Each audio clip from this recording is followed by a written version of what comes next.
why our affiliate program is so important, and that just this week, just Wednesday, we paid out over $300,000 in commissions. That means we're paying out over $1 million each month to people just like you. So here's what you need to do.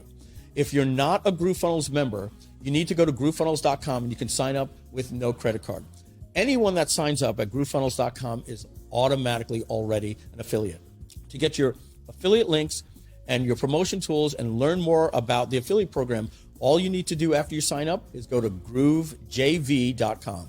That's groovejv.com. In fact, you should pause the live stream right now and open up a new browser tab and go to groovejv.com. Over there, you will find, as I said, all of your affiliate links and more information in a video explaining our two-tier affiliate program. Now, free members get paid 20% commission on anyone they refer, and if you upgraded and you're an upgraded member, we double your affiliate commission to 40%. And on top of that, we pay you 10% on tier 2. Now, there's a video that explains this math and why people are making so much money promoting GrooveFunnels. People will love you for it. It's a free product with a suite of products and no credit card is required. Now, we do a really great job convincing people to upgrade based on the value of our software and our value proposition. So all you need to do is get your affiliate link and start promoting. We give you banners, blog, written blog reviews, email swipe copy if you have an email list, a place where you can get solo ads, do press releases, post on Facebook, post on YouTube. We give you all the tools to get your affiliate link out there.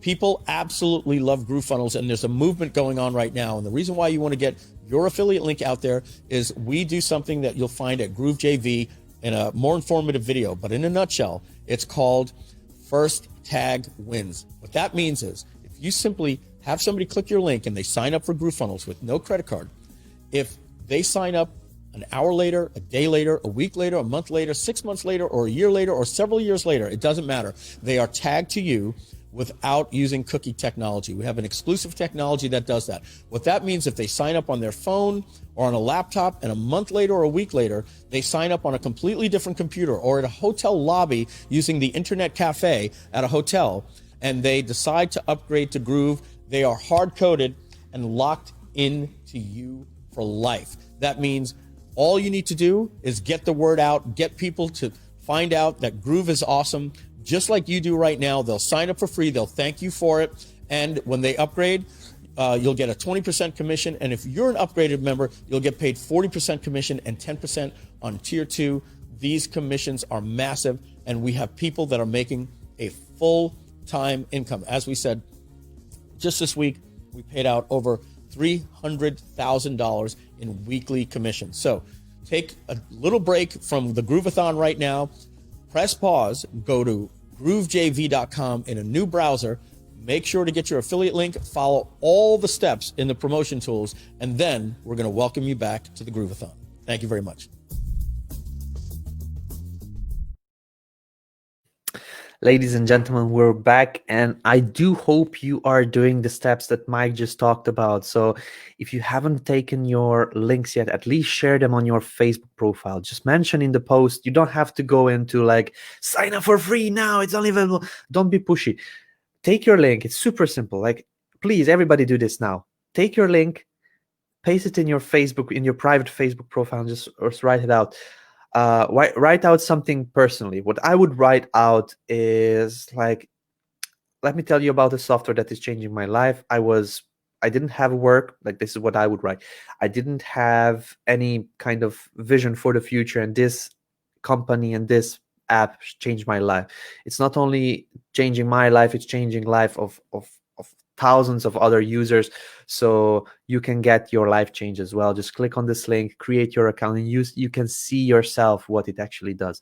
Something like that, something personal, something private, something that relates to your friends, your family. It's super simple to get your link shared out, but a lot of people just don't do even the first action. Let's just do this now. Like, go into the GrooveFunnels, click on that partner program, take your link. It's super simple to get there. You copy over, you paste it in, and what it can do for you, it is a mental shift. It can do for you a lot of things. You can start making your first money online. Like when I made my first money online, I was super happy. I didn't even think that this is possible. I was thinking that this is a scam. Like people are talking about making money online like it's just like a normal everyday thing. It actually is. People are making money online. It's not something that is only available for a couple of people in the world.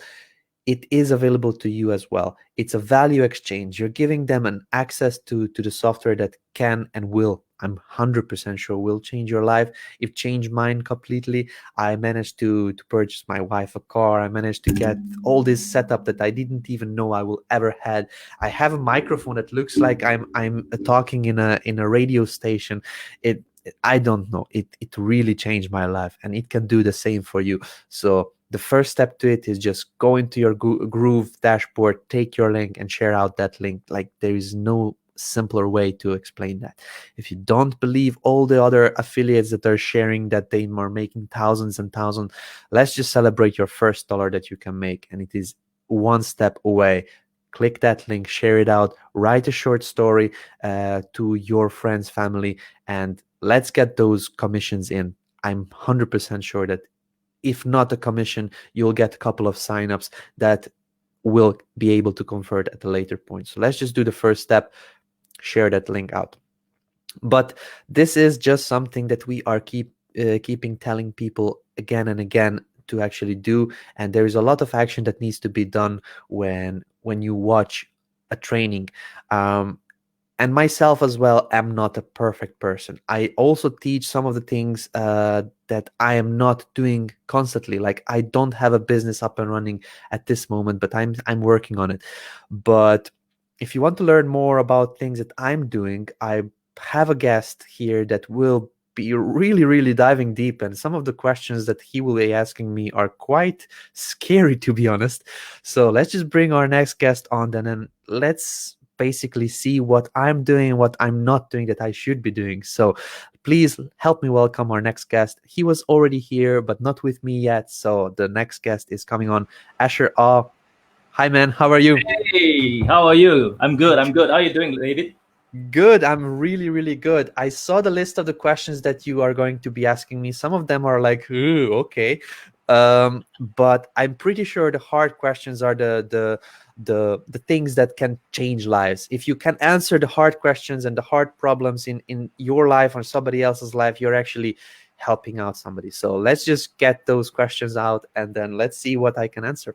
All right. Okay, guys. So let me just do a quick introduction about myself for those who don't who don't know me.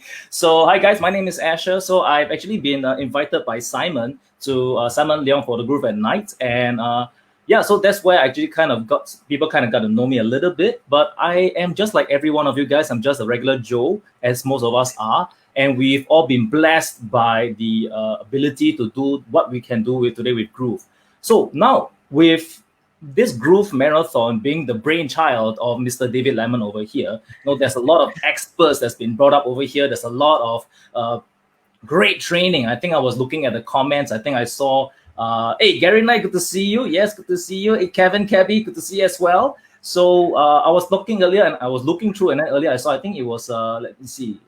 Yes, it was this question. Okay, you can't remember. There's how he got to the training. His head feels about to explode, and then afterwards, Kevin Cabby was saying, there's so many notes, but he there's so much stuff. So there's a lot of good information. All right, good to see you as well. Real Creations 340. All right, and so, and Sunshine, good morning. So yeah, so we have the common thing. Here's the thing: when there's so much training that's ongoing, right? But I realized there's one problem.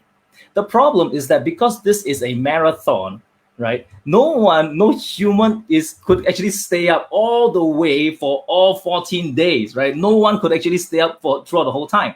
But then I had a thought. I was thinking, wait a minute. There have been some people who have been consistent throughout the marathon, and that would be Mr. David Lemon over here, right? So him and Simon Leong are the people who have been doing this marathon consistently. They've been holding the fort, and So what I decided to do was like, since these are the guys who've been here so consistently, why don't I come on and try to squeeze some lemon juice from him and get some of that awesome information? Because all of the information that's been shared, the consistent containers, so to speak, would be David and Simon. So that's why I decided I'm going to come on. I want to learn more, and I'm going to squeeze that information out from these two gentlemen.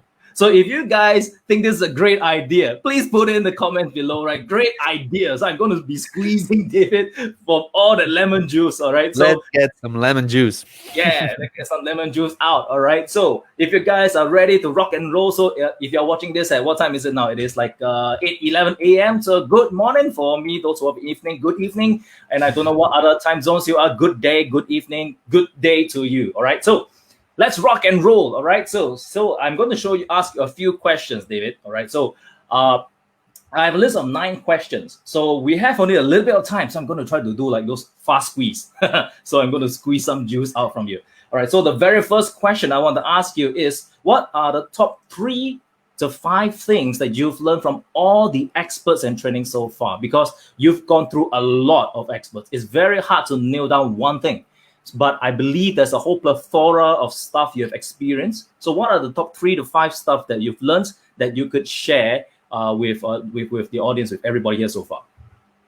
So one of the most important things that I wanted to share with everybody is the understanding that we are all people. We are all human, and nobody was born with a golden spoon in their hands and then just a sign on their heads. I'm a digital marketer. I'm a affiliate marketing professional. So when we have a look at those leaderboards of the affiliates and then winners and all kinds of things, they are just humans as you and I. There is nothing different. Even some people think that I'm some sort of an expert and whatever.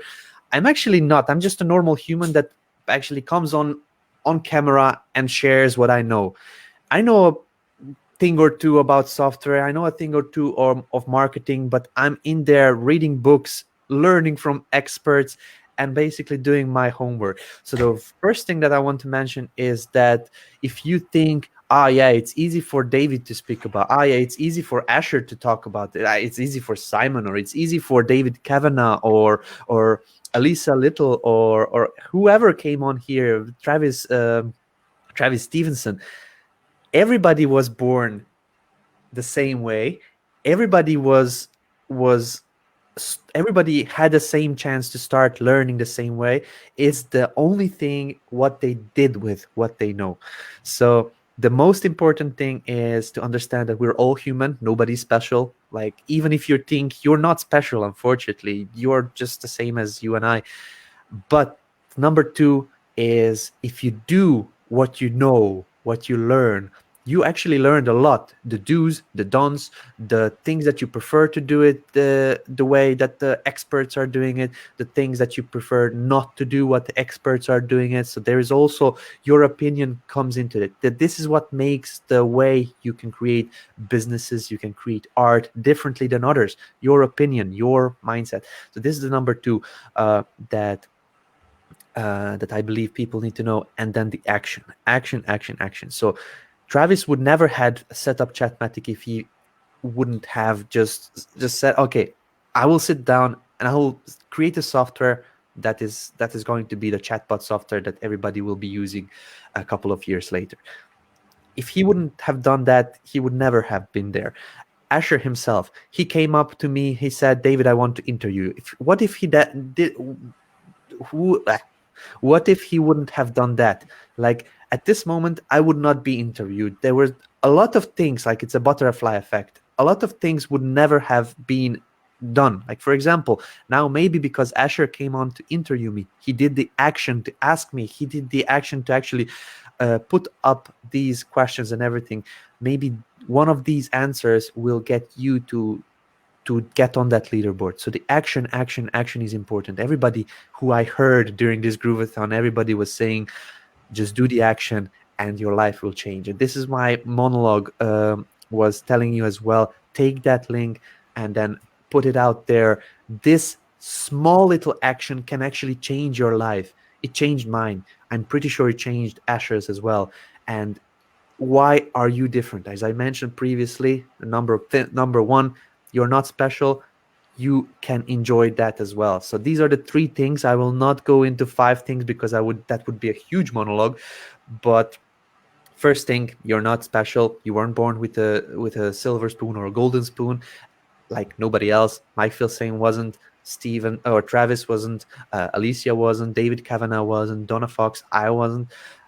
I'm pretty sure I wasn't, but that makes you on the same place as we are. On the level, the playing field is just the same. So you just need to do the action, which is the number 3. Number 2 is to actually learn, and then use that. That's basically what I can say. Awesome, and thank you for those 3 points. So, and I completely agree with you that all of us, we're all unique in our own rights, but none of us have like additional brain power compared to another person, right? None of us are born with extra brain, none of us have extra head, right? But there's this particular quote I really like, right? So like all of us have a thumbprint, and every one of us has a unique thumbprint so that we can leave an imprint on every single person, right? We are here on this earth with our unique experiences, but all of us have one thumbprint that is unique for us to leave an imprint on everybody else. So with that said, right, you mentioned that all of us are, again, we're all human. None of us are superhuman. We can become superhuman, right? By the power of imagination. But and I really like what you said. You have to do what you already know, right? And then you just got to take action with what you already have so that you can kind of cement that information that you just learned and then let it become experience. Don't let it just be information, but let it become experience, let it become a skill so that it can continuously help you to generate more income from that, right? Absolutely. Just to connect on this one, just earlier, I sent a message to a person that was actually spamming the group. He was sharing posts and comments like, I'm teaching people, please join our training, And I reached out to them and said, like, look, don't share this is self-promotion. It's not allowed in our Facebook group. And he apologized. He said, okay, I do apologize. What I want to do is just to teach people. I'm not charging for anything. I'm not doing any. And I was like, great. And this is what we need. You sharing your knowledge with others, but do it differently. We don't allow people to take like our group as lead generation hub. Like you take out people from our group. That's not something that you should do. And if you have that strategy, like completely forget it. It's not going to work. But I talked with this person and I told him, like, in case you have somebody that wants to learn from you, take that video and post it in the Facebook group. Not only those 3-4 people that you collected will learn from you, others will learn from you. You are sharing what you know. Step number 2, which I just mentioned previously. You're sharing what you know, and people that actually see this training that you shared will see you as an expert. You know more than they know. They will come back to you, and this value exchange, you're giving them answers, you're giving them training. At a certain point, it can change to actually you asking for money. And this is what the business is. There is a problem. If you have a solution, if you know the solution, like this is where the exchange happens and this is where you make money. It's super simple. There is nothing like software and things like this needed. Is you have something that other ones do the exchange. You have something that they have, which is money or time or whatever, and do this exchange. And share what you know. This is step number 1. It doesn't have to be inside our group. You can go out there on YouTube. This is what YouTubers do. Share what they know, and this is how they rank up the subscribers, and this is how they rank in the money.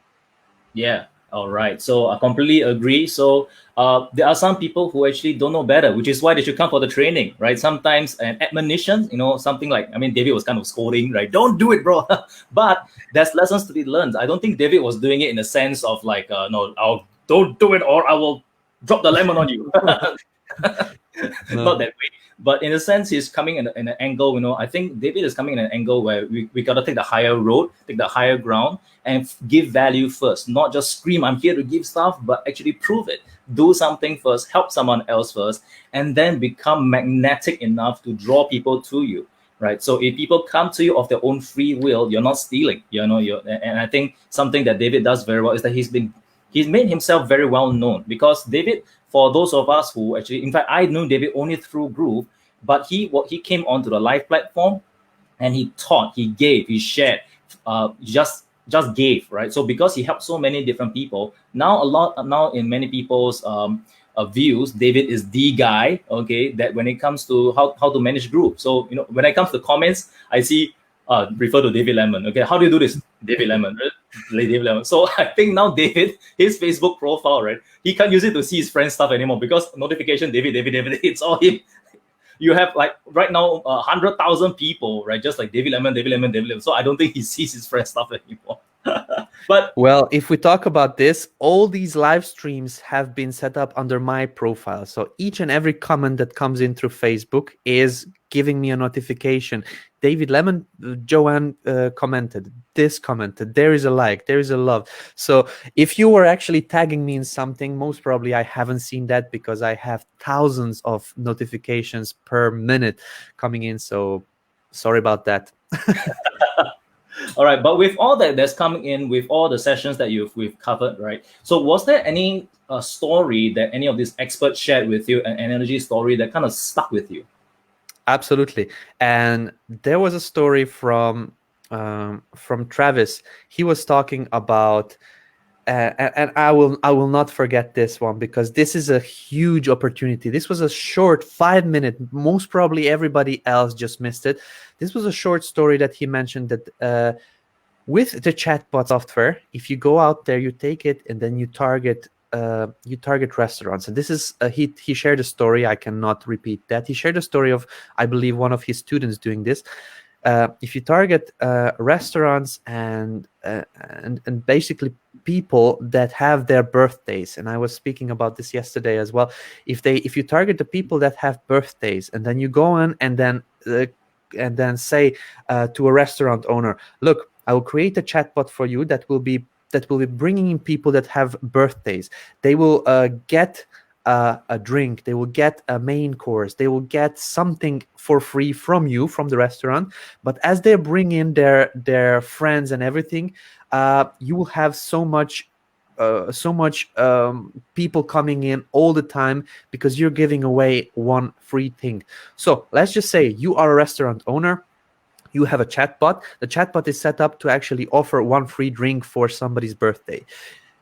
Congratulations for your birthday. Here is a free drink voucher. Come with your friends and then use it in our restaurant.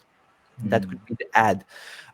If you actually set this up with a restaurant, these ads can be running day and night for years and years. There is no maintenance needed, because that ad is set up just to target the people that have birthdays this month or the next month.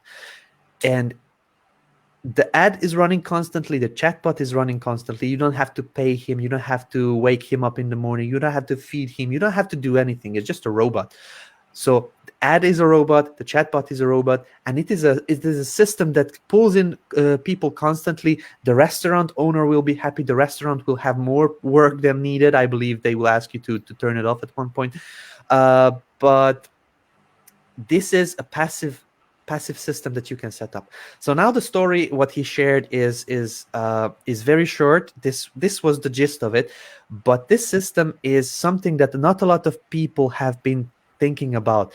But during this Grooveathon, there were a lot of these, and I cannot say all the stories that I've heard here, because there is just one story here, and then it's like a shiny object syndrome, or as John Cornetta said, shiny ball syndrome.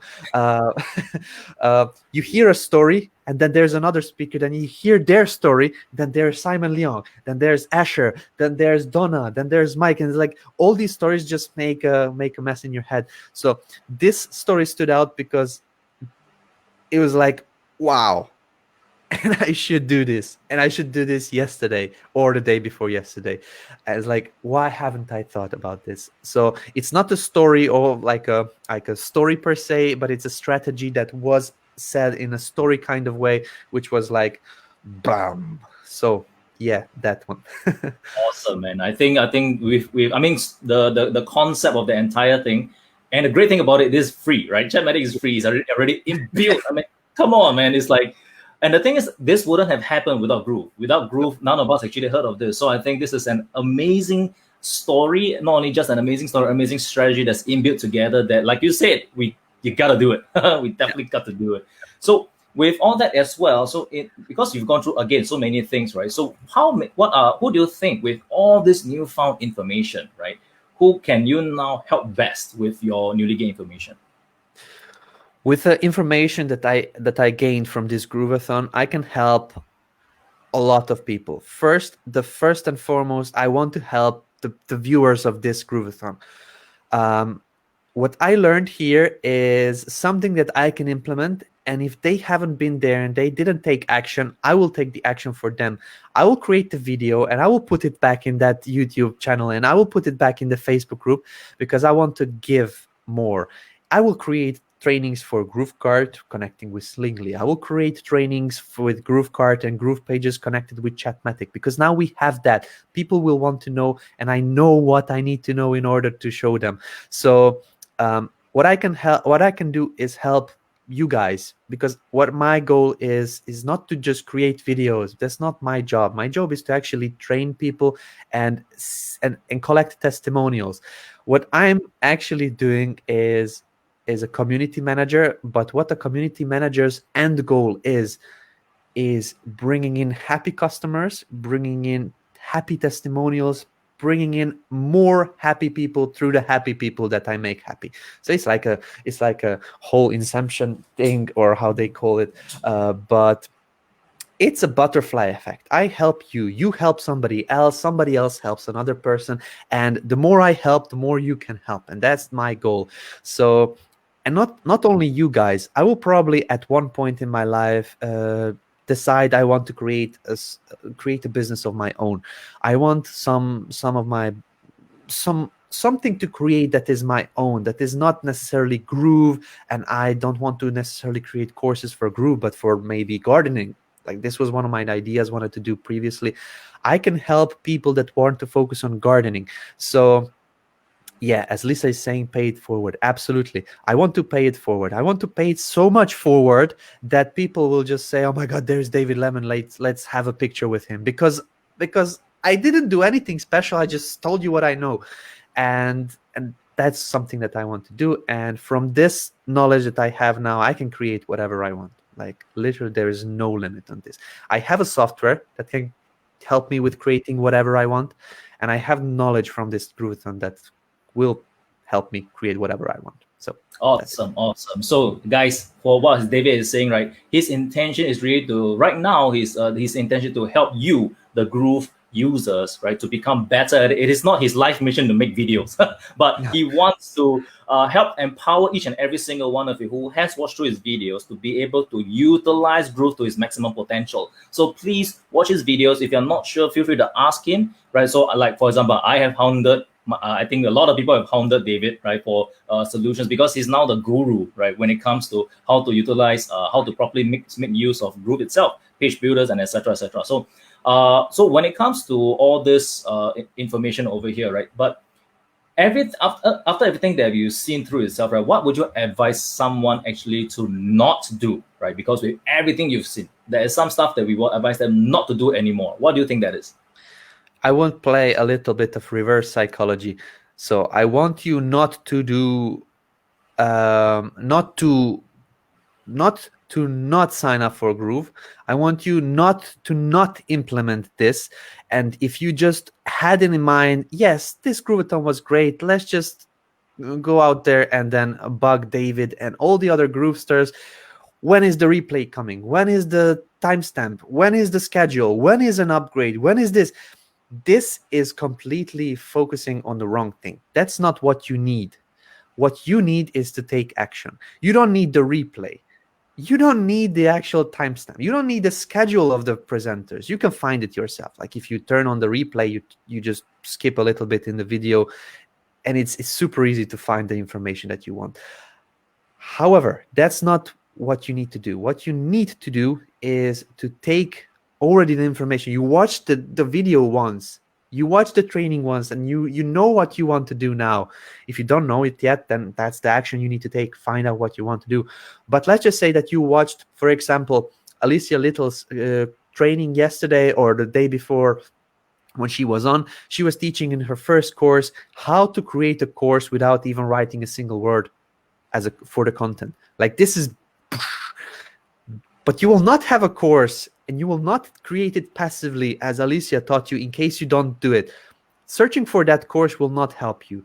Searching for, basically, now you know like a strategy of what you need to do. You need to go and do it. If you don't do it, and what will I advise someone not to do? I wouldn't advise you to go out there and watch the replays. That's not going to help you. What will help you is actually getting your, I will need to be rude and I will need to say that, get your ass up and just do it. Just do it. Because these courses, these trainings, this knowledge that was shared during this Grooveathon could be sold, and I'm pretty sure some of our competitors would sell something like this for thousands in a four monthly payments or something like that. But we don't. It's not our intention to sell this. What our intention is to actually give it to you for free and hope you will do it. Other people don't care if you will do it. They got their money, but our goal is that you actually do it. I want to see you inside the Facebook group be the next Angie Norris, the success story that generated $400,000, and then people can actually use your story as a testimonial to promote Groove even better. So that's something I would advise you not to do, not to bug me, not to bug Donna, not to bug anybody else about the software. You have what you need. This software, the knowledge from here, and that's everything you need to have. Awesome. I think when you said it correctly, that when it comes to all the information, I think most people these days, there's a lot of information already at their fingertips. Literally, it's just a search away, a few clicks away to find the information. But we don't have to wait for someone to approve us for you to go and get your success. Everyone can become successful online. Angie Norris was an unknown as well before, and now she made $400,000. Yep. You can applaud her, but I think it would be more fun to join her to make that money, right? So I think Groove has given every single one of us the capability to make money from the internet, as long as we are able to provide that value. And most importantly, like what David has said very accurately, you don't wait for all the answers. Just what you have, take that information and do it. I think he was saying a little bit, get off your butt, get off your butt and do something about it. He's coming from a position of love, because there's a lot of people who just like to sit there and get information downloaded into their brain, but they don't do anything with it, right? So please, like David is now screaming at you, he had to cuss a little bit with a little bit of a strong word. Do something with the information. It may not be perfect, but you are powered now by Groove. Right, and I think what he said is very something I like a lot is that, when it comes to other platforms, there are places where you have to pay for such information. I dare say this because I have attended quite a lot of these courses. I paid my fair dues. Is that the information that is being shared during this whole marathon, they are of equal or not better value. But the reason why a lot of people may not pay attention is because they don't pay the money, right? They don't pay the money because it doesn't hurt. But I want to position you in this. I want to implore everyone who's watching this right now, all the information, in fact, for the next few sessions, if there is something a particular speaker has shared that you like, that is good, do it straight away. Just implement that idea, implement whatever you're watching, listening, and just immediately implement it, all right? And into your own business. You don't have to wait. You don't have to pay somebody money, all right, to actually implement that. As long as you have your goals are clear, you can run with that even if it's free information. I've seen people who literally read an article and free article online and made money from that, because that was all they needed. They just need to they just took action with the information, right? That was a little bit of a ramble from my side, but I am not the star today. David is the star. So I want to ask in this case, I think it's also a related question, is that, when it comes to, when it comes to all our newborn Groove users, right? Okay, if you could install one single advice. I think it might be something similar, but if you could advise one single advice to a newborn Groove user's mind, install it, what would that be? If I could install one advice into a new Groove user's mind, it would be to first figure out what they want to do. A lot of times I see in the Facebook community, and there are people that are asking about how can I play a background music embedded into the Groove page. Like, I don't understand why would somebody need that, but okay, it's not possible. But why do you need it? What's the reason behind it? Other times I see, how can I make a button jump up and down continuously on the page? Like, why do you need that? It's not helping your end goal. How can I actually make my, like, all kinds of fancy effects and all kinds of different questions that are not what the person wants to do? David Kavanagh on the last, I believe, day before yesterday, he was with me on the session, and he said, you don't need the screwdriver. You need the hole in the wall. Groove and the Groove Pages is a tool like a screwdriver, but what you actually need is the next step. What is behind? What is the thing that you accomplish with your website? What is the thing that you accomplish with your membership? What is that thing? You need to know that thing, so then you don't focus on the screwdriver and then, like, what kind of screwdriver? It doesn't work properly. Oh my God, I want my refund. That's not what you need to focus on. If you actually starting out using a new tool, first, of course, you need to learn how to use that screwdriver. Okay, maybe not a screwdriver, but maybe Groove. You need to learn how to use it. And there is a lot of help with that. And I do a lot of help, and I also encourage people to share their own videos. Just type into YouTube what you're searching for. You will not be able to not find an answer to your question. So the one single advice to a new Groove user's mind: know your end goal. Know where you want that hole in the wall. Don't think about the screwdriver. The screwdriver you already have. What is the hole in the wall? What is the thing that you actually want to accomplish? If it is, I want to have a membership up and running where I serve my tribe, where I teach, I don't know, how to do gardening properly.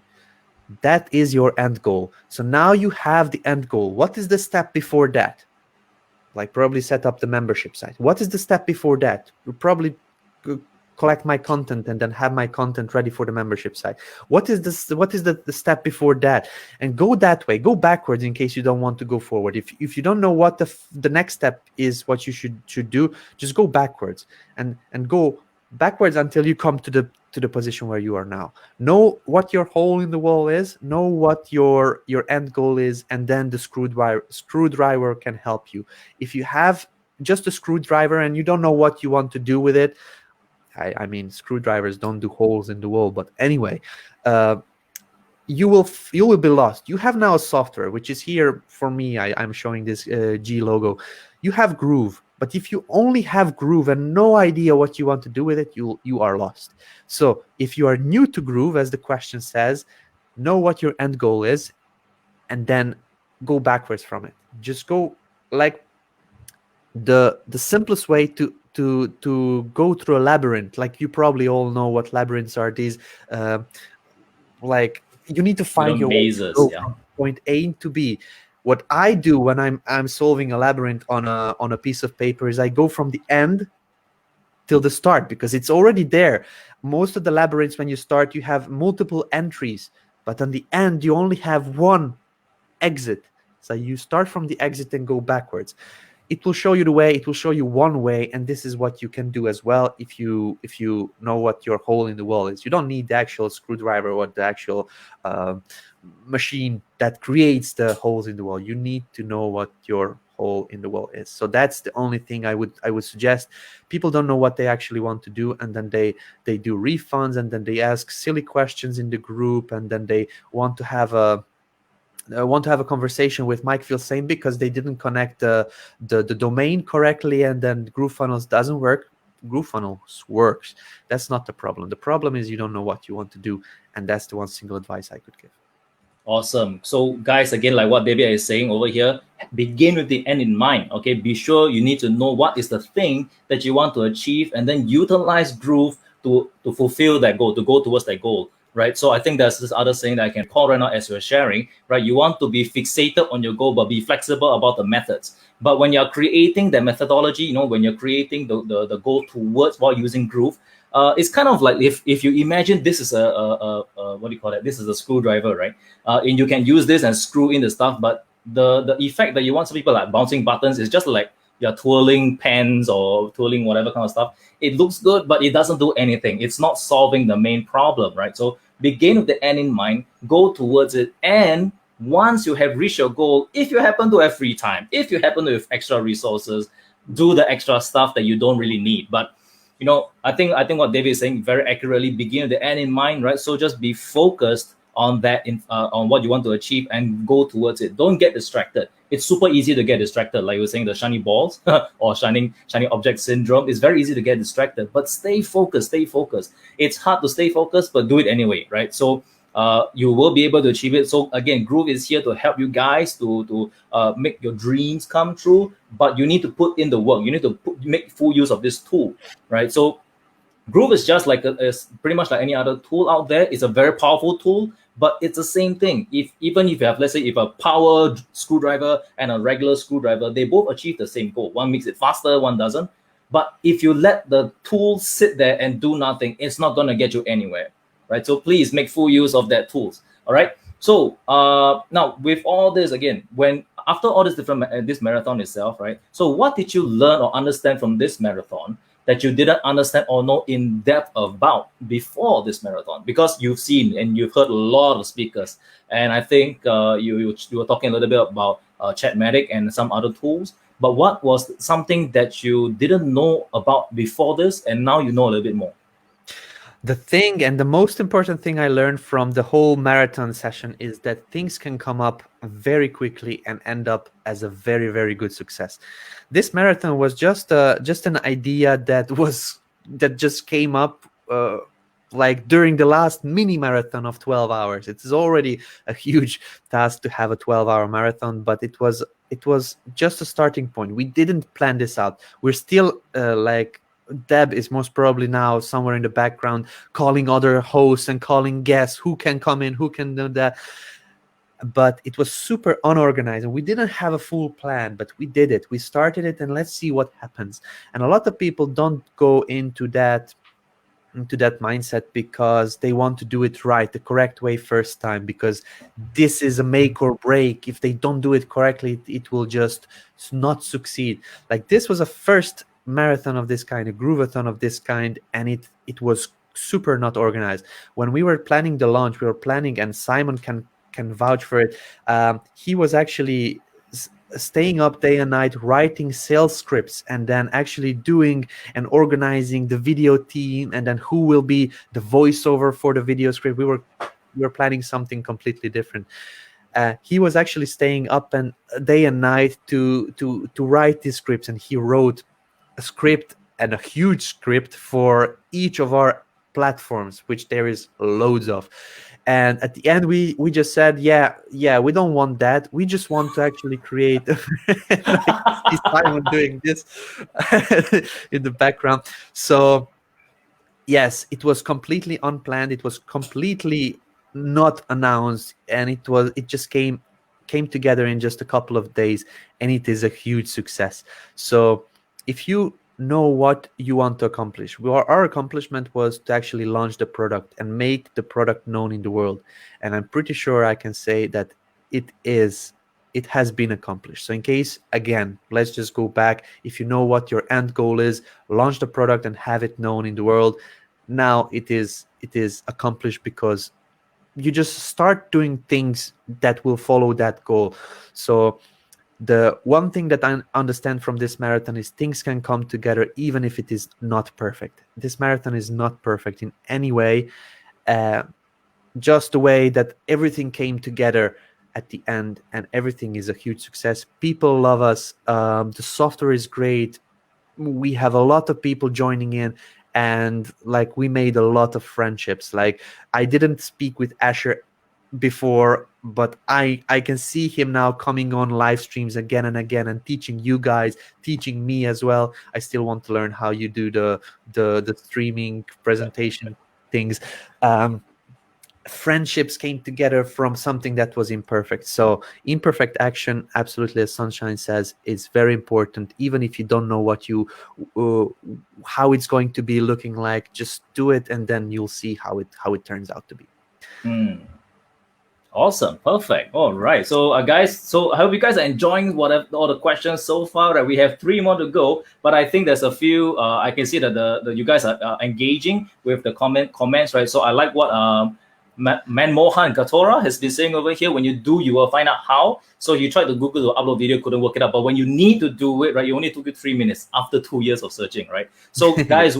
That's fantastic. Very good example, right? If there is something that you need to accomplish, the how will find its way, right? So, guys, when you have a goal, like what you said, one of the answers earlier that he had was you need to know what is it that you want to achieve, and then you will find a way there. You will find a way. Once you have determined what is the goal that you want to achieve, you will find a way. All right. So we have with all these questions, we have 3 more to go. So please feel free to throw in any other questions. As usual, what we've done before, just put a Q and whatever your questions. And if we have time, we will do it. So, but we have only 14 minutes, and I have 3 more to go. So I'm not too sure what time is the other guest coming. We only have 1 hour to do this. So, you want to say something? I am the other guest, so you have time. Okay. Oh, you didn't tell me you're the other guest, and that I was like running through because I'm like, all right. So we need to kind of pack it so in case the other guy is coming. But in that case, since you have the next guy, I might, we could have a little bit of liberty to stretch a little bit. Do I have your permission to do that? Absolutely. Awesome. All right, guys. So I have the permission from Mr. David Lemon. And if you guys have any questions, please feel free to drop them down below so that I can ask him on your behalf. And then perhaps we could just have a nice conversation, just the 2 of us and your text on the screen, because we can't actually hear you. Right. All right. So this question next I have is, what do you foresee will be the future for the active and the inactive users of Groove? I decided to put this question because I thought there's quite a differentiation between those who actually use it and those who don't. But what do you foresee, Mr. David, would be the future for the active and inactive users of Groove? This is a very interesting question because I haven't thought about this, to be honest. If somebody is an active user, and by active, I mean also watched some sessions of this Grooveathon, knows about the software, knows about the vision of the software, knows about the trainings and where they are. For those active users, I'm pretty confident that there is no stopping them in case they do the action. So they have the knowledge, they have the tools, they have everything. There is literally no way that they could fail if they do something. And when I say do something, I don't mean like you go 1 step forward and no, this is dangerous. That's not doing something means. That's trying out something, and that will not get you the thing. So doing something is, okay, you go 1 step forward and then you see, okay, did it work? Did it not work? Okay, it didn't work. Let's try something else. So you step maybe you step aside a little bit and then you continue going forward. So those active users will be unstoppable. So that is something that I have absolutely no doubt in. If you know how to use the software, if you don't yet, you can learn it very simply. If you know where to ask for help, and when you know where to get help, if you know what you want to do, then there's just one thing you need to do, and then that is to put together the things that you want to do. So for those active users, I have no doubt. Those inactive users that signed up for the software, that didn't know what they want to do, that don't know where they get the help, don't know where they get the training, unfortunately, they will be where they were yesterday, where they were months ago, and where they were, I will not say a year ago because of this corona crisis, but where they were previously. Because if you don't move, you don't move. Like there is no change. So as they say, the definition of insanity is doing the same thing and expecting different outcomes. It's like it won't change. Like if you don't do anything differently in your life, it will not change anyway in any way in the future. So that's just the thing that I want to say. If you're an active user, and that's the place to be between the Groovesters, help them out, ask for help from them, and just do the things that you want to do. This suite of tools can help you if you want it to help you, if you actually do the things that need to be done. So that's just my answer on this. All right. So guys, for those who are active and inactive users, for those of you who are watching right now, you are clearly an active user, right? But then again, I will also encourage each and every one of you not just to be on continuous learning mode, but as what David has said, do something about it. What you have learned, implement it, right? Don't just let this just be a continuous education. While education is part of, I think, one of the company's philosophies. I'm not part of the company, by the way. I'm just a user like everyone else. And but when it comes to education, you got to take action with what you got, what you have already. You don't need all the answers. You really don't need all the answers. None of us has all the answers, right? None. And even for those who have all the answers, they're still seeking more information, but they're still doing it. So for those who are active and inactive, right, it's kind of like this. Groove is kind of like, I think right now they're giving a Corvette. I'm not sure what car they're giving. Is it a Corvette? Corvette. It's a Corvette. So I'm not a car guy, so I have no idea what a Corvette is. I just know it's a nice looking car. But if you have a nice looking car sitting in your garage, that's like an inactive, powerful tool that's just gonna collect dust. You can wash it, you can clean it, you can look at it, but you don't go anywhere with it. It kind of beats the purpose. But if you use this tool, if you use Groove itself, and it's like a very powerful engine, you can go see the world. You can see the sights and sounds, and people can see how you're driving this tool. And when they see you in a beautiful, powerful car, getting successful, getting all the results, they want to know more. And you know what? Success attracts more success, right? If you're successful, right, it will actually attract more people to come. That's just how things are, right? That's because if you are saying something. No, I completely agree with you. Please continue, because this I've seen as well. Like before I was the David Lemon in Groove, I was nobody. Nobody wanted to talk to me. Now I have 400 unread messages in Messenger that I cannot go back to because people want to know more about me. People want to know more from me. So it's completely true. Please continue. All right. So guys, but then again, I think that's something that is a good point that you brought out over here that I would like to share, right? This, when it comes to being successful, right? When you're being successful, there is a certain level of sacrifice you have to give, right? So what kind of sacrifice? Like, for example, right now, David, he has to sacrifice that personal attention that he might be able to give before. Now he has to sacrifice that because there's just way too many people coming.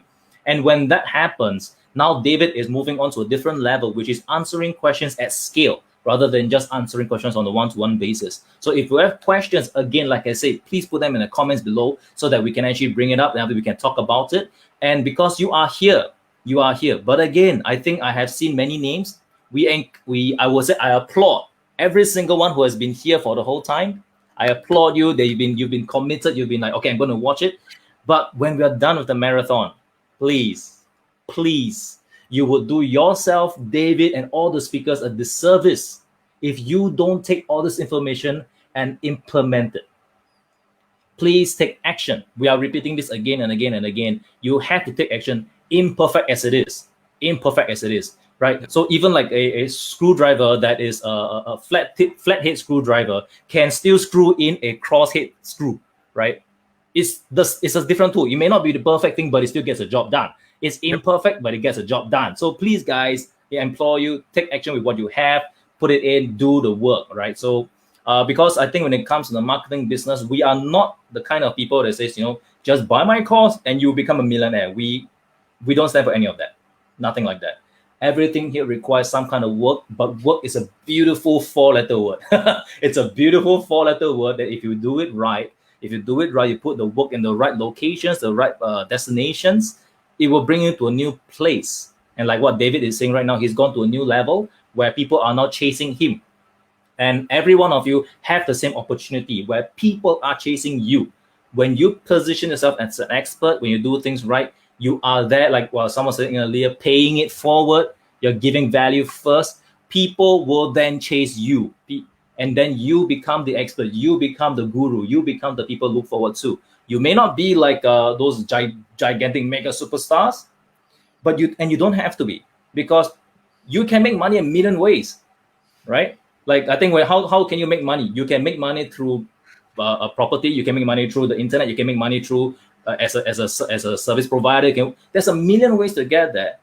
But if you want to utilize Groove, You can, because it's so much easier, because you don't have overheads. You just have a one-time payment. If you upgrade, it's a one-time payment for lifetime access, right? I'm kind of selling Groove, but I'm not. I'm like, I have no affiliate link here right now, right? I'm just encouraging every one of you who hasn't upgraded yet, please upgrade, because the only time you can guarantee that the price stays as it is right now is when you buy today.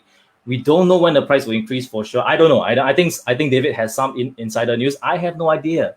But to relieve yourself from the mental headache that, oh, it's going to increase, just get it now. Come on, just get it, upgrade, and then make full use of it. Right? It's not a perfect tool. It's not. But it doesn't have to be a perfect tool for you to make money with it. You really don't need. All right. So, okay, I've been rambling a lot. Okay, so I want to just connect on this one, like active and inactive. People that don't want to just immediately go into business and start something with Groove, start with something more simple. There are, for example, I was in a position where I was very, very lazy, but in my head I was killing myself because why am I so lazy? And I need to do something, because if I'm not doing something, I'm not moving forward. But I didn't do anything about that. So I decided I will register a domain, because this is what I do usually when I decide I will do a project. I register a domain. So I said davidagainstprocrastination.com. Okay, this was a very cheeky, very ugly domain, and I registered it. And my idea was that I will go out there and do challenges. Like if there's an ice bucket challenge, why not? Like it doesn't matter. Like I will do it. If there's like a push-up challenge, let's do a push-up challenge. Why not? Like I'm a person, let's do push-ups. If there is some kind of other challenge, like a speed drawing challenge, like why not? Let's just test it out.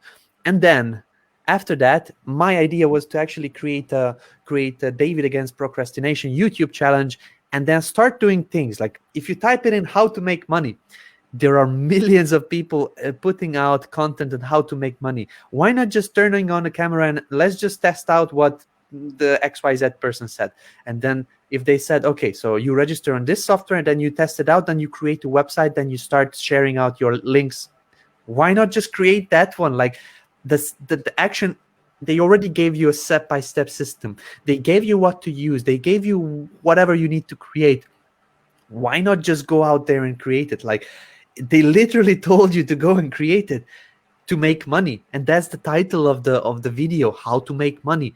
So this inaction is actually making a lot of people super lazy, super not confident, super basically making hate themselves, because there's a lot of procrastination. There's a lot of shiny balls around the world that take your attention away.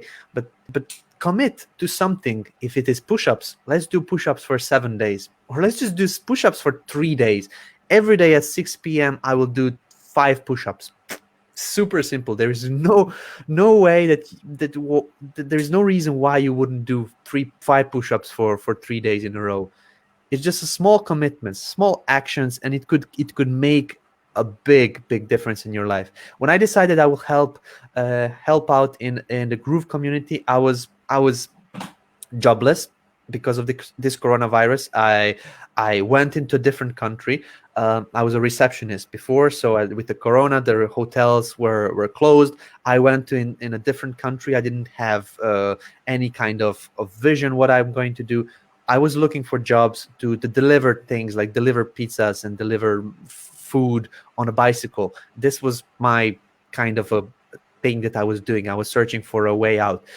But then I decided, like, I'm in this group and I know all the answers. Why not just tell people my answers? So I started answering one question. I answered another question. I answered the third question. And then it was like, come on, I don't want to do this anymore. So I will record a video and I will give them in the comments. And there you go. So everybody else that comes and watches this one will have the content.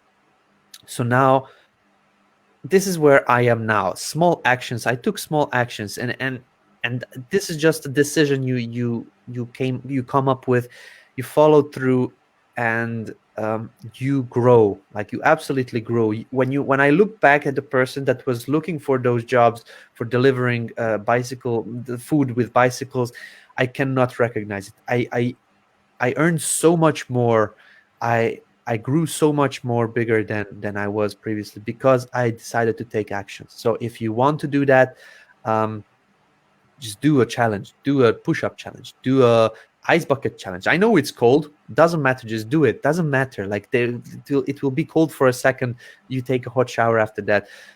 The matter is that you took that action. This is what changes your life. So yeah, just Awesome. I'm talking about taking actions, but I'm pretty sure a lot of people will not even now take the action, but that's what's going to change your life. It is true. What David said is actually a statistical fact, guys. It is a statistical fact that 80% of people who are watching this will do nothing. Really, they will do nothing. Even after David has been screaming, shouting, and saying, and we have been repeating this again and again, even for all the experts, there will still be people who do nothing, right? And that causes there's a feedback loop that causes a lot of headache. Action produces results. Inaction produces doubt. Right? So if you guys are taking actions with whatever you have learned so far, that will give you a result. Now, that result may not be something that you like. It may not be a good result, but it is a result nonetheless, right? Inaction that's the one that creates doubt. If you don't take any action with what you already know, you're just going to be continuously doubtful. If you keep watching tons and tons of videos about how to make money online and you do nothing, you will continuously create more and more doubts. That's very true. What if, for example, in that case, let's say if you watch any other make money online video, you will start to doubt this person because you've already built so much doubt because you didn't take any action.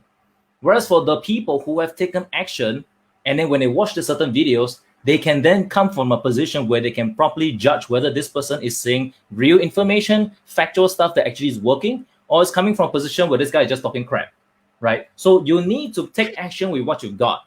Don't be a person that is, I'm just kind of spewing my ideas or my thoughts, right? You don't be a kind of person that takes no action.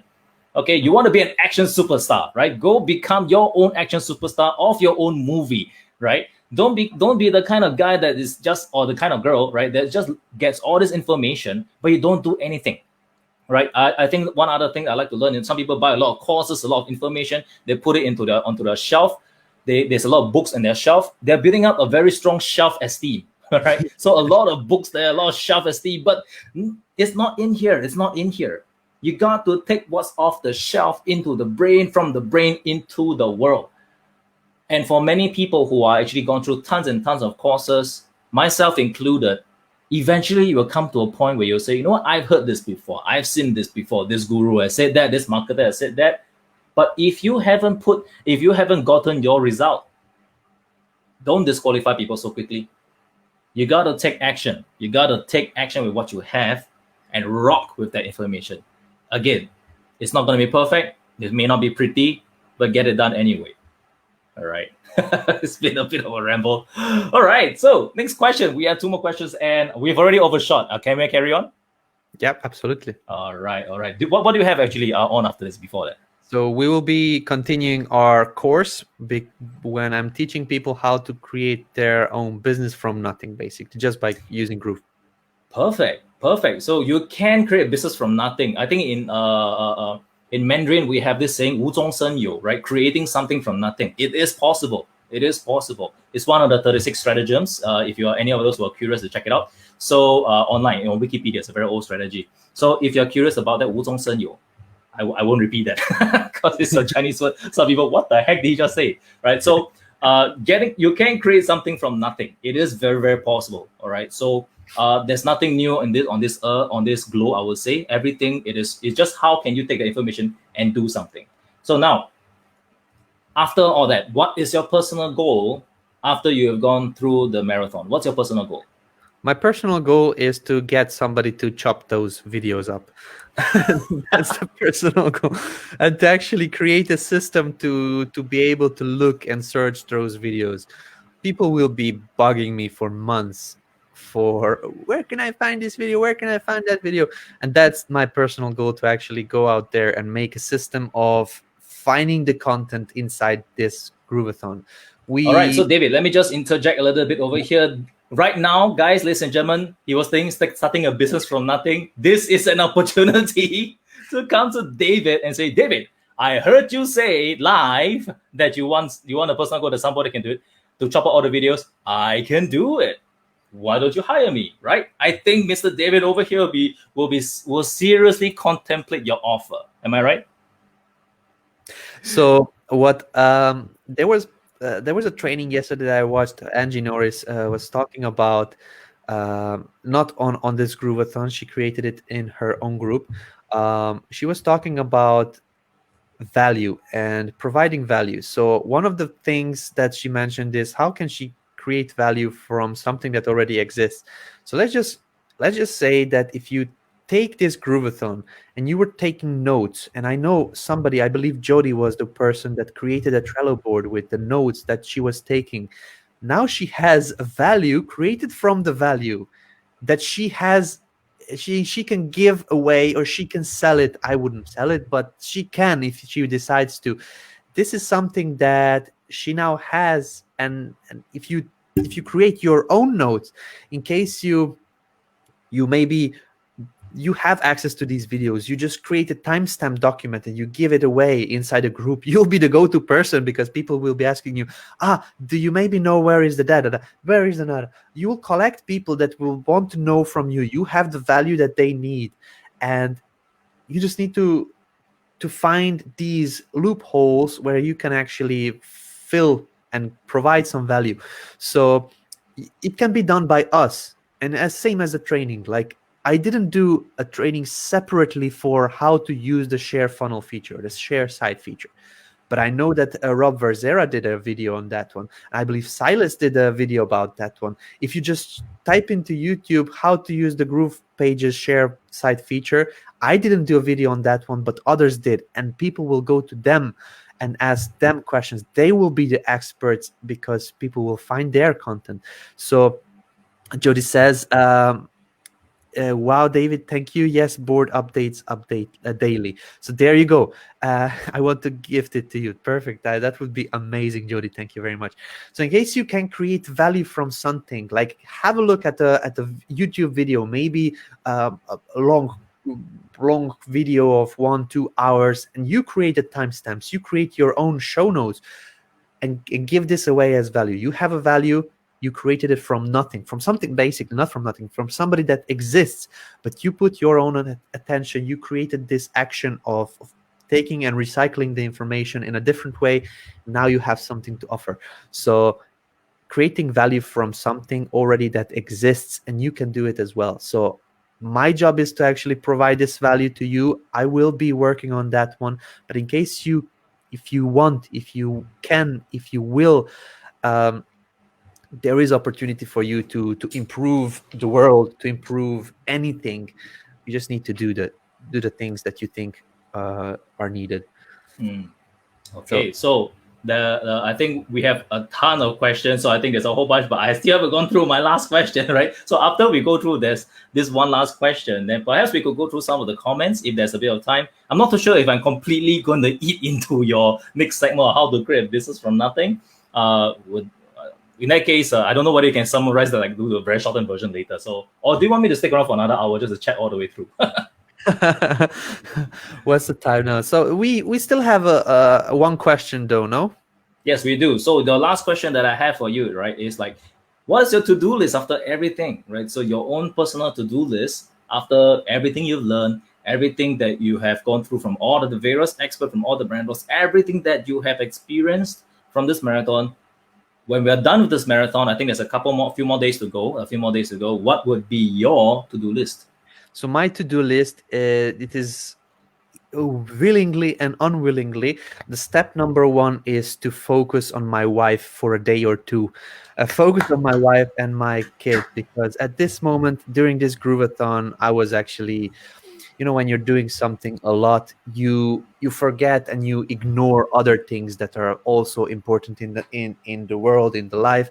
So I'm pretty sure Simon is the same thing. He needs to focus on his private life a little bit. There was a lot of things that were missed. So now I will probably try to not do courses. There is courses people can watch. I will try not to do a training for the next couple of days, and I will really, really try to focus on my private life, because that was ignored for the past couple of days, weeks. So that's the number one. After that, when I come back, I will see what's the situation is in the community. If there are a lot of people that are asking about how to do this, how to do that, most probably I will help out there. But as I mentioned, the next task is to organize these videos a little bit better. Get somebody to chop it up, get somebody to timestamp it, get somebody to upload the timestamps to YouTube, get somebody to actually or see if we have a high quality video replay that we can use maybe in marketing promo materials or something like that. But yeah, so family, community, videos, and then the last thing is just to normalize the situation in the schedule and go back to the normal trainings. I want to do trainings on GrooveCart now that everybody has access to GrooveCart, now that everybody knows how to use Slingly, now that everybody knows how to use Chatmatic for GrooveCart. That is my next goal, the last goal that is on my to-do list at this moment. So family, community, what was the next one? Videos. Videos, yeah, videos from the Grooveathon, and then to continue with the normal schedule and then start diving into more depth with GrooveCart.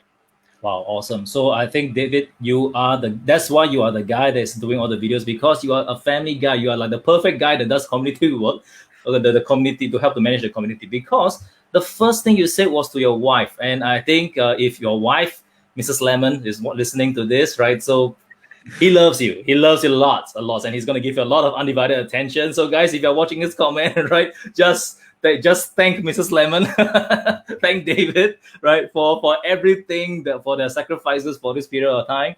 And after it's all done with this entire thing, he's going to go back to take care of his life, the love of his life, right, take care of her. And I think that's very, very important, because very often the people in our life, our family, our loved ones, they're just silently supporting, right? And then we appreciate them. And I think David is very well aware of that, which is why it's good that he actually, the first thing, I was just thinking, what could be the to-do list order? Okay, I'm going to start to install Chatmatic. I'm going to start to this kind of task. But no, the very first thing he said was to his wife. That I have to applaud you, David. I have to applaud you. That is an amazing thing to say. And I think your wife will love you. Your wife already loves you. And I think you guys are going to have a wonderful life afterwards, right? Wonderful, because your priorities are right. Your priorities are right. Loving your family first, all right? So we have a little bit of time. So let me just go back a little bit and just look at some of the questions. We earlier I was just like throwing, so leave a queue, right? So let me just go back a little bit and just see what kind of questions have we got, right? Wow, there's a lot of questions. I've ignored you guys. Let's see. I like this one. So what has been one of your favorite surprises along the way? The favorite surprise along the way was not organizing each and every speaker on time, but everything came together. So even today, there are still people that we're waiting for confirmation if they will come or not to speak on the Grooveathon. But there is so many other people that jumped in because they saw the opportunity that this is something good and like monumental. We didn't officially got the award, but this is the longest live stream in the world. So we don't have the official plaque or the thing in the from Guinness World Records, but this is officially the longest live stream in the world. And the people that managed to jump on this one are actually record holders. So this was a surprise. We didn't have everything planned. We got even better speakers than we were originally planning to have. And the community came together so good that it surprised me, surprised the founders, surprised everybody else that is just joining in, that this is something awesome they want to be a part of. So this is my favorite part. Awesome. Unplanned surprises, but it's a good thing. This is a good one, right? So so the kind of thing we don't want is a speaker supposed to appear but it doesn't appear. That is something that is not such a good surprise, but it's a surprise. So next question. Thanks for asking me this question. So what's my future state goals? If you're asking about state, I want to be continuously happy. That's a good state to be in forever.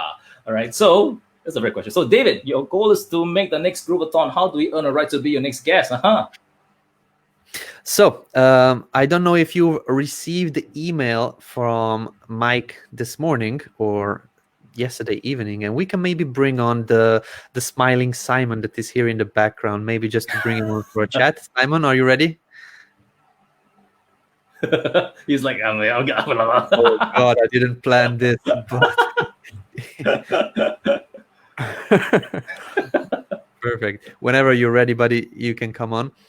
I just had to turn on the light, and I already took down everything, and then I was just enjoying the show in the background because I know that my interview is gonna be coming up pretty soon as well. So just figured I'd check You're out some of next. those hard hitting questions and everything in between, and they are pretty tough questions. I mean, there are things that we need to think about, and really something that really takes some pondering and investigating because it's digging deep down, so those are some pretty deep psychological questions that really tests the things that we've learned over the last couple of weeks. And definitely I think David will agree, it was definitely a very important learning lesson for all of us, both in all sorts of directions.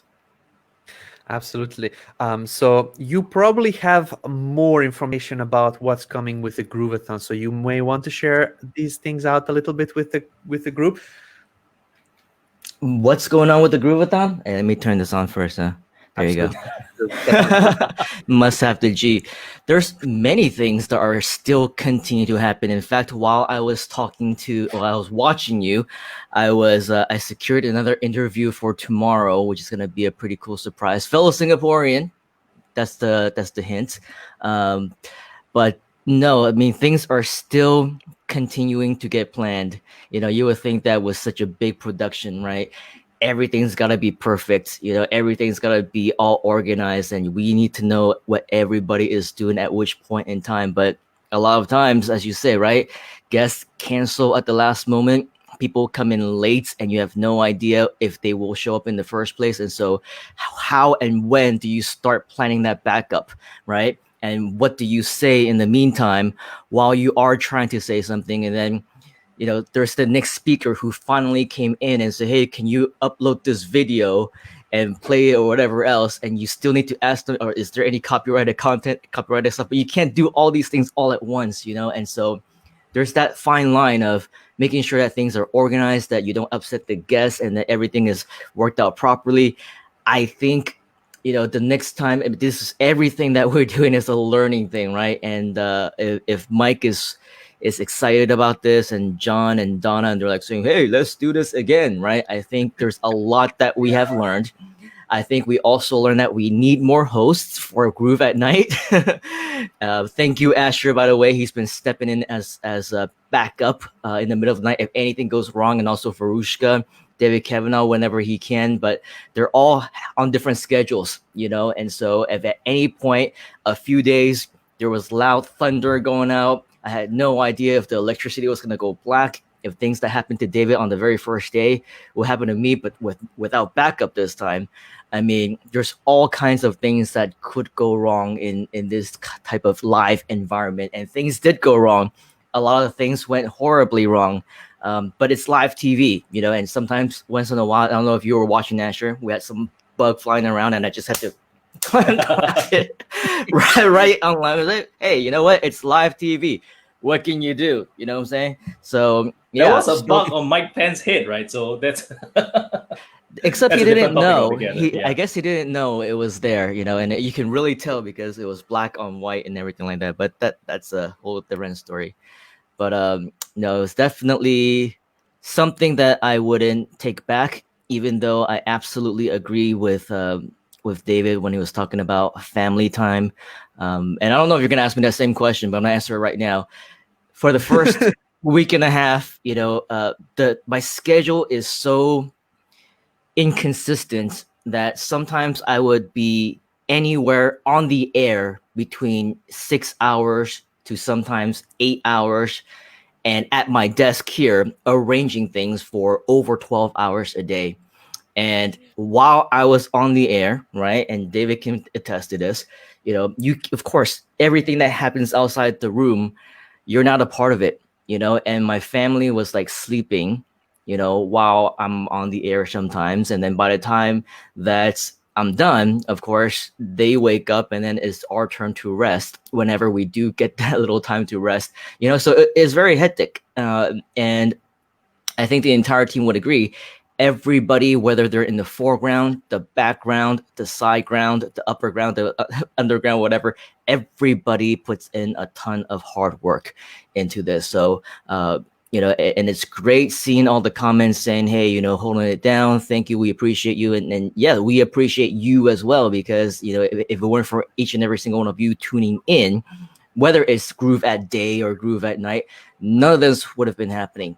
And so while we did do this for you, of course, we also cannot do it without you, and so if you ask me, yes, it's a 2-week sacrifice, but for a much bigger cost, for a much bigger contribution to the Groove community, and of course, bigger and better things to come, as always. And of course, bringing Asher into the limelight from the background all those times, and now we know what a superstar you are in front of the screen.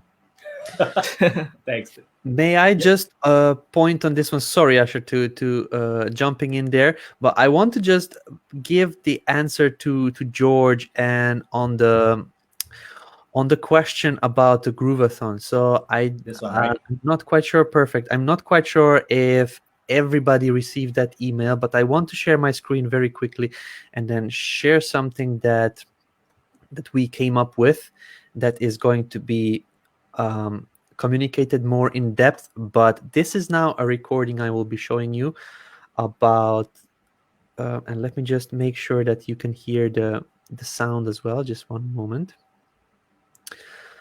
Let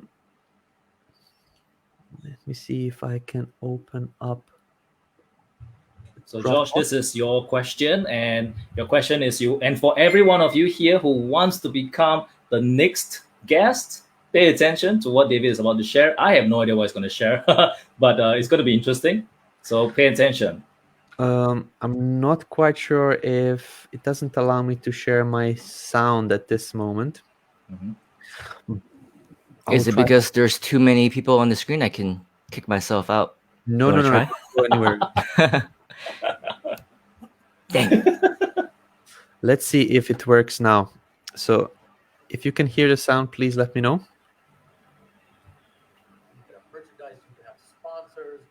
Does the sound is coming from your speaker. It's not coming from the system. So okay. Let me just try to do one more thing, and if that doesn't work, I will just explain you what I'm doing. Share audio. You can upload it afterwards. You can like an overlay, so we can actually watch the entire thing. Yes. So there was an email sent out, and I want to actually show you the real life conversation that went into the whole thing between Mike Long and Mike Filsaime a couple of days ago, and one of our staff members recorded it because she needed it for the email that was sent out today. And this was something extraordinary that not every company that I know has it. It's longer than what we can upload. So unfortunately, I'm not able to show you here. Maybe if I turn on the volume and then play it through the audio from my microphone, it will not be the best, but it could work. Maybe if I do this, let's just see. Share audio. Here we go. I believe it works now. Let's see. Eyeballs. You can have. Can you hear it now? Things like groovegear.com. You can have merchants. You can have sponsors. Okay. We're talking about taking this idea that we're doing with the Grooveathon and just making it. And folks, we just decided today. Once the Grooveathon ends, we're going to regroup and we're going to come back and let us know in the chat if you'd be interested in a 24/7 channel from Groove that never ends. I've already spoken with. You're going rogue again. What's that? You're going rogue again. I'm going rogue again. Well, it doesn't matter, John. Somebody already bought GrooveFunnels.tv already. They bought it in June. So we're gonna have to. Hopefully, they're watching the stream and they'll give it to us. But yeah. So going rogue again. Yeah. But we like this so much that we're thinking, what if there was just a way that you could leave a channel on in your house while you're working 24/7, instead of the toxic news networks that are out there, making us a very divided country, turning us into people that we aren't, making us like, I drive in my car sometimes and I'm like enraged at the other side, and the other side is enraged at us. That's all learned behavior. And they're all wrong, And then, by the way, when we sit together, we all love each other, right? So wouldn't it be better if there was something that we were actually getting better information, and we had people like Bradley and Joffrey and Mike Long and Joel Bauer and Ricky Mateka and Simon Leung and David Kavanaugh, all the people that are coming to us, and we would just create a schedule for 15-minute shows, 30-minute shows, podcasts. We would do our own podcast live, our Groove Digital Presents. And Mike, you know why you can do this? Let me tell you guys why. Someone could say, well, loving it. Couldn't anybody just do this? It's not the idea of, hey, I'm just going to turn on a camera and run it 24/7. No, it's the work product behind the scenes that makes this possible. It's the incredible culture behind the scenes. You know, I remember, here's another stat for you. Shopify is now, the valuation on it is now $100 billion. I saw that. I just when you said Simon Leung, he was like, I was hoping he wouldn't say my name, but So basically, this is the answer to the next Grooveathon. I believe it will be coming very soon. So it will be so much longer than what we had done in these 14 days. So if we broke the record now, I'm pretty sure we'll break any other upcoming records. we're breaking our own records. Absolutely. So if you are thinking about getting on the camera during a Grooveathon, and I thought the 12-hour Grooveathon was long already, and you know what? Every day I receive posts that we decline, unfortunately, not unfortunately, but we decline these posts. Why don't you create shorter trainings? And now we did a 12-hour one, so that was okay. It was short compared to a 14-day one. And now we'll have a training maybe year-long. So there you go. They're not getting any shorter trainings, you will not get it. wow. So I would say this is only plausible because the people who are at the top dare to dream impossible dreams. I think for a lot of us, it's just a stretch goal, and I applaud that because it's unthinkable. I think, but it is because they have set this insane standards, this insane goals. That's why we are making new stuff. And I'm glad that this is a new challenge. It's quite scary, even for myself, to think about it. And he named you, Simon. So I think it's doubly scary for you. Then I'm going to name you because I think now's the best time to officially recruit you as an official member of Groove at Night. Asher, we'll be right back. Yeah. absolutely. So there is no stopping the Grooveathon. You heard it from the man himself. So this is not something we came up with and we're stopping. He already contacted the people to purchase GrooveFunnels.tv. So most probably we'll be doing this stream with Groove. Usually whatever Mike says happens, you know? He said okay to the 12-hour one, and he said, let's do 14 hours. Ha, ha, ha. Let's do a year. Here we are. So what Mike says, I don't know if it is fortunately or unfortunately coming true, but it's job security for all of us and for everybody that is watching and wants to join us. So yeah. I'm just a user. I'm not even here, so I'm not included. I was a user once as well, and Simon as well. We all start as users, you know, so... Oh no! But we get recognized for our hard work, and here you are. Your fourth appearance so far, right? I think so, yeah. And you're gonna have a fifth one, so that's at least 5 times. That's almost as much as Dave and myself, right? Almost halfway there. I'm sure you guys have done a whole lot more than I have. So, well, we'll see about that in the future. All right. Okay. So I think I'm just going to let Simon go. I think is that all right, David? Absolutely. Yes. All right. Thank you, Simon. Good chill. You have a long day, so thank you, Simon. All right. So, but we have a few more questions.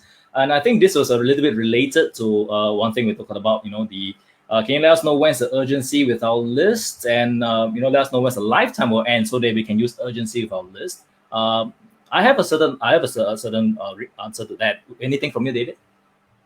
The urgency is what you actually set it up. The urgency we have set up now is with the bonuses. The bonuses are the urgency we're using. The bonuses are going away after the launch. If you want to use a normal urgency for the lifetime deal, that is going to be done when our platform is more stable. We cannot charge people on monthly basis if we are still in beta mode, like our software is still not very usable, because people will be just saying like, yeah, it's not good enough yet, I will come back when it's good enough. So that's not the urgency you would need to use in your with your list. The urgency that you create, for example, with the bonuses that you're giving away, fast action bonuses, is the thing that you would need to create yourself. Perfect. That was the exact same answer that I had. Great minds think alike. Hey, I just kind of say that. So I agree. I think urgency, you can create urgency. You don't necessarily have to wait for someone. You can make it happen. For example, when you create your own product, your own bonus that is you want to give away, you can literally just say, my bonus will end at this particular date, and you can create your own urgency. You don't have to wait necessarily for someone else. You can create your own urgency. And even if there is, like I was saying earlier, sometimes you may not even need that urgency in place. You can give a very strong reason. You can sell a whole bunch of different things. For example, I was talking a little bit earlier, you could sell peace of mind, right? So like if you buy it now, if you upgrade now, you don't have to be worried that this upgrade will happen while you are asleep, right? Or sometimes a good deal can pass you by if you didn't take action. If you regret it later, I'm sorry, I'm not going to sell you my account. I'm going to use my account. I'm not going to sell you my account. And it's against terms of service anyway, right? So take action with what you've got, right? And then you can sell urgency. You can create urgency, right? You can wait for it. You can wait for that to come, or you can make it happen, right? So thanks for sharing it. I think I completely agree with what you said, David. Yep. Yeah. So for everybody that would like to get on with the training, what we were planning for this one, we'll be starting that in the next couple of minutes. We will just need to answer a couple of questions more, and then we are ready to continue with our training. So what we were building is a business which is a drop servicing business, something like drop shipping, but it's a drop servicing business where you find a service being offered online, you set up your systems like a funnel and a website through Groove, and it's just a sort of like a cash machine. There is very little management needed for it to be up and running, but this is what we are building. We're on the day 3, and we'll continue working on it in just a couple of moments. So do you have any other questions, Asher, you would like to answer on here? Yeah, guys, if you have any other questions, again, just put a Q and then just fill in a question so that we know, because there's a whole bunch of comments. It's hard for us to see. But if you have any questions, so this, I'm not too sure. George, you have another question. Dang, Asher, how did you do it? Because I'm Asher, that's how I do it. I have no idea what's the context over here, but just do it, right? Just do it. Just do it. Do it. Just do it. Shia LaBeouf, right? So all right, so yeah, just do it, right? So Freddy's Place, can I copy and paste my feelings in personal emails or text messages to friends, family, and edit the ones meaning Groove? You don't have to use the ones in Groove. Just create your own. You know your friends and family better than Groove. So if you want to share your affiliate link, just share something of your own. Hey guys, you may know I was in struggle with this coronavirus and everything, but I found this software that actually helped me get up and running. Here is the link. I want to share it with you. Now it is free. You can get it without any signups. And believe me, you know that I don't have money or something like that. And then you word it on your Facebook profile. You put in your link there, and then that's it. Don't have to use the ones that Groove made. There is much better options when you type it out yourself. For your own friends and family, it will be more personal. So use that. I agree. And just to let you know, make sure that you use the link that you get from, I think, groovejv.com or inside your tools, right? You get that link. Don't use the one after you click in and you FID equals that. I think that's a little bit, am I right, David? So don't use that one. Use the one that's inside the tools. You click the Groove Partner Program, and then you just take the link that you have in there, and that's the link you need to share. Okay, all right. So Josh asked, followed it up with Asher. It equals you made the show as a user. How did you kill it early? Okay, so I made the show as a user. That's true, but then again, this is something that I want to encourage every single one of you. Is that I also shared a little bit during my training sessions, or rather the sessions I was talking a little bit about. You start to build your connections early, because when it comes to a pandemic, we don't know in the future whether there'll be another one heading our way. We hope not, but there may be another depression or whatever that may be heading our way. But if you have built that connections, the relationships that you have, and you maintain them, right? When that pandemic hits, your relationship is not soiled, right? You don't lose that relationship because of a pandemic. In fact, precisely because of this pandemic, right? And now there's Groove. Simon called me up. I knew Simon from many years ago when I was also one of the I was also another speaker I was one of the speakers on stage. So I kind of took a back step after that a period of time. I disappeared from the scene completely. So that, which is why many people have not heard from me before, right? Because I took a step away, and there's a whole bunch of reasons. If there's another time, I will talk Asher stories. All right, so that will be a whole different spiel. But I took a step back. So if you want to get on stage as a user, right, make yourself known. All right, you start from the small little things, right? Just get out there, put out content, something that is beautiful, right? There's something I've known is that on this earth itself, no matter how much content you put out, there will still be people who have not heard of you. How do I know that? Go right now, if you can, you go to Google, search for the top of the new Forbes millionaires, new Forbes 500, top 100 whatsoever. How many of those people can you actually name? And these are people who have made billions of dollars, and I don't know these people. If these people are so extremely successful in their own business, and you don't know, you can't name all 100 of them, there is space for you in this world. You can make money with what you've got. There is space. You must believe that this is a world of abundance. The people who believe that this, because now Asher is in this area, or because let's say this particular guru is now teaching the exact topic I'm going to teach, do it anyway, because you'll be able to deliver a topic no one else can. You'll be able to explain it in a way that someone else would prefer. Do it anyway.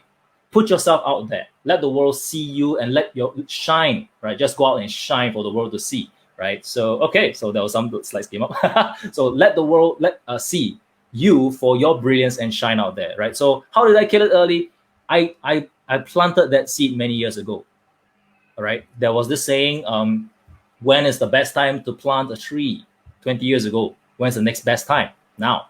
So I planted this tree many years back, and I'm kind of getting the benefits from it today, from this period of time. So it's the same thing for you guys. That it doesn't mean that because you can't achieve it now, right? Even if you can't do it now, keep at it. You will get there one day. And I'm not there yet. I'm not. I'm just a guy on screen, right? Eventually, when we're all done with this, you might forget who the heck I am, right? That's fine. That's just how things are, right? But the thing that I really encourage every single one of you, please, again, whatever information you've learned so far, take full action, crush it, turn your knowledge into skills, turn your skills into money. It does move that way. But if you take the knowledge and leave it inside here, it's just potential power. Potential power is like a battery. It just sits there and waits to be plugged in. You got to use the knowledge you've got. All right. So that was a little bit of a long thing to a very short question. Amazing. And, thank you very much, Asher. I believe we will go on now with the training. So if you haven't gotten your questions answered, we will have a lot more of these Q&A sessions. We'll have you'll have chances to ask Asher also questions, Simon, and then myself as well in the future. With this Grooveathon channel coming up, you'll have many more chances. So for now, I would like to thank you, Asher, for jumping in. And this interview session was kind of hardcore, but needed as well, because it helps people to see what this was all about. So thank you very much for that one. And then yeah, looking forward to seeing you more and more on our in our group, in our channels. So let's hope that happens. Okay, thank you so much, David, for having me. And guys, again, once more, please give a round of applause to Mr. David Lemon. He has a few more days to go. And Simon has a few more days to go. I don't. I have one more session with Simon tomorrow. So for those of you who have enjoyed the lemon juice today, right? I squeezed quite a fair bit from him today. Tomorrow, I'm going to squeeze out the Leong juice. I don't know, Simon Leong. There's no such thing as a Leong juice. I'm just going to squeeze something. It doesn't sound very charming. Doesn't sound very charming. All right, but we're gonna have a lot of fun, right? So we're gonna have a lot of fun. So that's it from now, and I will see you guys tomorrow for those who are tuning in. And that's it from me. I will see you. Bye bye. See you, Asher. Good to have you here, buddy. Awesome. So, guys, we started a couple of days ago, and we went into creating our own drop servicing business. Let me just share my screen quickly and then show you what we were up to. So in case you are following from the beginning, this is what you are seeing. So we were creating a full hybrid website for a drop servicing business using GrooveFunnels. So hybrid website is a website that has a website components, website pages like a home page, contact page, about us page, and then funnel pages like a sales page, upsell page, downsell page, and so on. So where we got so far is we created the intro section. As you can see, the yellow ones we did. We are going to be working on our website today. We were talking about what we are building and what services to sell. So we went on to Fiverr and we found a service that we want to sell. We are selling, let's see, this is not the service. This is the service that we are selling. We are selling professional social media manager services. We decided that if we charge on monthly basis, we can sell this service from Fiverr, which is a one-time gig. But if we create a system that people can purchase from our site, we can charge more than $135, and her premium package costs $265. So we can charge more for that, and we can charge it also on a monthly basis. So we actually serve our customers that purchase through our site, through our website. When the order comes in, we'll take the money, we'll take the order, and we'll forward it here to Marinella, who is creating this awesome service. So this is what drop servicing is. Creating your own website, selling a service that already exists, charging a little bit more, but giving more as well. So yesterday, so this was the first day. The day one, we were finding the keywords, brainstorming domain names. We were connecting our domain to Cloudflare and Cloudflare to GroovePages. This was the day one. Yesterday, we went into the brainstorming of products. We created our products like the main product. We also brainstormed order bumps that we could offer as the order bump. We also talked about upsells. So what can we upsell when somebody purchases a social media manager service?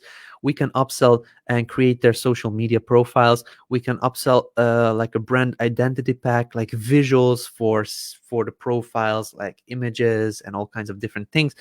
We can also upsell chatbots and chatbot maintenance on a monthly basis. But with an upsell, there is also a downsell that comes in. Like we can offer them the higher value product, for example, create this one, social media profiles. We can sell them as an upsell, this 10 best social media profiles for $60.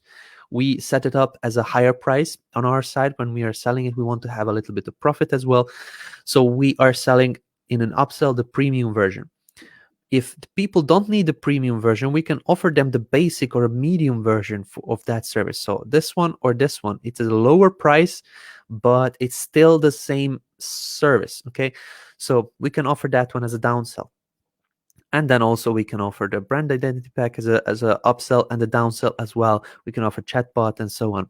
So this is what we created yesterday. We came to the product setup. We decided what our product's going to be. We created products in GrooveSell. We set up the PayPal in GrooveSell. We set up Stripe in GrooveSell. We connected the payment gateway to the product, and we set up the upsells and downsells and order bumps. Now, order bumps are a thing that is going to be released in a day or two. In case you're looking for this document over here, we can get you this document, or you can get the document on this domain. So Cutley/outline. If you type it in to your address bar, cutt.ly, you will get this document. This is the mini course document with the outline. If you click over here, this is the document where we were brainstorming our products and everything like that.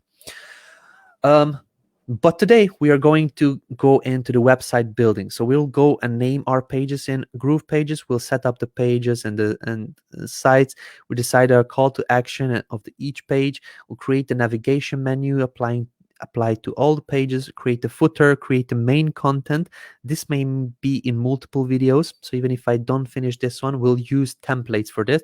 But maybe we don't manage to finish today. So we'll just go on and do it a different day. We'll set up our legal pages and make the page responsive. If we're using templates, there is not much need for making pages responsive because it's already done. So let's start with the website building section, okay? So if we go into our GrooveSell, as you can see, this is what we created yesterday. We created the main product, we created the upsells, downsells. So for the downsells, I call them light. There's your social media profile creation package, and there's social media profile creation package light, or you can also call it the downsell as well. So this is a higher ticket product, and this is the lower ticket product. I didn't go and created all of them. I didn't actually have all the time to create it being online and on the live stream, but we'll use these ones, okay? So you don't need 4, 5 upsells and 4 downsells. This is not something that you need. I just wanted to show you how to actually set that up. I believe setting up 2 upsells and a downsell will be more than enough for the whole thing. So let's just see. Let's just see on what we are doing. So naming our sites in GroovePages. So let's open GroovePages over here, and then let's have GrooveSell and GroovePages open next to each other. Okay, I need to just re-log in because I didn't use the actual software for the past couple of minutes. And then if you remember on the first session where we purchased the domain, I went in and I created a page or a site which is called mediapio.com. Mediapio is the domain we found, we brainstormed, and we connected with GroovePages. So now mediapio.com is live, and this is our site we'll be editing. So let's just go into the pages and let's just see if we have templates that we could use. So let's just see the templates that are available. If we scroll down, we can see that there are new templates that are available. Okay, this seems like a bug that we should sort out first. But education landing page, software as a service landing page, photography, mastermind, online community. So when we're selling, what we're selling is social media. So we would probably want to have a website for social media, but we can repurpose templates. So we can use maybe this one, membership course homepage. Okay, let's just use this one. Select it. Good. Because it already has a couple of extra pages created, so we'll go and use this one as our page. Okay, it looks pretty straightforward. It is really simple. Let's just add on. So this is going to be our home page. So let's just set it up as home page. And this one we can delete now. And we will call this page media pio home. Okay. For the page titles and everything else, we'll sort out later on. If you see here, we have that in the SEO, setting up page URLs, setting up meta titles, and everything. So we'll come back to those details at a later date. So we have now our home page. Let's just go and use a template. We scroll down to the bottom. We have a pricing. So we want to use a pricing page as well. Let's just add this on. let's give it a name. Pricing. Okay. And then here we need to set up the URL as well. So we will just type in pricing for the URL. It will be mediapio/pricing will be this this page. Let's add on another page. We want to have a template probably for the contact us. There we go, contact us. Let's give it a name.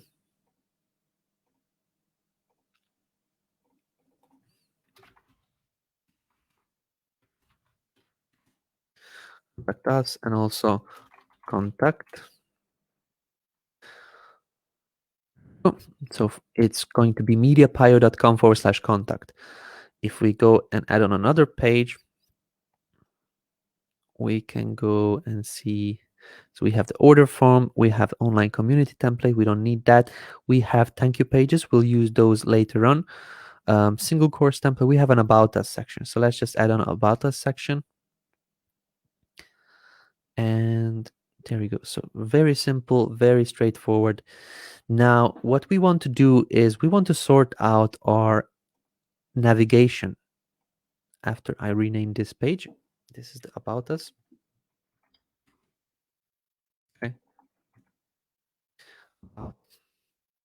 Great. So we have mediapio.com, mediapio/pricing, mediapio/contact, mediapio/about. So I would like to have the contact page at the last place over here. And then let's just go in. Now that we have all these pages, let's just click on this navigation bar and exclude some of these, some of this. Let's just see if we can modify this. Okay, so what I did is save, and then I will refresh the builder to see the most up to date. Okay, as you can see here, it is coming up. So I want to delete these.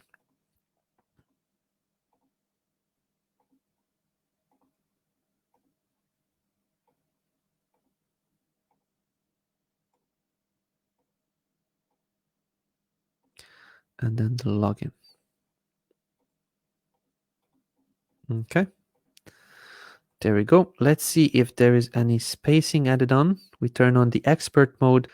We go and see why the text is not in the middle.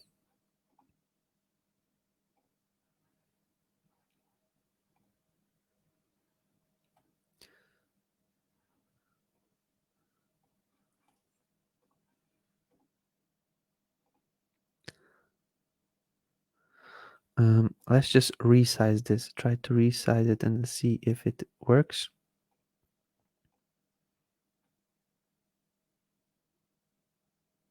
That's strange. Let's just leave it like this, and then we'll come back to modifying this header at a later point. It seems that when we deleted those, there is a gap of some sort. I don't know why is that in there. So we'll just need to see if we can modify that later on. But now we have the home page, pricing, about us, and contact. Maybe the home page I want to just call home.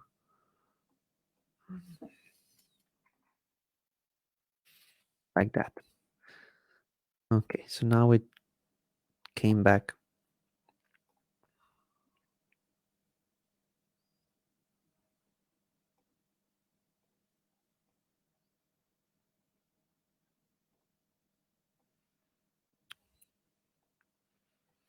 Could be that this navigation bar, because we have all these links already set up in there, it doesn't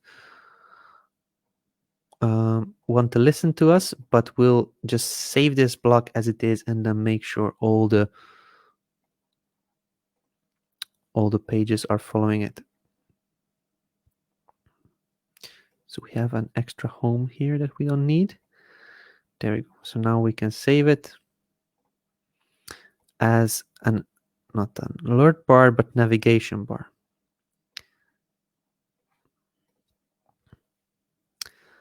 Navigation bar. Perfect. Good. So people are asking me what is the link. So the link is just below. You can see cutt.ly/outline. If you already have pricing, contact us in the header, so you have now doubled up. Previously, when it was there, it is because of the template. The template has it originally in there. So now when you actually add on your own pages, it will show up as a double, but this is only because the template itself has it as well. So this is now what we have. We have put in all our pages. So if we have a look, naming our site in GroovePages, this is the first step that we have done. So in case you come over here, site setting, mediapio.com is our website name. And where this actually shows up is if you have your site published, you publish your website and you go to MediaPio, it will show up in the tab. So the site name will show up in the tab. And let me just show you. Okay, we go to mediapio.com and you can see here it says now home, mediapio.com. Home is the page that we added on. So in case we go to pricing, now it will say pricing over here. Okay, let me just zoom in so you can as well see it a bit bigger. You see on this pricing page, we didn't edit the home page, but in case we go to the actual home page on here, it is the correct styling. So we have our design kind of already set up. We'll probably want to go and add on our own custom colors, custom fonts, and everything like that. We can do that at a later point. For now, let's just make sure that all our pages are named, and then we are finished with it. Setting up the site pages. So we did this one as well. Deciding the call to action of each page. Okay, so this is now done. We are now on this one, deciding the call to action of each page. So when I'm creating sites and creating websites and pages and funnels, every page needs to have a call to action. Call to action, as you can see on this home page, even though the heading, the navigation bar is messed up, it needs to have a call to action. On here, the call to action is get started and start building your agency today. And then this button is showing up multiple times, which is going on the same place. View all courses. This is maybe something else. Start learning is the call to action over here. So we don't want to actually teach people. This template is for teaching people, but we want to send people to get started with the order. So let's just have a look on Fiverr what the call to action is that this Fiverr seller is asking us to do. If you're looking for you're in the right place now, it's time to boost your social media. So boost is a great boost your social media to the next level. Okay. Why upscale?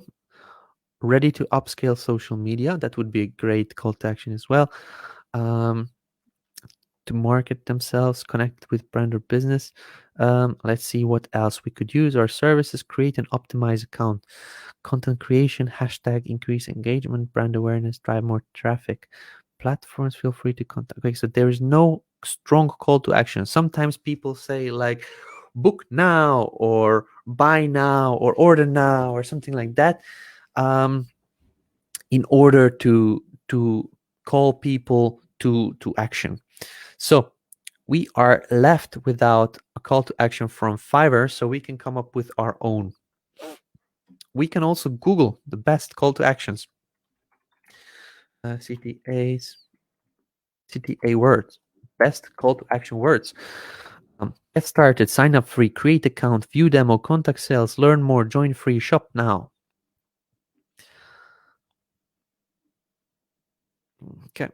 Why is it that you guys don't buy SSL from Namecheap when it's only $388? You don't actually have to buy SSL because if you connect it with Cloudflare, you have it for free. So it says get started, sign up for free, create account, view demo, learn more, shop now. Okay.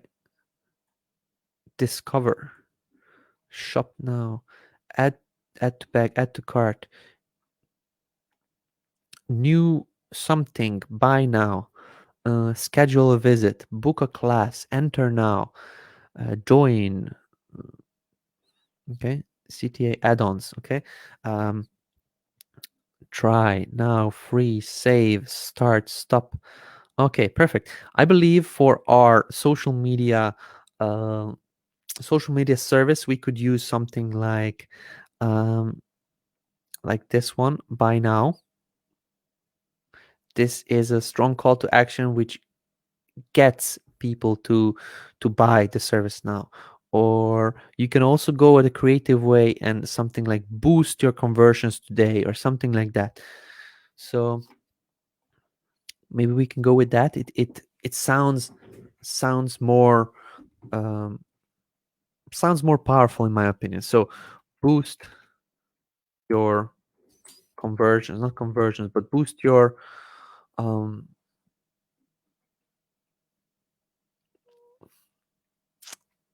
boost your accounts or boost your business, or let's just leave it at buy now.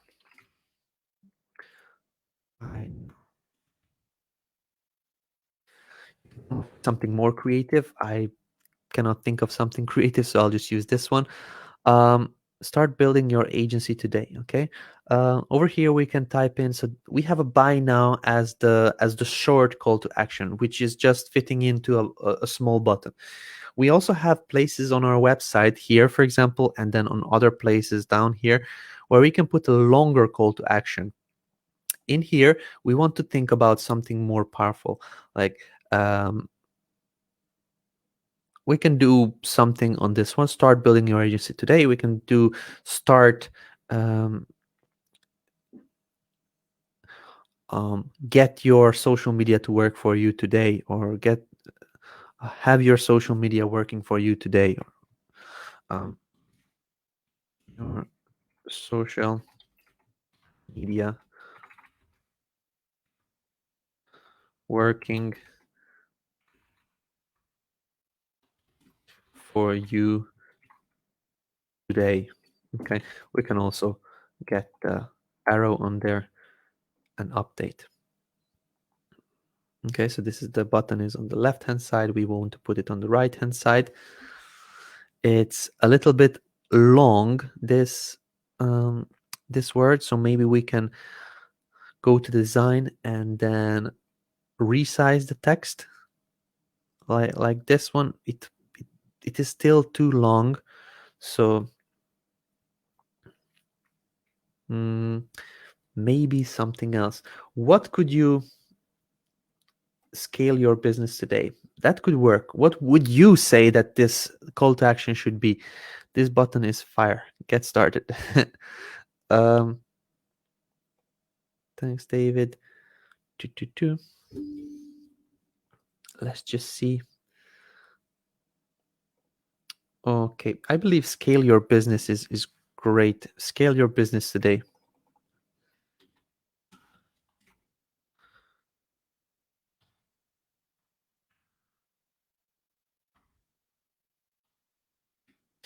Scale your business today. Fire up your social media. Of course, the button should be flames, not. That's actually good. Fire up your social media. This sounds great. Scale your business today is more of a of a of a this type of business, very professional business, but we're not a professional, super professional business like the other one that we found. Let me just show you what we found. Life marketing, they're really professional people in suits. This type of company that creates everything very super professional. I don't want to create an agency like that. I want to create something more friendly. So I'll take up your offer. Skyrocket your social media. That's great one as well. Fire up your social media. Transform your business. Skyrocket your social media. 10x your business today. This is not something you should use because depends where they are. In case they are a multi-million-dollar company and they don't get actually the service, they don't get the 10x what you are promoting, it could be a trouble. So I wouldn't use this as a call to action. So I still like fire up your social media.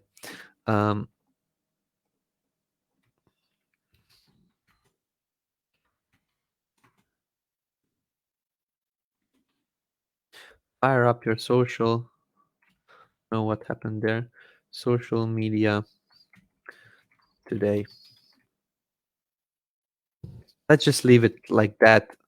We're taking too much time on that. Okay, so we have now our button, fire up your social media today.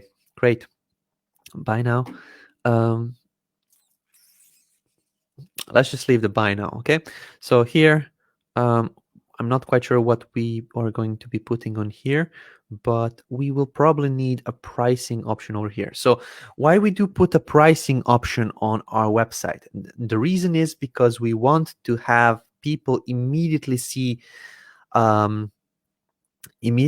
what kind of services they can get for how much money. Other companies, like for example this live marketing, here we go.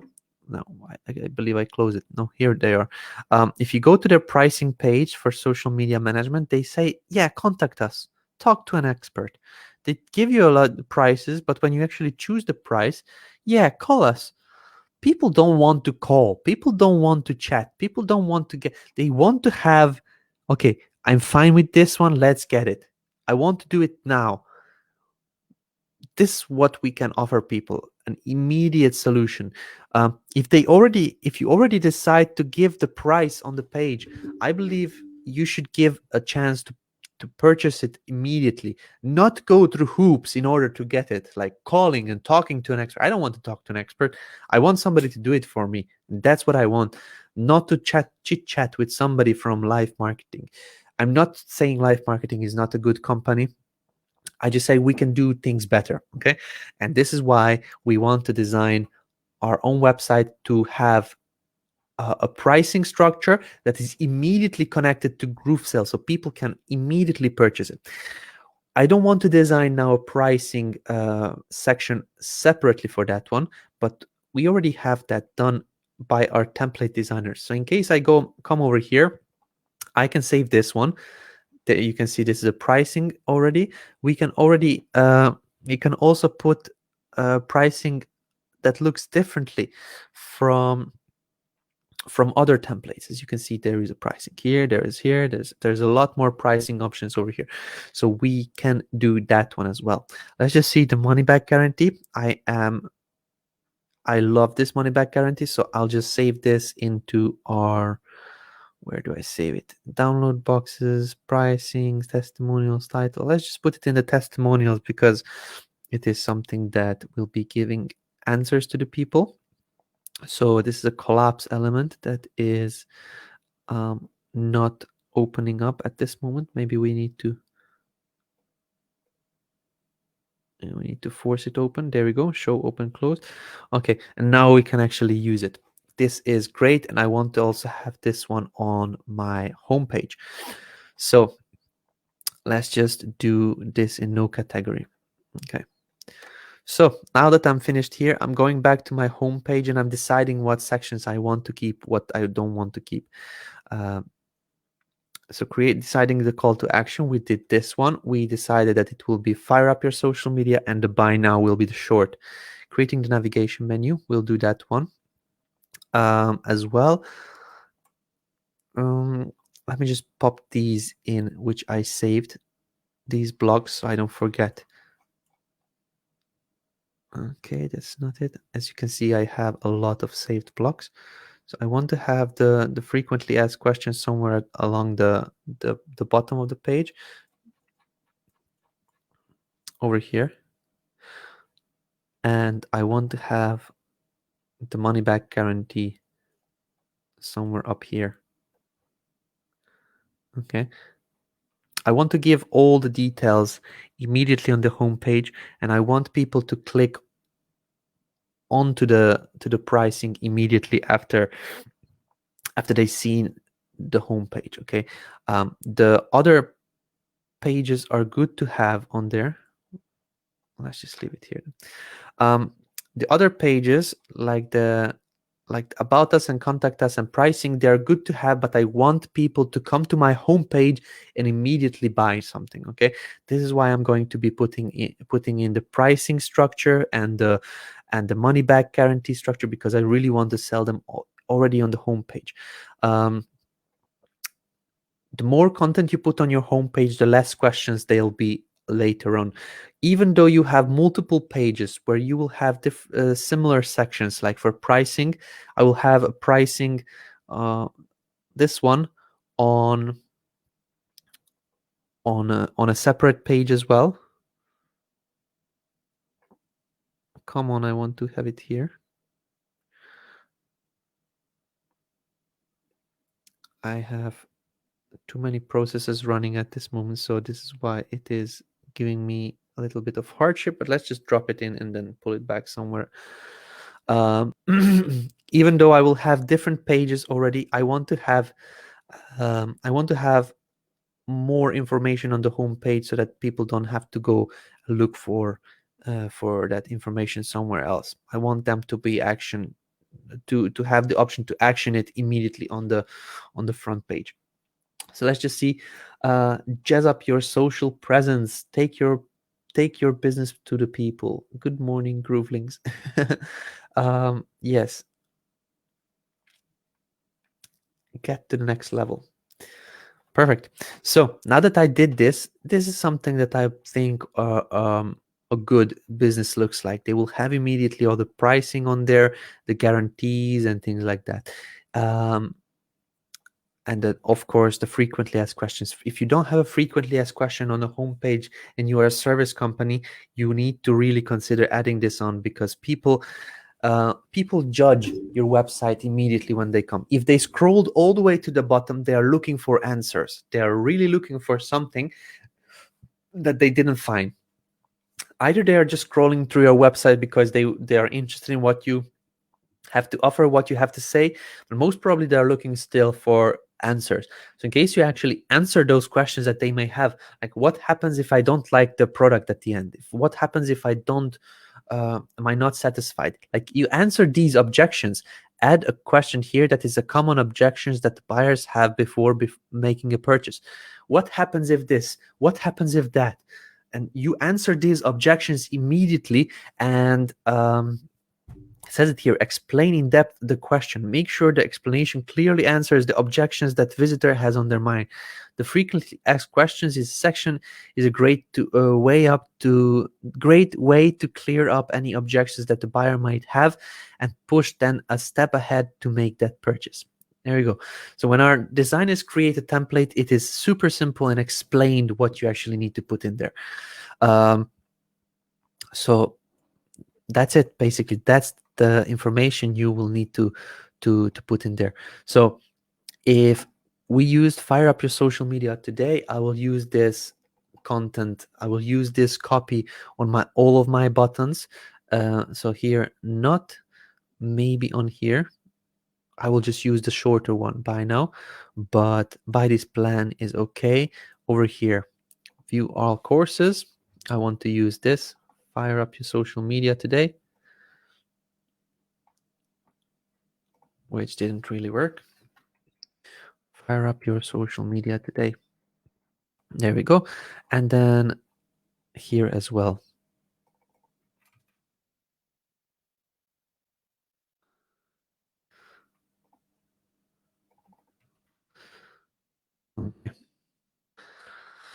Good. So now that we did the call to actions, let's just click the publish button and let's go back up and then sort out this mess of a navigation bar.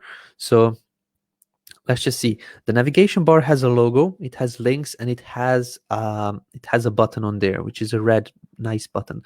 When we click on the block section, this outer part of the navigation bar, we have sort of a background. We can see that this is just a black color, so that's fine. We can just use a different navigation bar and recreate this one over here. So I will go to the wireframe blocks, navigation bars, and I'll take one that has a logo, has links, and that has a button. Okay, and this is it basically. So Now I will click on this button and then pull it up here. So I don't have to recreate it. I'll delete the black button. I'll click on this nav menu element, and I'll just set the text up in white color because here it is white. I will click over here to the block section, and I will make the background black. Okay, as you can see here, we're still missing a little background. So in the nav menu, the background needs to also be black. There we go. We're almost done. We have this logo over here. We'll just pull this up and delete our black logo. And we now recreated the actual there we go. I want to just delete this. It loses both of them for some reason. So let's just pull this away. It gets rid of that one as well. Funny. So let's just download this image and then upload it over here.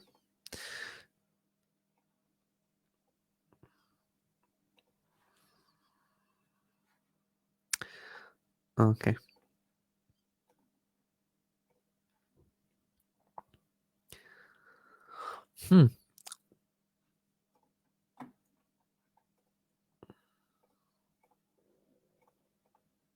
Okay, that's strange. It's super small on the page, I believe. This is why it's not showing up. Okay, that's strange. It could be a bug, not quite sure. But yeah, this just happened. So if I move it away, it moves both of them. So let's just leave it as it is. I wanted to have the same logo on there, but it seems that I cannot use it. Maybe I can upload one of my images, one of my logos that I created. Maybe this lemon over here. Yeah, it is not allowing me. Doesn't matter. Let's just continue.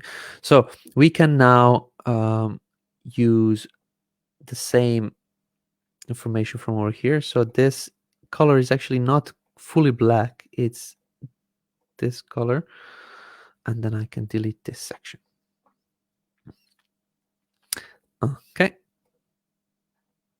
And then I'll put this color in here. Paste. There we go. So now we have our navigation element, the navigation bar. Not quite sure why this image over here is giving us trouble, but doesn't matter. We can just continue working without that as well. We have now this red color. Today on the session with Bertrand, you learn how to choose your company or brand colors. And he recommended a simple step by going to coolors.co. So COOLORS.co. Okay, so coolors.co. If you go onto this page, you can click Start Generator, and you generate your own color palette for your business. So in case you don't like this one, you just press the space button, okay, on your keyboard, and you have generated a new color palette that is looking great. Okay, once you found something that you like, you can just see the hex code on here. Okay, to simplify it, to simplify this process, I will go with colors that are offered here already inside inside the color picker. So I'll just go, instead of red, I'll go with yellow. Okay, because David Lemon is yellow, so I'll just go with a yellow color. Sometimes when you choose a yellow or a very, very bright color, the white text inside doesn't look good. So maybe you want to think about putting this kind of thing in. It still stands out, but it's more visible, more readable. So maybe you can go this route as well. I will, for sure. So I'll just go with the black text in a yellow button. This will be our brand. So the icon, I want to also change them to yellow here as well. And then we'll start filling up the text a little bit later. So now that we have our color sorted, we can take this heading and reuse it on all the on all the other pages. So I'll just save it as a navigation bar. We already saved the previous one, but I believe there is some kind of issue on that one. So this was on the home page. Let's just go on to pricing. Let's delete the block, which is our heading. As you can see, it is duplicated. So we can delete this one. We can pull in the navigation bar block that we saved here on the top. And now we have it sorted. So now we have the same buttons, we have the same color sorted, and we can just click the save button. What was that color brand site? It is coolors.co. So coolors.co. I can drop the link in here for you guys. Perfect. So Zahir is saying, I tried using templates opt-in, but I was not able to do that because it does not provide integration with GrooveMail. Yes, the integration with GrooveMail is still coming. It's not done yet. At this moment, in case you want to use GrooveMail, I suggest putting the code embed element and then having that having the form embedded into a code embed element. Okay, so now that we have it on this pricing page, I'll just type it here, pricing. So you have a 14 days money back guarantee. Okay, this is good enough. We'll change our text over here in a later video, but for now let's just save and go on to the next page to pull in the navigation. So we come over here, we change this navigation to another navigation that we have, block, navigation bars. Let's click on this one and pull it out like that. This is the about us section, get to know our own company. Get to know about our company. Okay, this is good enough. Let's click save and let's go on to the next page. Contact us. Let's delete this block and let's pop in our own block that we created for navigation bar. For any questions, fill out the form below and get in touch with us. That's fine. Okay, so now that we have our own heading or navigation bar, we can change the colors and the text on here. And just scan through. Okay, perfect. There we go. So contact us is very important when you're selling something online. You want people. You don't actually want people to contact you all the time when you're setting up a passive business, but you want to have the feeling in the people that this is a real business. In case something goes wrong, I still have a place to go in order to contact the company itself. So this is why the contact us pages are good. Also, about us, a short about us, a short support hours when you're online, when you're available to answer the questions. You can take that on, put that on. In case you're a real registered business and you have a registered business, you can maybe put on your own details on here. You can create a super simple email for your own agency. And then also, in case you don't have a phone number, you want to provide that kind of support to your customers, this is superb. And this is like a next level. If you have for example, your friends and family actually managing that, you may want to give them the tasks to answer calls sometimes for when somebody calls, which is the next level of business. And if you have options, I absolutely encourage you to do that. So this contact us page is not necessarily for people to contact you all the time. You don't want that as a passive business, but you want to provide the security and the feeling in people that in case something happens, you're here to cover them. You are here to keep their to keep them safe. So now that we did this, creating a navigation menu, applying it to all pages, we finished with this one. Creating the footer menu, applying it to all pages. Now this is what we're doing. So let's just go and have a look at the footer. We have a footer here with the logo, the #1 design agency. Okay, we don't want design agency, we want the #1 social media agency, or social media company, not social media company, social media agency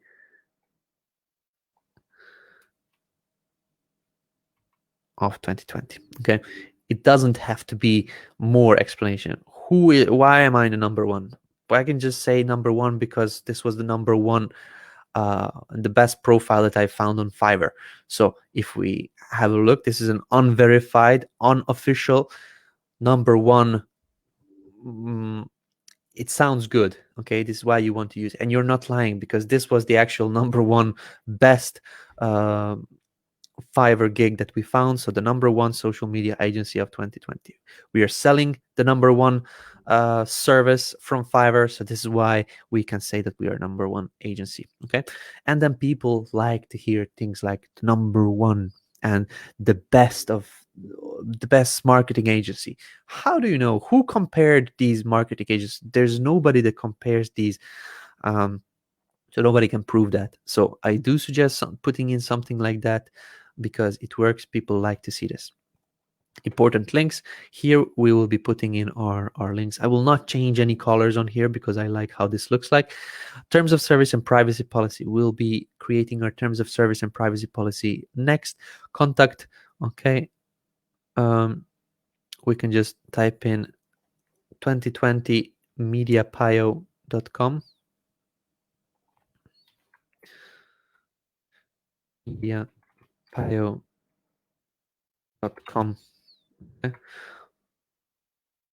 All rights reserved. Great. Perfect.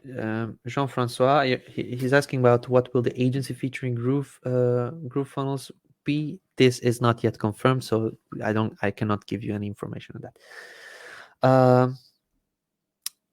Perfect. So now that we have our footer done, it is a good thing to be able to save it and then bring it over to the other pages.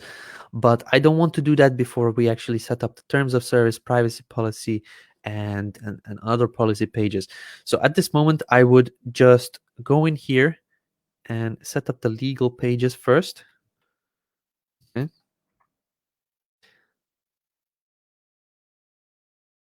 Create the footer menu.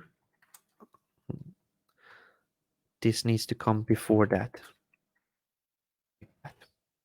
We need to set up the legal pages first so that we can save the footer menu with the legal pages already embedded, and then we can go and copy it on our whole website. So let's just make sure we don't lose any changes. We publish this website, and then we can go in and create a page. Let's see if we have any kind of content pages that we would be able to use for that. Okay, we are looking for a template that we can use for specifically to use on legal pages. Okay, I don't see anything like that, so we'll just need to go and create our own, which is fun to do. So we want to add on a new page. We want to add on a blank page, one empty block, empty container over here. And then I'll click inside the block itself, and I will go to spacing and add on spacing left and right, top and bottom as a padding. Okay, and I will do 2.5 rem of padding. Okay, so let's just see. Austin is asking, is there a code to auto update the footer year? Not that I know of so far.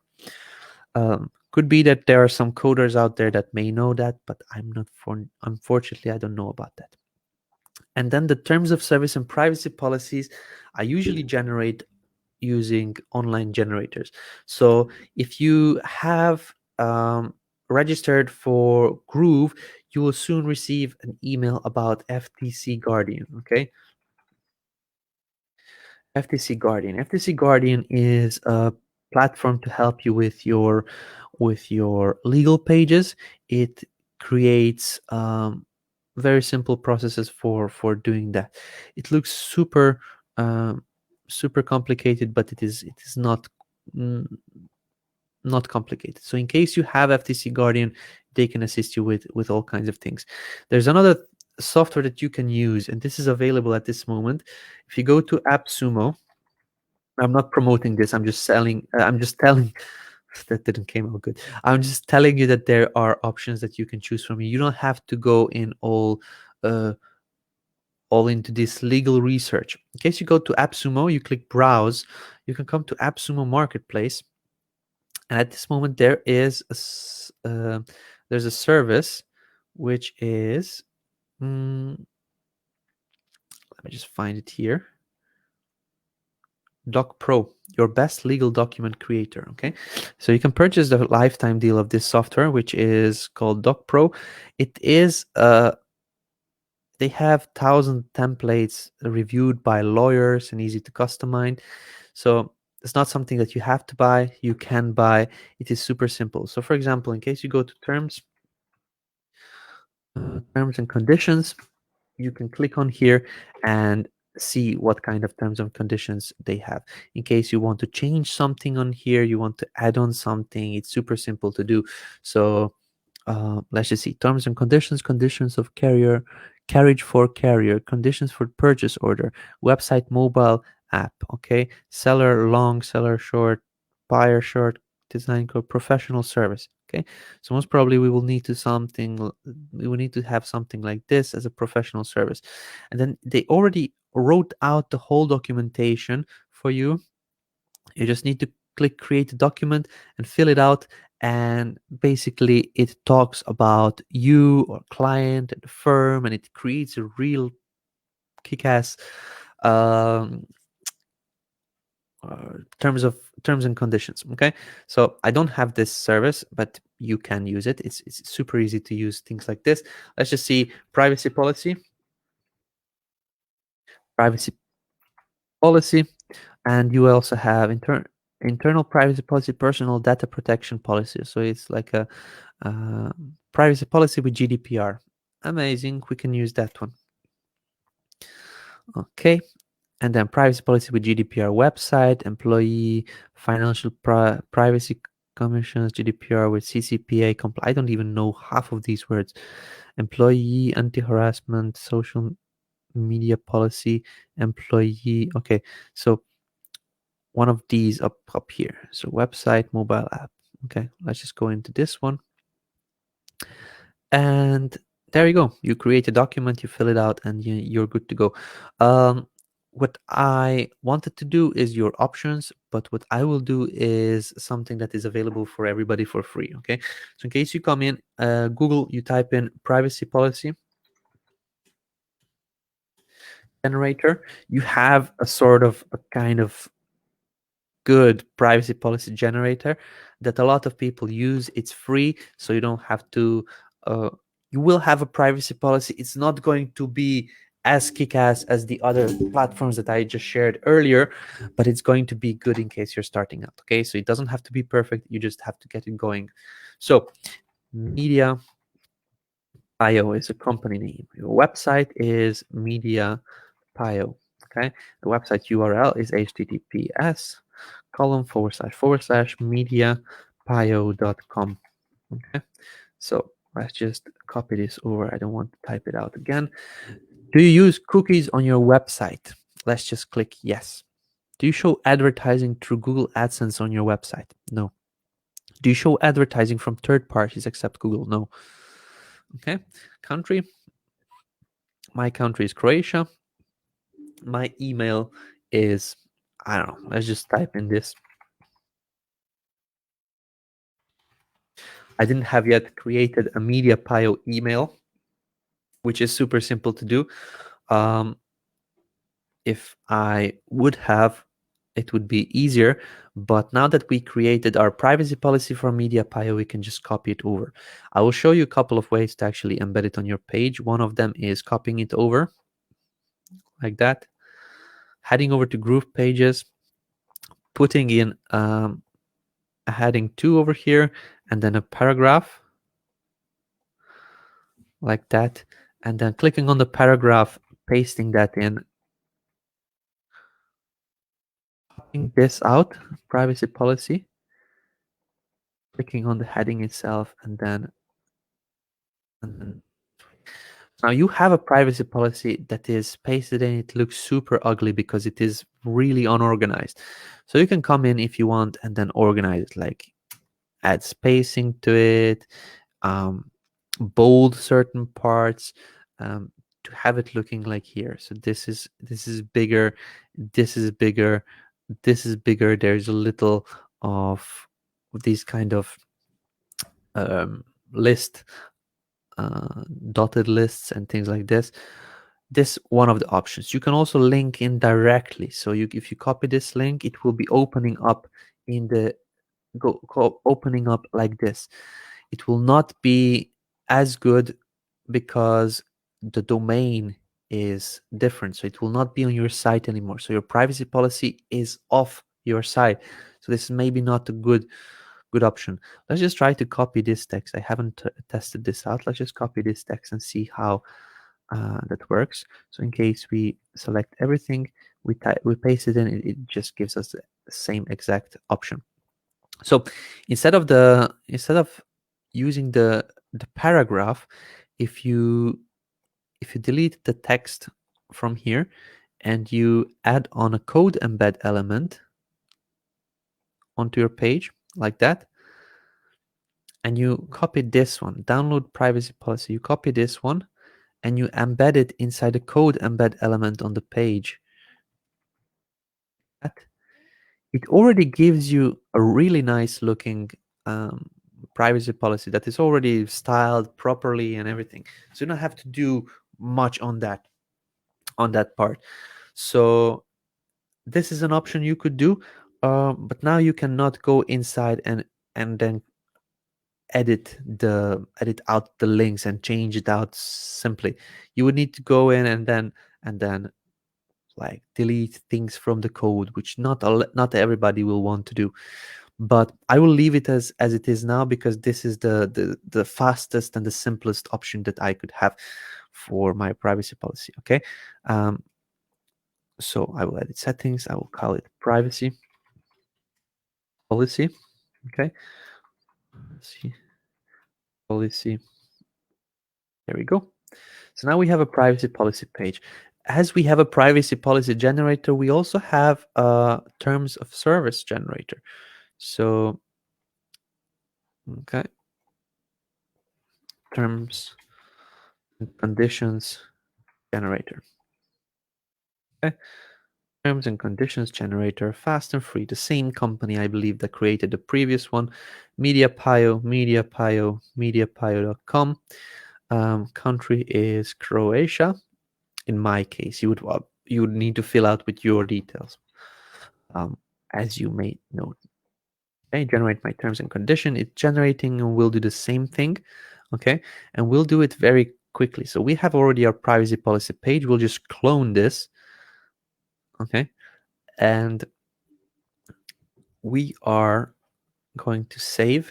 When this happens to you, when this keeps loading, make sure you save it and then refresh the page.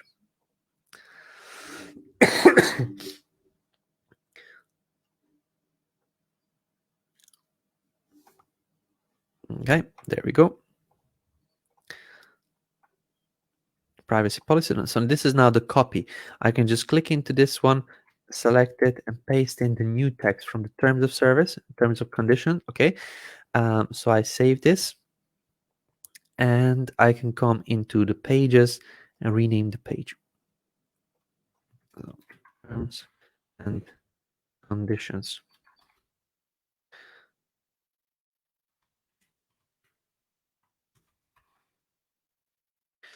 Terms and conditions. Okay, without spaces, but with these dashes. Great. So now we can publish. We have now these two pages on there that we needed. So now, in this case, we can come and then edit our footer. So number one, design agency. I believe we were in the contact us page. Yeah, #1 social media agency. I will add on the terms of service, link to a page. So I clicked on this link to a page, and the link page is terms and conditions. So terms and conditions. I want to open it in a new tab because I don't want people to leave from my website itself. I want to have everything open in a new tab. Okay, terms and conditions, and then privacy policy. We do the same. We just choose. We type in privacy policy. Okay, link to a page, and we can choose the privacy policy page. Open a new tab. Great, awesome. So now we have this done. We just publish it, and now it would make sense to actually copy and basically save the block and paste it in, because now we already did all the work that we wanted. So contact. This is a link, so we would need to do this. Contact at mediapio.com. Okay, perfect. Good. Frida is asking, why are you leaving it in one column? 2 or 3 columns would be better. For a privacy policy, I'm not quite sure. Or for something else. I don't know what you are implying for, but let's just save this as a footer. There we go. So we have now our footer, and we will bring it into all our pages. So about us, we'll delete this footer, and we will bring in our own footer that we just saved. So in the design blocks, we come into footers, and we use the saved footer we just saved previously. Just to quickly verify, we have the social media agency, we have the contact at MediaPio. When we click on the link, it should be set up to open the pages. So that's what we want. Let's just save and go to the next page. Pricing. Awesome. We want to delete this. Let's just go into the blocks, go into footers, and then bring this in over here.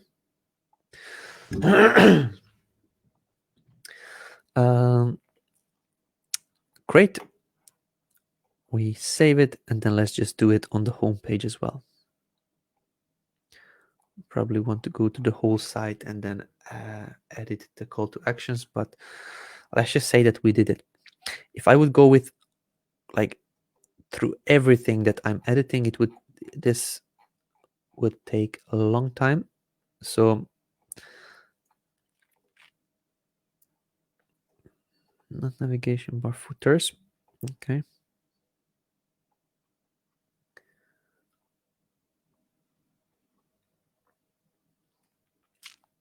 Okay. Great. Publish. Good. So now that we have done this, we are seeing privacy policy and terms and conditions inside the header, as inside the navigation bar as well. This happens because we have them all aligned up here, as you can see.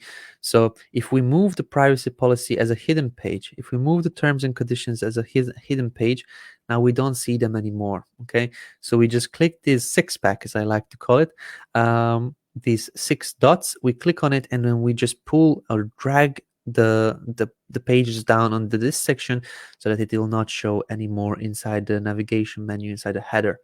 Okay. So now that we did this, let's just see what is the next. Setting up legal pages, creating the footer menu. Okay, this is done. So create the main content of the pages, which will probably be in the multiple videos, and then making pages responsive.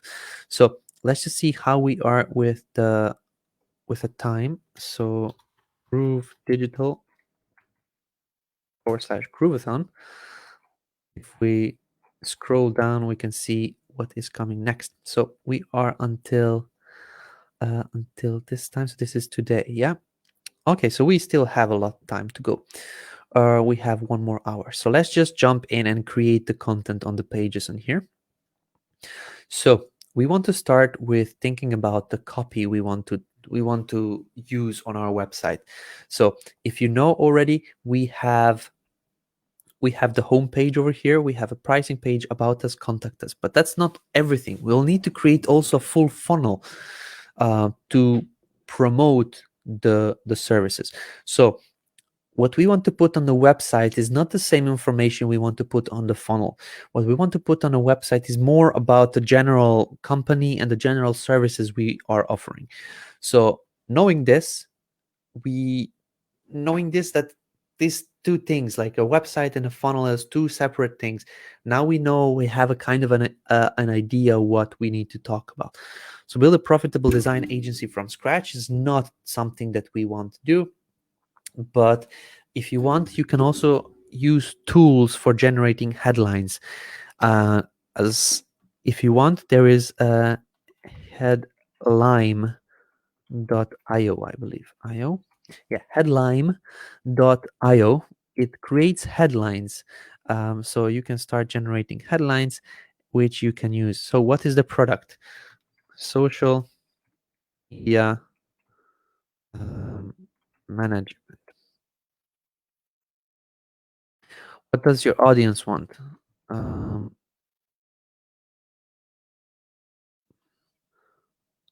don't know. Or income. Social media management. In case somebody hires somebody to do social media, they want more leads. They want more. Let's just leave more leads. What solution do you offer? Social media management services. Who's your audience? My audience, and this is very good, if we would go through the whole step-by-step what Bertrand showed us, we would know already the answers to these questions, but because we didn't, we have to come up with these right now. So my audience at this moment will be I don't know. So let's just say that we are targeting small business owners like restaurants and pizza parlors and beauty salons. So small local businesses. What problem does your audience have? Let me just zoom in so you can see it as well.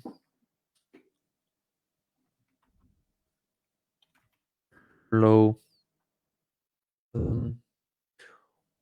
problems that my audience has is not enough people coming to their businesses. So if we wrap this up, problem is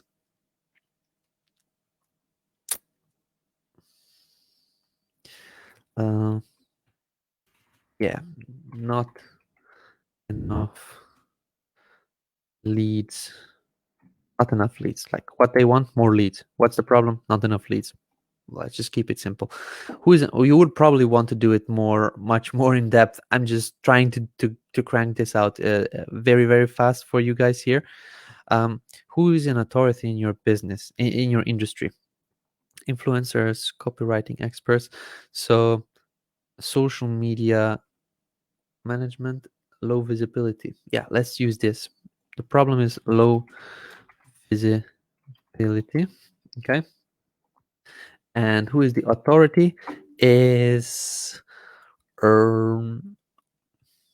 influencers, social media influencers, social media influencers.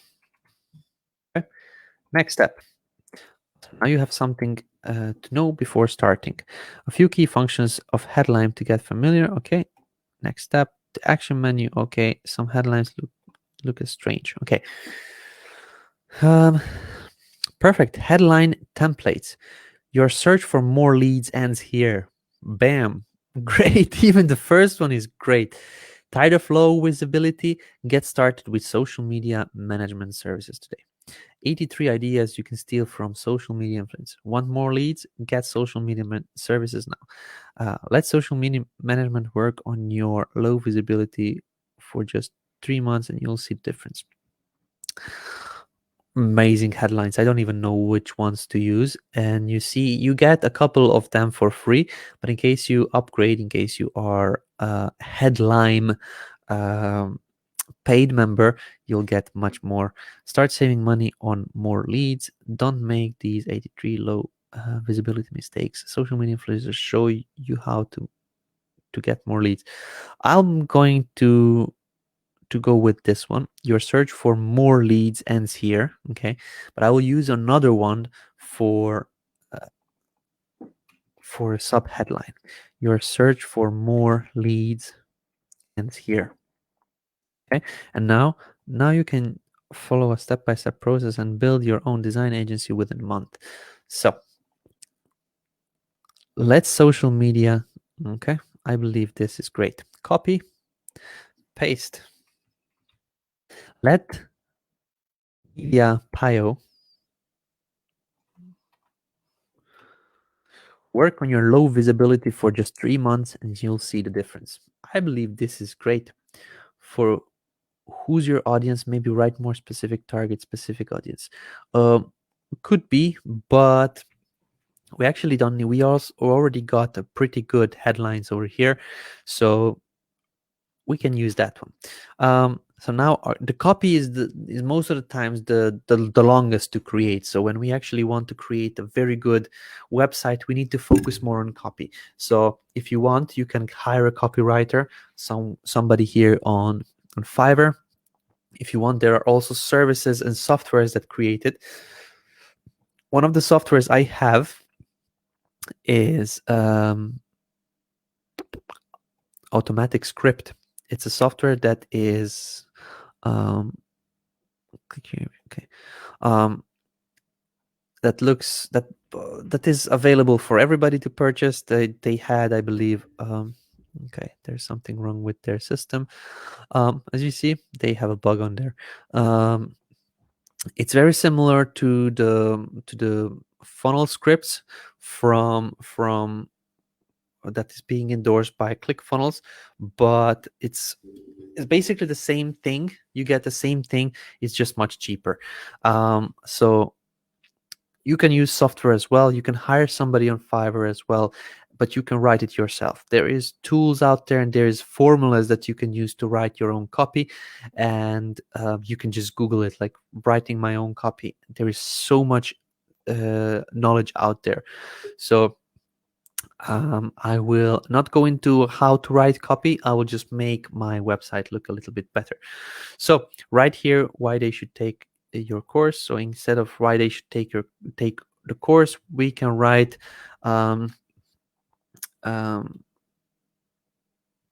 we can write some list items on why they should let us handle their social media.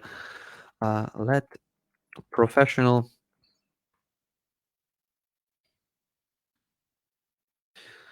social media managers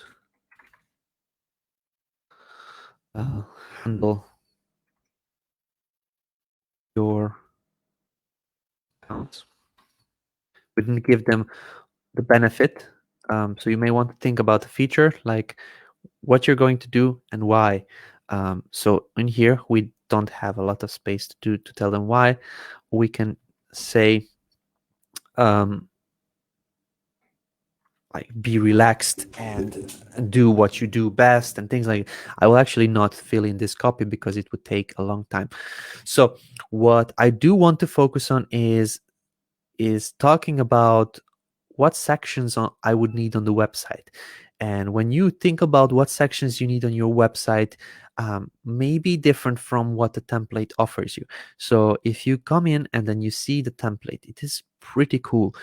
Think about, do you have a video that you could put in here that would promote your business at this moment? So let's just see if we have a video from Marinella over here. If we don't have a video, you can maybe see, is this a video? So this is a video, but it doesn't show anything. So in case you don't have a video, you may want to create one. You may want to see if there is something available on YouTube. You may also want to see if there are already pre-made videos out there online, something that you may be able to use. But in case you don't have a video, you may think about deleting this section. You don't have a video, you don't want to use a video, so let's just maybe just delete it. So in here, I want to add an inner spacing, something like 4 rem, like that. So why choose our course? Why choose our business? Or why let us handle your social media needs? Why handle your social media needs? And then you can give suggestions on why that would need to be done. So what I want to mention is you want to keep your website engaging, and by engaging I mean not only text but also icons and colors and images. So social media management is something that involves a lot of visual aspects. If you're talking about something else, you're selling other services, think of it, is it a visual business? Is it a boring business? If it's a boring business, you may want to be, and I don't mean boring, I mean like lawyers and things like, they don't put a lot of images for a reason, because it is a more serious business. People don't look at images and things like this. Like, what images could you be putting? Like all these lawyers chit-chatting and working on a computer, that just doesn't work out. But in case it's a visual business type of an artist, or you design something, websites for example, or social media has a lot of images that are involved. You may want to showcase those. So you may want to create mock-ups, you may want to do something like this, but it needs to have a lot of visual images in there for your customers to see what they're actually getting and how you are working. So in here, let's just see our featured, not featured courses, but some of our featured work. Let's just type in some of our work. Okay.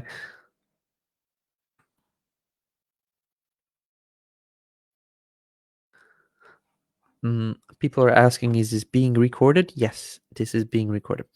Check out as our most popular, not courses, but our most successful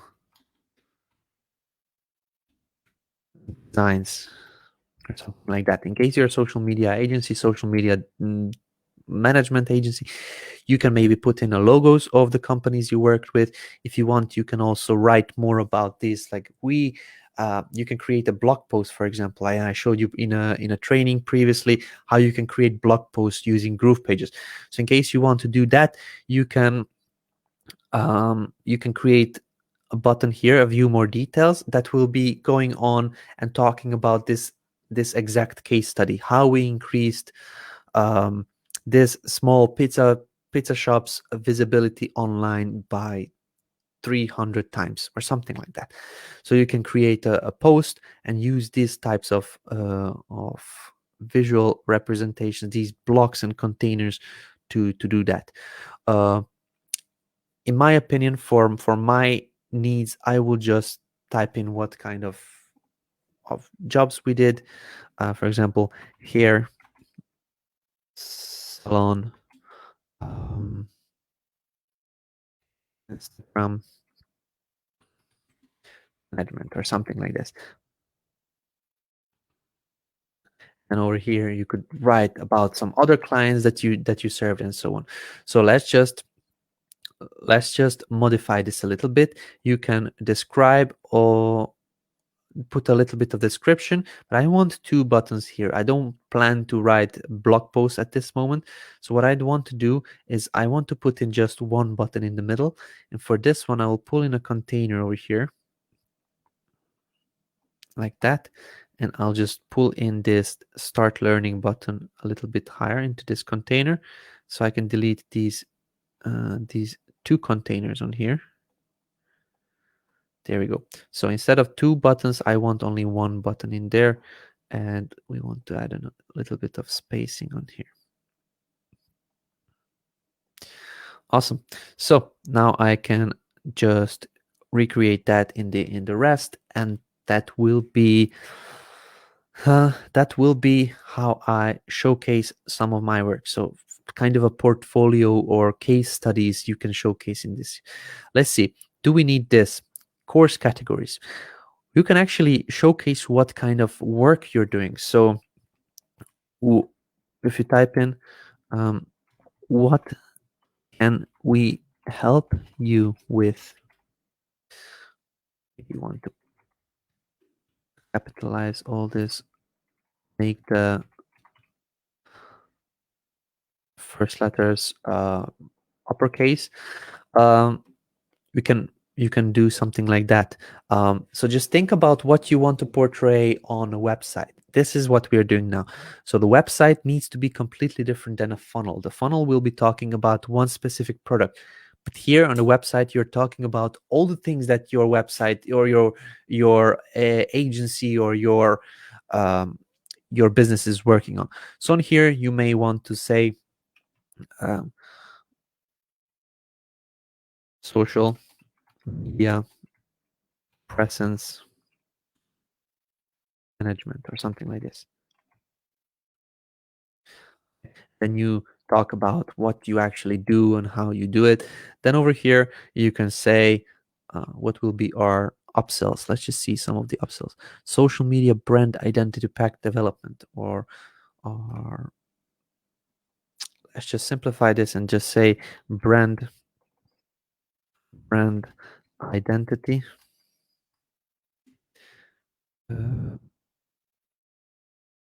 development.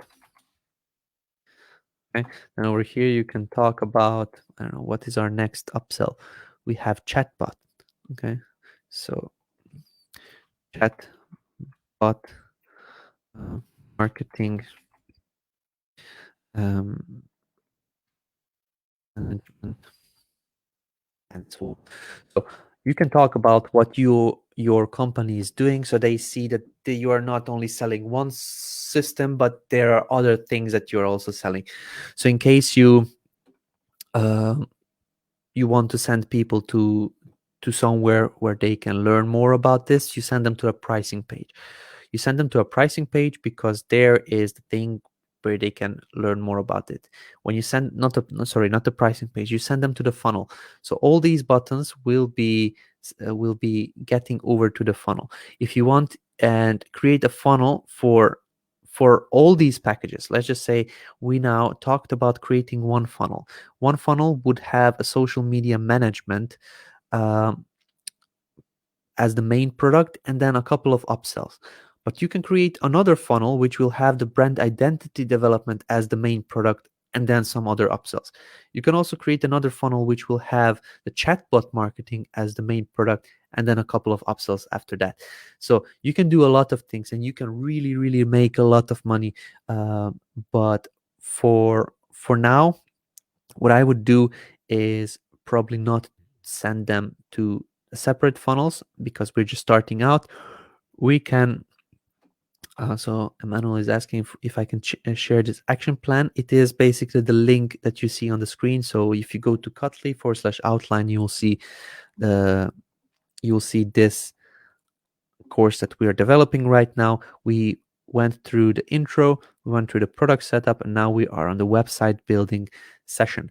The next sessions will be about SEO, tracking the deployment, and so on. But now at this moment, we're creating the main content on the pages. So let's just say that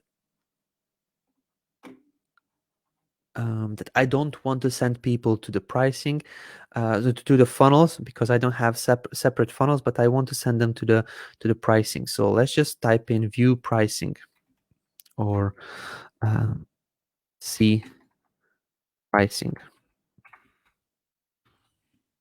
options. Okay. Let's see if it looks good. It doesn't look good. So see, pricing would look a bit better. Pricing. Okay. Yeah, see, pricing is better, and we want to send them to the pricing page. Great. So now that I have this button, I can just duplicate it, pull it down here. Instead of view courses, I want to delete that view courses, and I will duplicate this one over here, and then see people to the send people to the pricing page. Okay. See pricing. There we go. So now we talked about what we actually do. Now we can give them the pricing options over here. So we will talk about the social media management. So maybe we could duplicate this and pull this a bit lower on the page.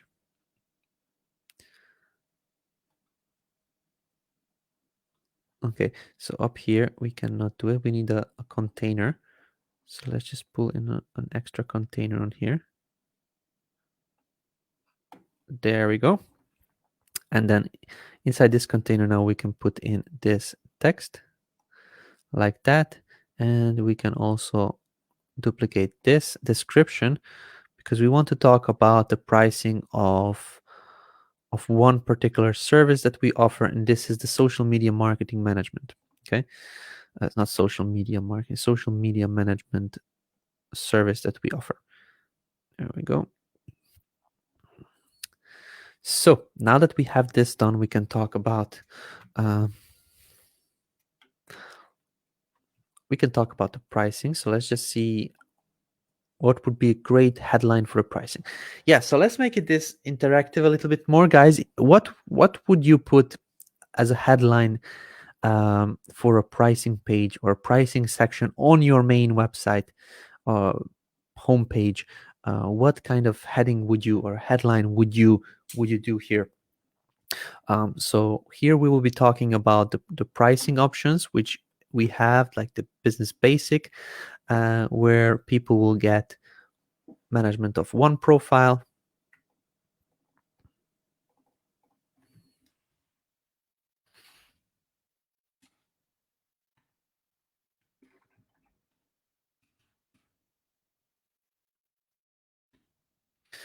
social profile. Okay, we can decrease the size of this one. On here, what we have: 1 month of management, one. Actually, not because this is a continuous service. Let's just type in one daily post.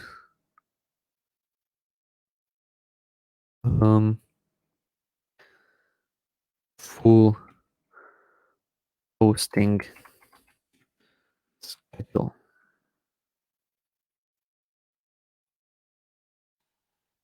Okay. It's true, only dollars. No, so we would need to add on a little bit of intro to the whole pricing. So something like interested in social media management prices, or how much do we charge, or something like that. Let's just say for now, because we didn't have any better ideas, how much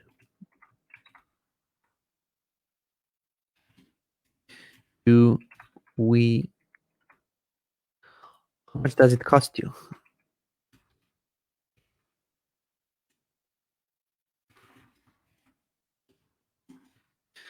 You need to make the website about your visitors. How much does that cost you? Maybe this is not the best because we are talking about the cost and we're not talking about the actual value they're getting. So maybe this is not the best idea. So what are our prices or something like that? Because we don't want to tell them that this is a cost to them. This is not a cost, this is a benefit to them. We are sorting all their needs. So we can just more pricing options, because we don't have anything. Price plans, yeah. What is a peace of mind worth to you? This is great. What is a peace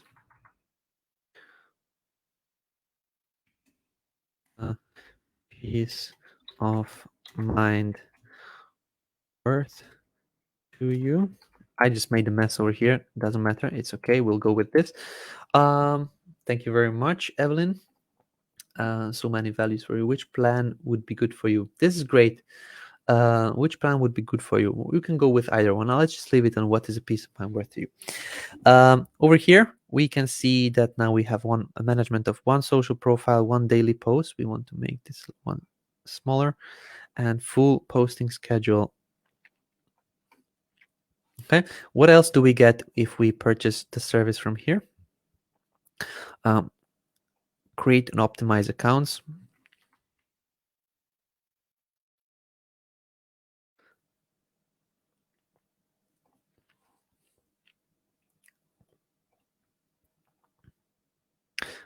Okay.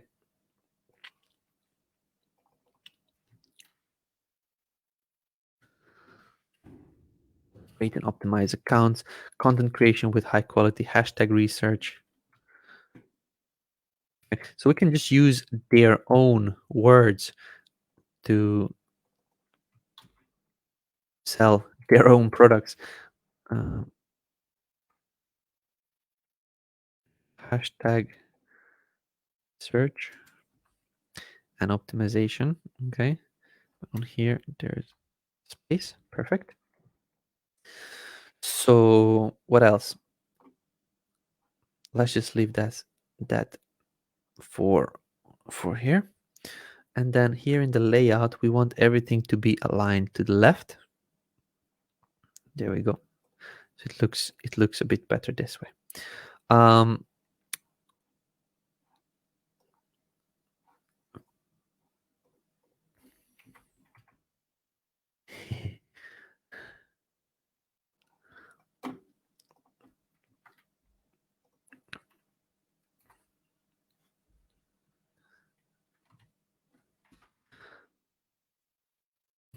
Better.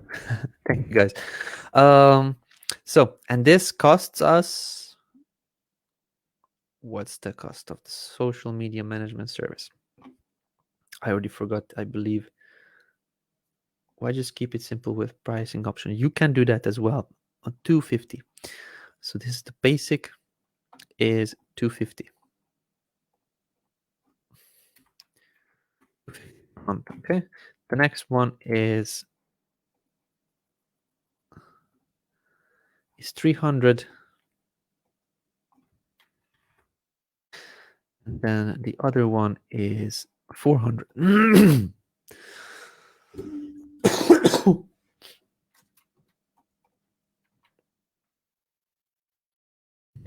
They have here bronze, gold, silver. Okay, I don't want to go bronze, gold, silver. I want to go bronze. I want to see so basic, standard, and premium. Okay, basic, standard, and premium.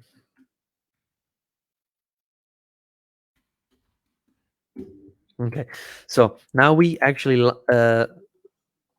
put in all the things that people get. So here we have 2 profiles, 1 month management, and we also just use these types of things. So you now know how to manage the pricing plans. I will be doing this in the background for the next sessions, but let's just continue on. So we are offering money back guarantee. Our money back guarantee is 14 days. So this seal is not the best for that one. So let's just see if we Google 14-day money back guarantee. And if you go to images, you click on settings and actually tools. Yeah. If you click on tools, and then you can have usage rights, Creative Commons licenses, and commercial and other licenses. Let's just use Creative Commons licenses. 100% satisfaction guarantee. Satisfaction guarantee. There is no one that says 14-day last chance offer, 10% off, satisfaction guarantee. So maybe we can use this 100% guarantee. This is from Pixabay. So if we open it in a new tab, yeah, we can just save this. And we can use this instead of the money back guarantee image that we have here. Save image and we get the WebP image. So that's not the best. Save images, we get the WebP image.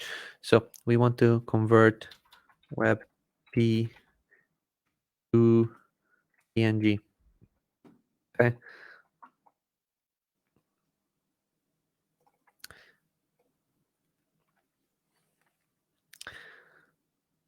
Good, convert to PNG. There we go. And now I can download it from here.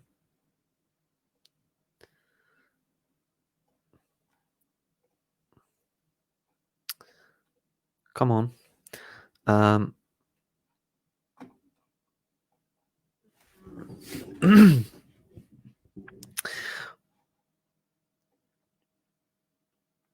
My computer is a bit slow. Can you hear me, guys? Okay. I believe I am stuck.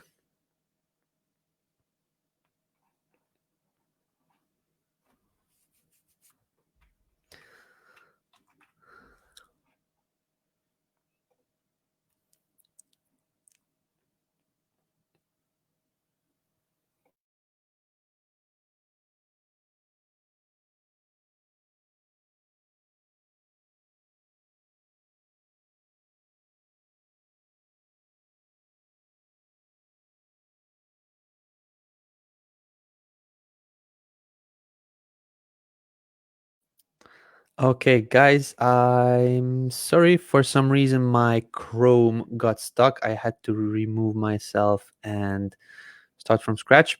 I'm back here. Let me just share my screen one more time. It logged me out from everything. So,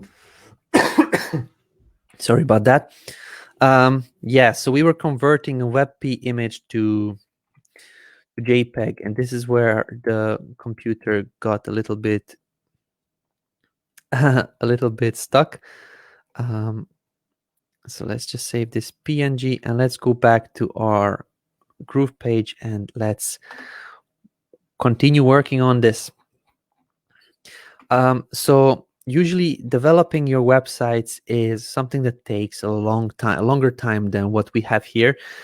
So what I will be doing is I will be showing you what steps I would take, and this is what we went through today, in order to make the website up and running. I will not be teaching you how to write copy because I'm not a copywriting expert, but I'm a website assembler expert, and I can help you with that one. So let's just see how this looks like. Okay, maybe we want it a little bit bigger. I don't want to have pixels, but I want to have this maybe a little bit smaller. Great. So satisfaction guarantee. What I wanted to tell you is I will show you what goes on websites and how to think about what goes on the websites, but I will not be probably having enough time to show you step by steps that what you need to actually put on your website, what kind of copy and so on. Most of our templates are created that way, that it gives you the frame, it gives you the gives you what you need to type in there. So if you follow our templates, you can really crank out a lot of these websites. So for the satisfaction guarantee, I would just say 14-day full satisfaction, not full satisfaction, 14-day full, no questions asked. money back guarantee. What we're doing with these money back guarantee is we're actually selling.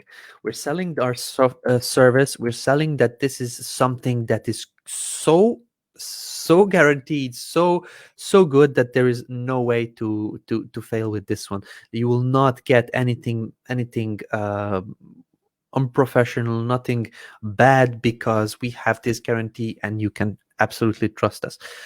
So this is the trust factor that we want to convey with our visitors. So you would need to write about that. Why are you giving this money back guarantee? What you are going to be doing in case they don't feel that they in case they don't feel happy. And then you basically put yourself in the customer's eyes. If you would purchase something from a social media company, what kind of of assurance would you be looking for? And this is what you would need to write out over here. So over here, if you want, you can say step 1 we do this. So if you want, you can go our process, then you say step 1 you create your order.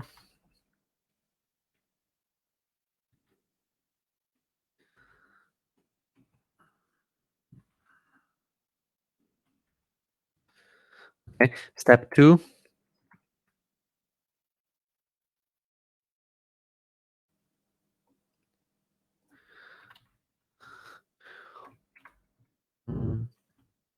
are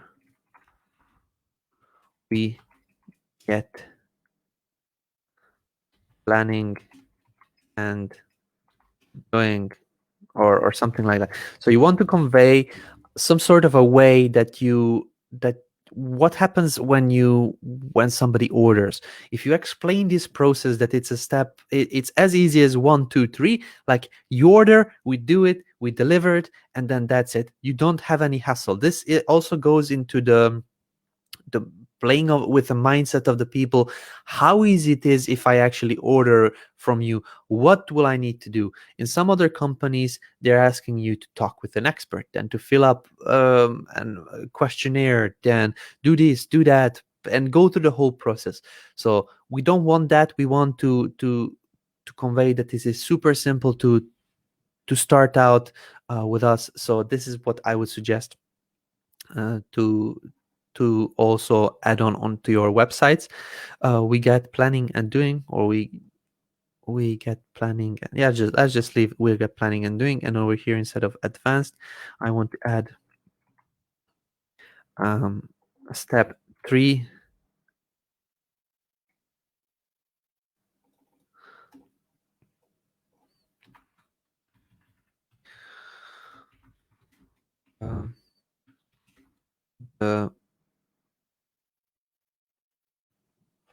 I don't know. We are delivering a schedule for the people.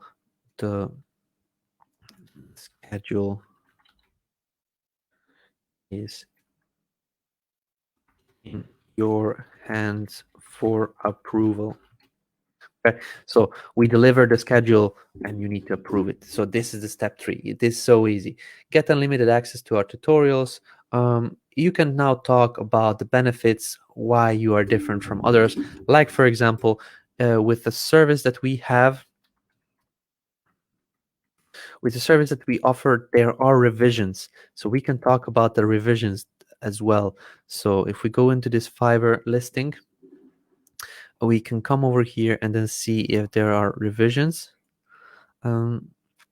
Management page evaluation, there is no revisions. There is a delivery time mentioned over here. So the normal delivery time is 10 days. For this one is 14 days. So let's just talk about 10 till 14 day delivery time. So we can now talk what makes us unique. We can talk about 10 till 14 day delivery time, 14 day delivery time, and so on and so on. So you go on and you find the benefits from your Fiverr seller, what they're actually doing. So it says here 10 days delivery. On here it says 14 days delivery. You can also look into the description of what they're actually offering, and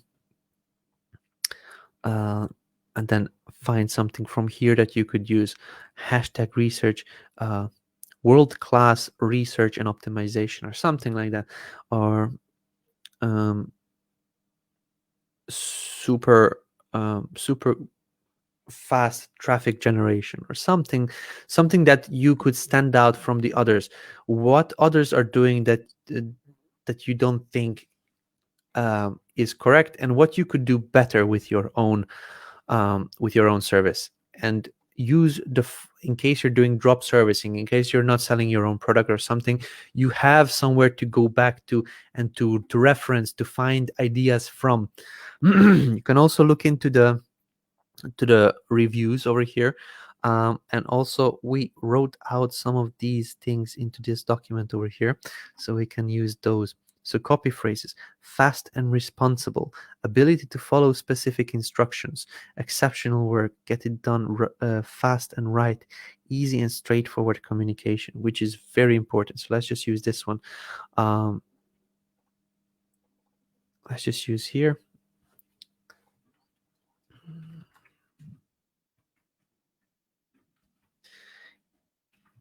Easy and straightforward communication. Maybe just type in easy communication, and then you write about that in here. And then over here you use, for example, exceptional work.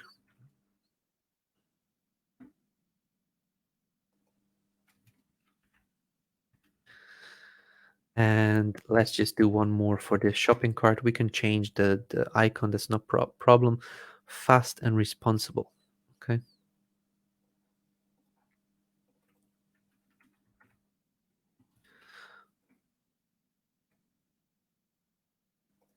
I clicked. There you go. Fast and responsible. There we go. So now it looks good. What makes us unique? I found these snippets, these copy phrases I found from the reviews themselves. So over here, she's so fast and responsible. So I took this out from the actual Fiverr gig. Then I was looking over here.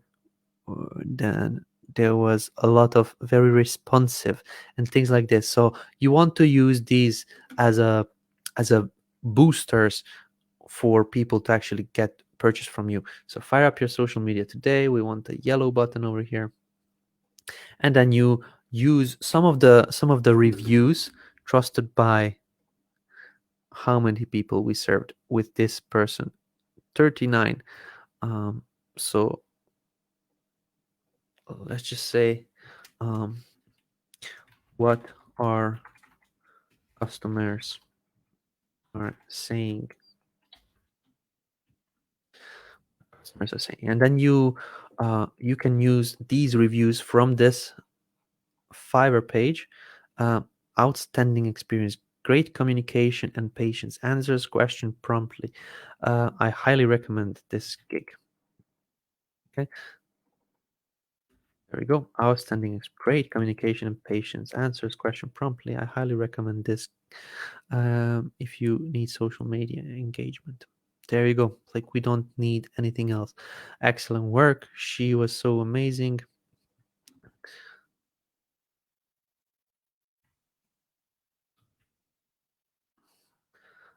Great work. Maybe something longer. Let's see if we can find something longer. If you have social media marketing needs, Marine is your go-to professional. Highly recommend. Okay, perfect.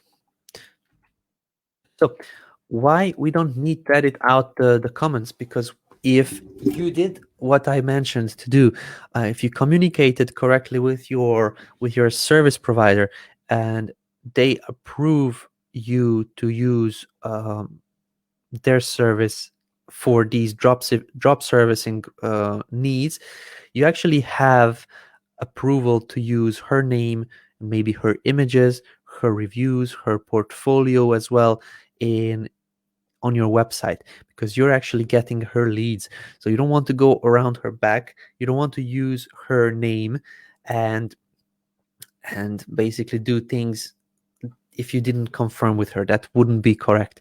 But in case you did confirm that with her, you can also talk about your team. So in case you did this, you don't have to edit out anything here. You would need to just talk about Marine. Like it says, if you have any social media marketing needs, Marine is your go-to professional, highly recommended. So who is Marine? Maybe we can talk about our team over here, about us, or something like that. So you can create a mock-up with your image, with Marine's image, with other service providers' images that you are hiring to work in your whole agency. So this is something that you would need to do previously before starting to work with somebody. But let's just say that now you did contact Marinella or Marine. You can now use her image and you put it as the person that is working in the business. So instead of this lady, you can maybe create a mock-up where there is multiple faces on there, and then you can just say shortly or about us, or something like that. And then if you want, you can talk very, very shortly about the whole team, about the people that are managing the social media for others, and so on. So that's something I would suggest. Hey Donna, how are you? Hi, I am so good. How are you doing? I'm good. I just wanted to pop in to see if you needed a break. I tried to come on earlier, and then I realized it was 5 minutes before I had a meeting, and I couldn't give you any appreciable break then. So I figured I would see how you're doing. Yeah, I'm very good. But Donna, we didn't have a game for the past couple of hours. In case you want to do a game while I just pop onto the loo. Oh, sure. Great. Yeah. I could definitely do that. I love popping on to give stuff away. Awesome. All right. Hi, everyone. I'm Donna Fox. I'm the CMO of Groove Digital, and I am just popping in to say hi and give our hard-working and hugely appreciated David Lemon a break. So I know, let's see, I know you've been talking about building sites. Here's a very, very, very easy one. The first person who can tell me how many custom domains you get with the upgraded account of GrooveFunnels. How many custom domains with the upgraded GrooveFunnels account gets a $50 gift certificate to groovegear.com. Good morning, everyone. I see Jody and John and Tomic and Sherry. All right, Christine, hello. The answers are rolling in. Obviously, the answer is unlimited. I see that we've got a lot. So here's the way the stream works. It takes in all of the chats from all the different places that we get them, and adds them to the stream. And sometimes we get a chat come in from Facebook right here, and then a YouTube chat will pop in over it because it comes in kind of based on the time. So I wait for a few seconds, and then I scroll back up and see the first person who said unlimited on my screen, maybe different on yours, but we go by my screen, is Real Creations 340. Real Creations 340. I need to write this down so that I don't know if anyone else is writing. I just started, so I'm not even fully on my schedule yet. So Real Creations 340. Just send an email to prizes@groovedigital.com and you will get a $50 gift certificate for groovegear.com, our new and awesome swag store that is getting better by the minute. So pro tip, if you get a gift certificate to groovegear.com, you might want to hold off and wait a day or two for some more selections. We're adding a bunch of stuff today, and Groovezilla will be prominently featured in a number of items. So let me give something else out. Congrats again, Real Creations 340. Hi, Carol. Good to see you. All right, next question.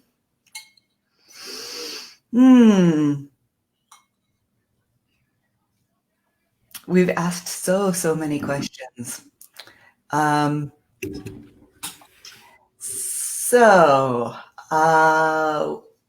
Let's ask a question about an element that you can add to your Groove pages that that will very effectively increase your conversions. So there's one particular element I'm thinking of that will greatly increase your conversions. We are about to add them to all of our launch pages today. The first person who guesses that, I know. It's not you, David. It's a $50 gift certificate to the Groove store. And there are lots of right answers to this question. I'm looking for a very specific, correct answer. So one thing that will improve your conversions that we are adding today to the main. So all of these, I'll talk about some of these as the answers are rolling in. And the first thing I see is Emmanuel says a CTA. Well, absolutely a CTA will increase conversions, but that's not the correct answer. So CTA, for those of you that are very new, is call to action. And every single page of your website should have a call to action. There should be something that you want the user to do. The call to action might just be read this and become informed, or the call to action might be buy our stuff, in which case, yes, it would increase conversion, but not what I'm looking for. We see video, we see exit pop, bonuses, also not what I'm looking for, but right here, oh wait, it just scrolled up and passed. Right here, Mary Sloan says timer. So that is actually the answer that I was looking for. Is that what you were going to say, David, when you came in? Yep. A countdown timer. Countdown timers very effectively increase your conversion on your page. And as we're rolling into the end of Grooveathon, the end of grand opening, we're adding countdown timers to the page. Now, Mary, by the way, congratulations. Send an email to prizes@groovedigital.com and you'll get your gift certificate. The thing about countdown timers is if they are too far away, if your countdown timer is, say, more than 100 hours or more than 4 days, they have the opposite effect. So putting a countdown timer on that's too long will cool down your conversions, which is why we are not adding them to the front page until today when we have 4 days left of the grand opening. So that's a little lesson on countdown timers and conversion. And David, I'm glad I could give you a little break. Thank you very much for that one. You're welcome. How's your day going? Oh, it is great. We had a very good session with Bertrand, the owner of Filsaime. Then Asher came on. He did an interview with me. So I was speaking what I thought about the whole Grooveathon so far, what I learned, what are the takeaways, what's my to-do list after it, and so on. So it is a great. We also got Simon Leong to come back very unexpectedly. We brought him on for a session, so it was really cool. We are having a session with Debarshi Sarkar is coming on again to teach you guys a lot of cool stuff with Groove Pages in just a couple of minutes. So there's a lot going on today. I have some breaking news. Do you want the breaking news? Like no one knows this. No one knows this. The breaking news is we're adding a bonus to the upgrade.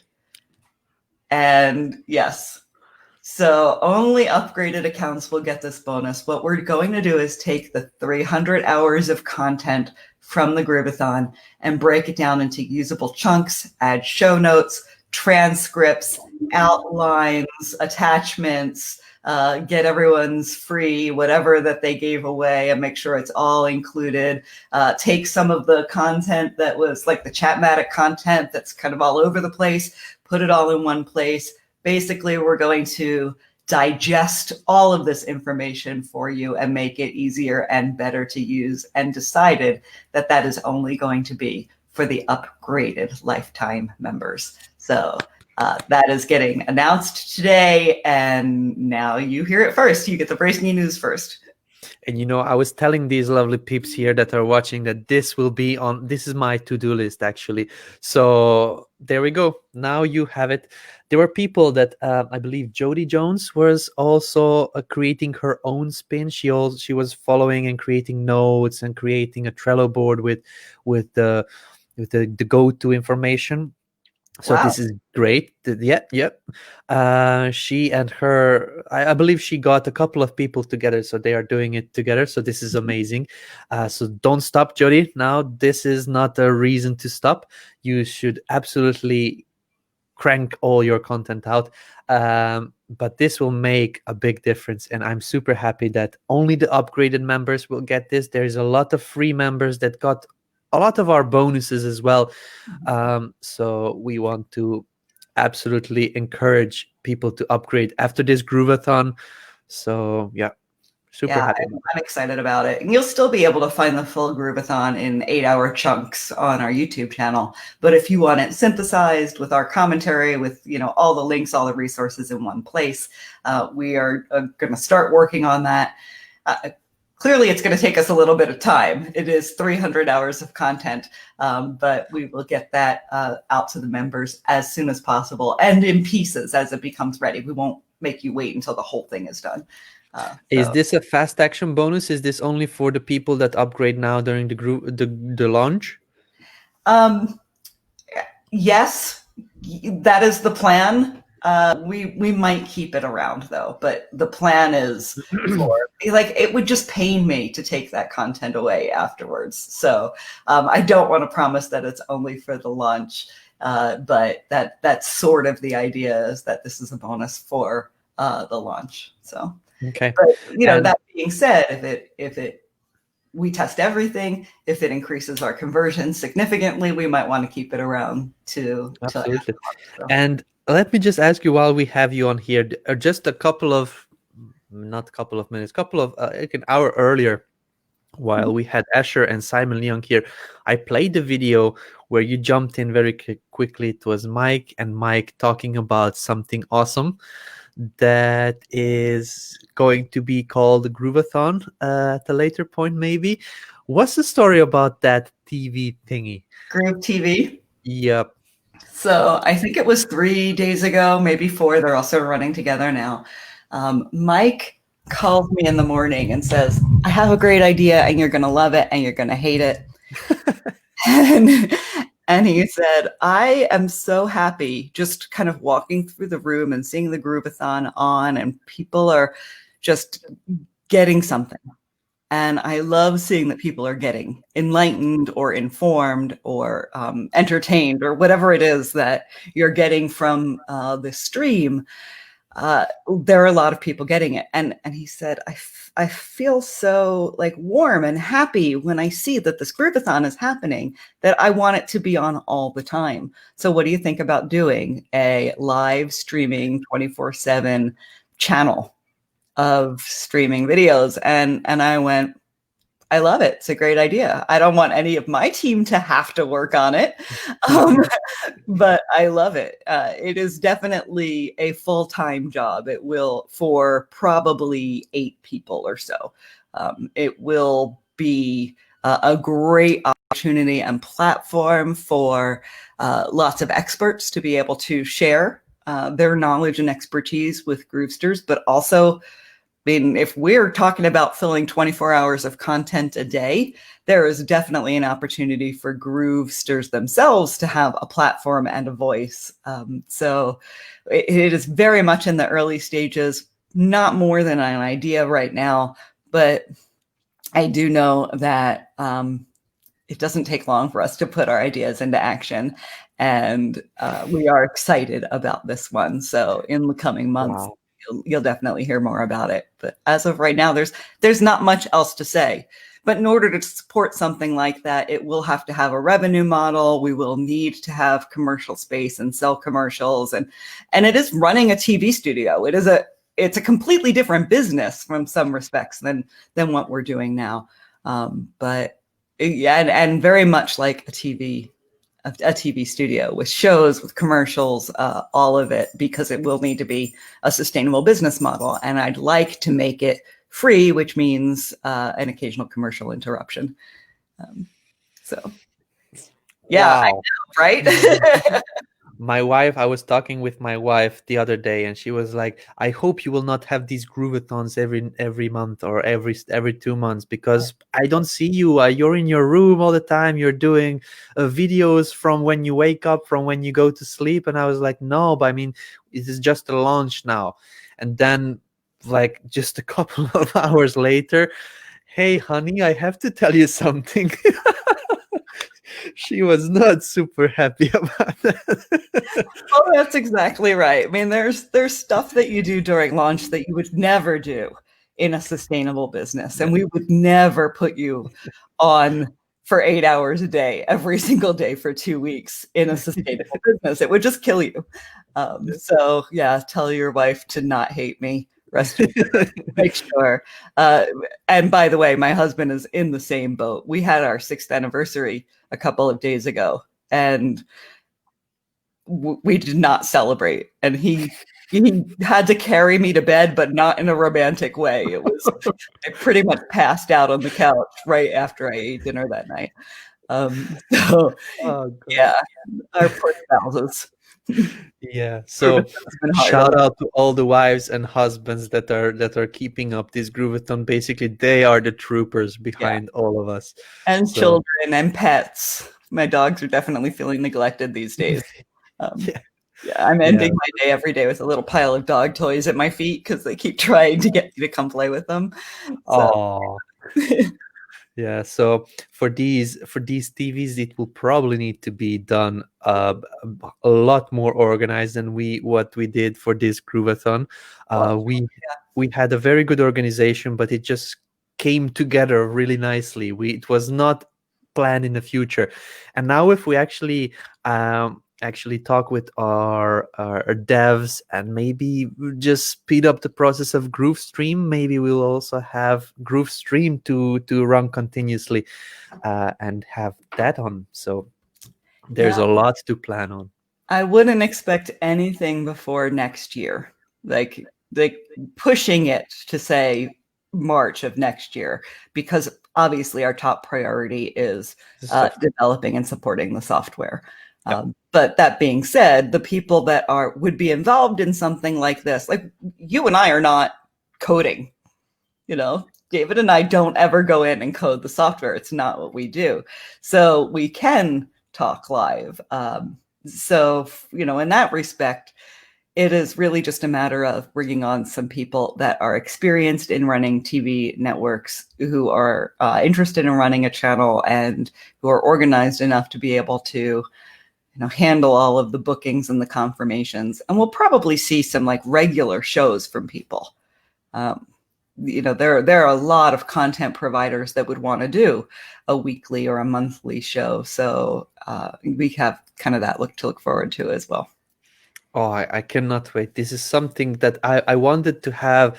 Like, I really don't like to watch these sitcom TV shows and movies. Okay, sometimes I watch an action movie just to get myself a bit like up and be aware. But whenever I turn on YouTube, I get really sucked into, like, I start watching a tutorial on how to create a website, and at the end I'm already blowing up these kinds of glass statues, and I don't know how it just goes away from the whole point. And the other day I watched how to assemble your own satellite. I don't even care about satellites. It was just a very good banner, and I was like, okay, so we do need something to actually keep the creative juices, to actually have this entrepreneurship on point all the time.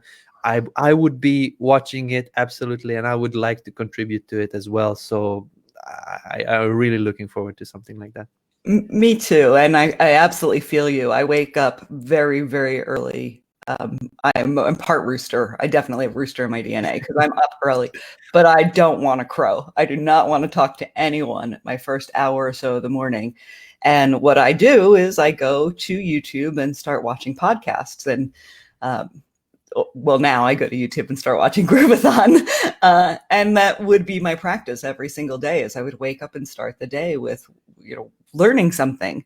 And it's such a good time for it when I'm awake, but I'm physically and mentally not ready to really start the day and just sit down, and you're so open to learning and being influenced at that time. So it's a really, really great time to consume quality content.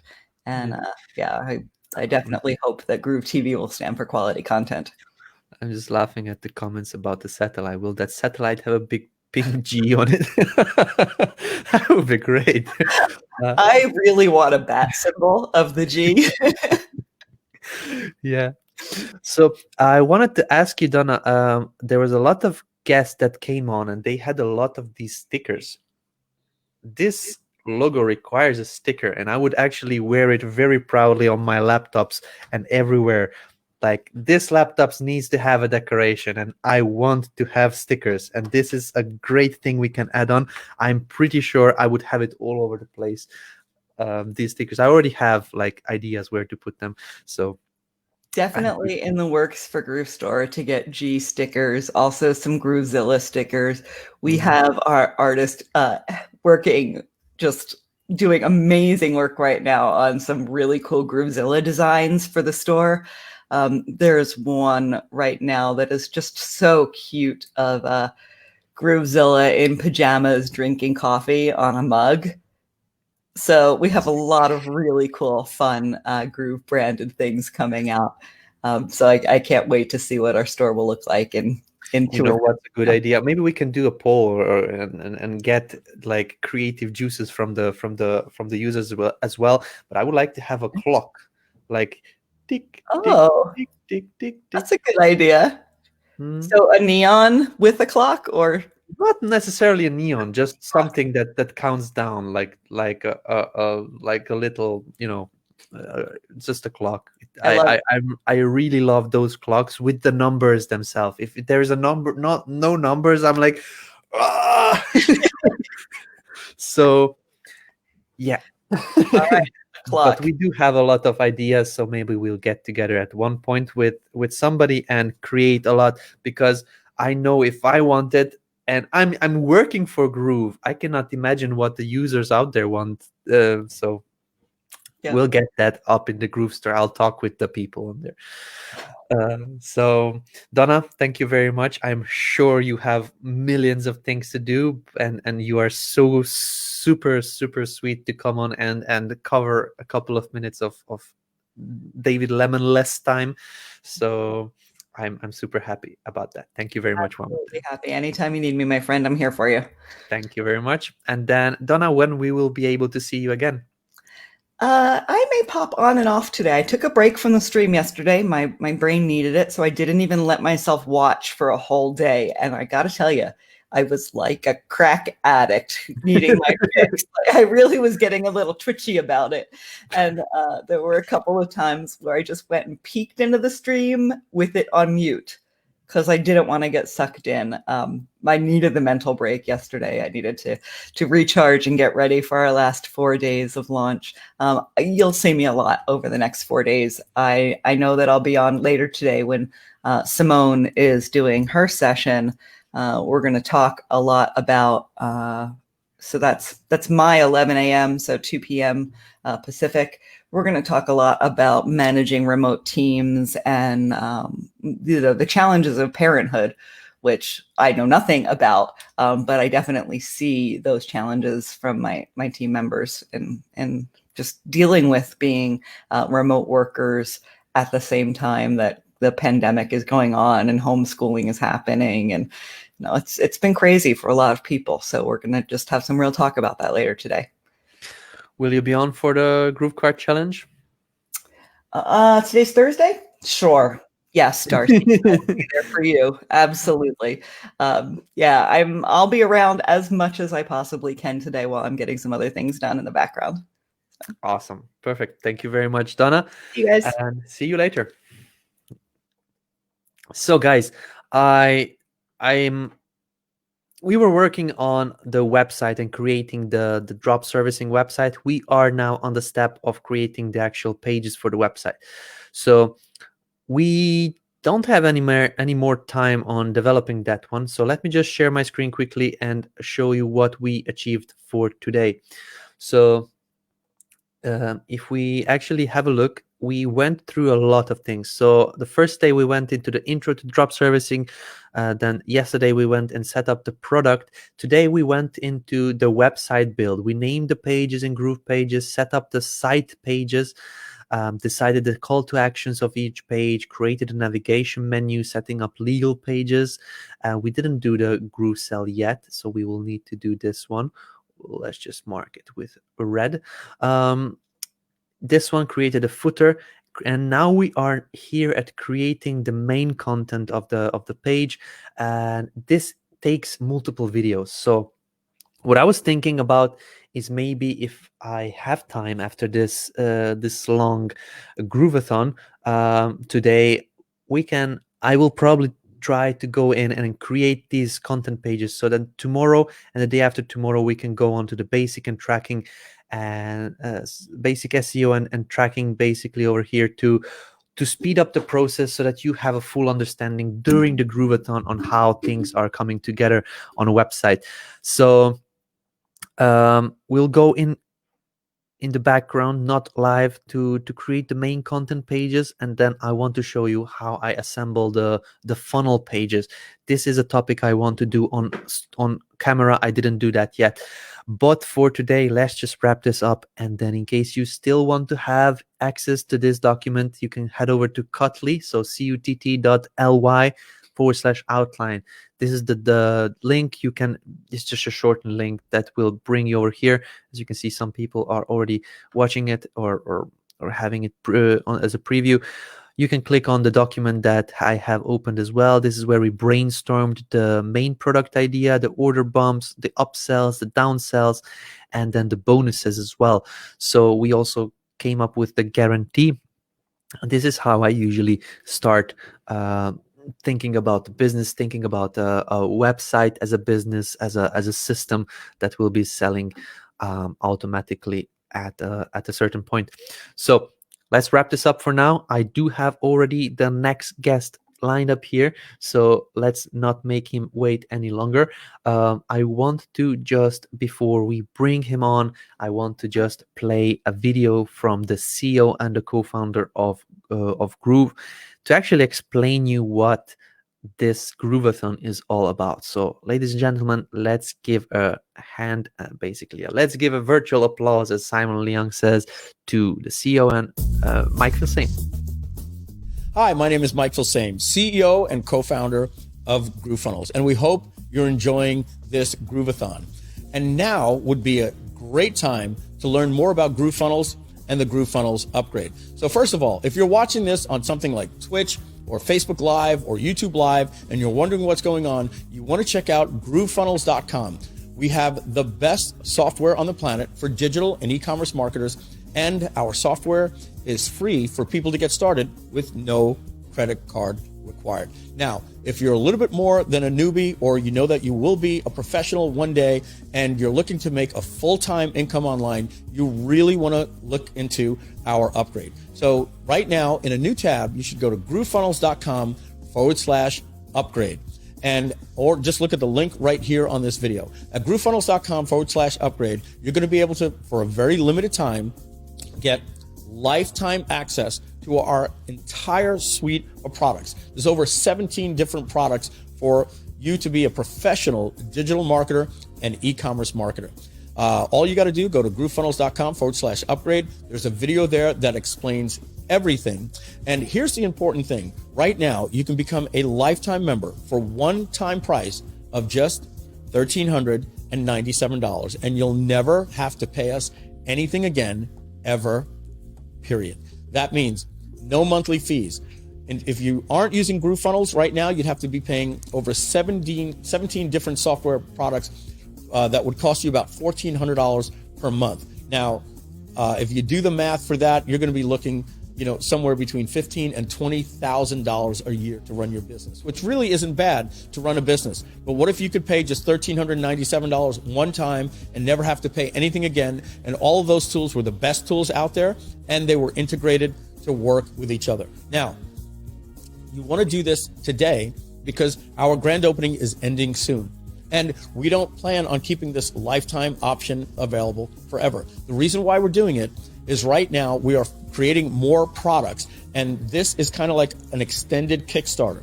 So you're going to become a backer and a charter member and a lifetime member by paying one-time payment of $1,397. Now, if that's a little bit too much for your wallet right now, don't worry. We also have a 6-pay, a 12-pay, and a 3-pay plan for you to make it a little bit easier. Just check that out at groovefunnels.com/upgrade. Remember, do this now because this offer is expiring, and after that, our prices will be going to $299 a month or $3,600 each and every year for what you can get right now for one-time price, lifetime for just $1,397. Remember, once you pay that, you'll get access to everything, and you'll never make another payment to us again for anything ever, period. All right, groovefunnels.com/upgrade. Thank you very much. Ladies and gentlemen, this is the co-founder and CEO of Groove Digital, the company that created GrooveFunnels for you guys. Mike Filsaime, he just talked about the upgrade. If you do what he just mentioned, you are going to be making the best decision this year, and this is truly what I believe. And not only me, there's loads of users out there, and some of you that may be watching. So in case you haven't done it yet, just click that upgrade button, and you will be able to choose the one-time payment, 3 payments, 4 payments, however many they are, 12 payments even. So you can really pay this off. Everybody can have a chance not only to use that software in the meantime, but also make money from the platform. In case you go out there, share your link out.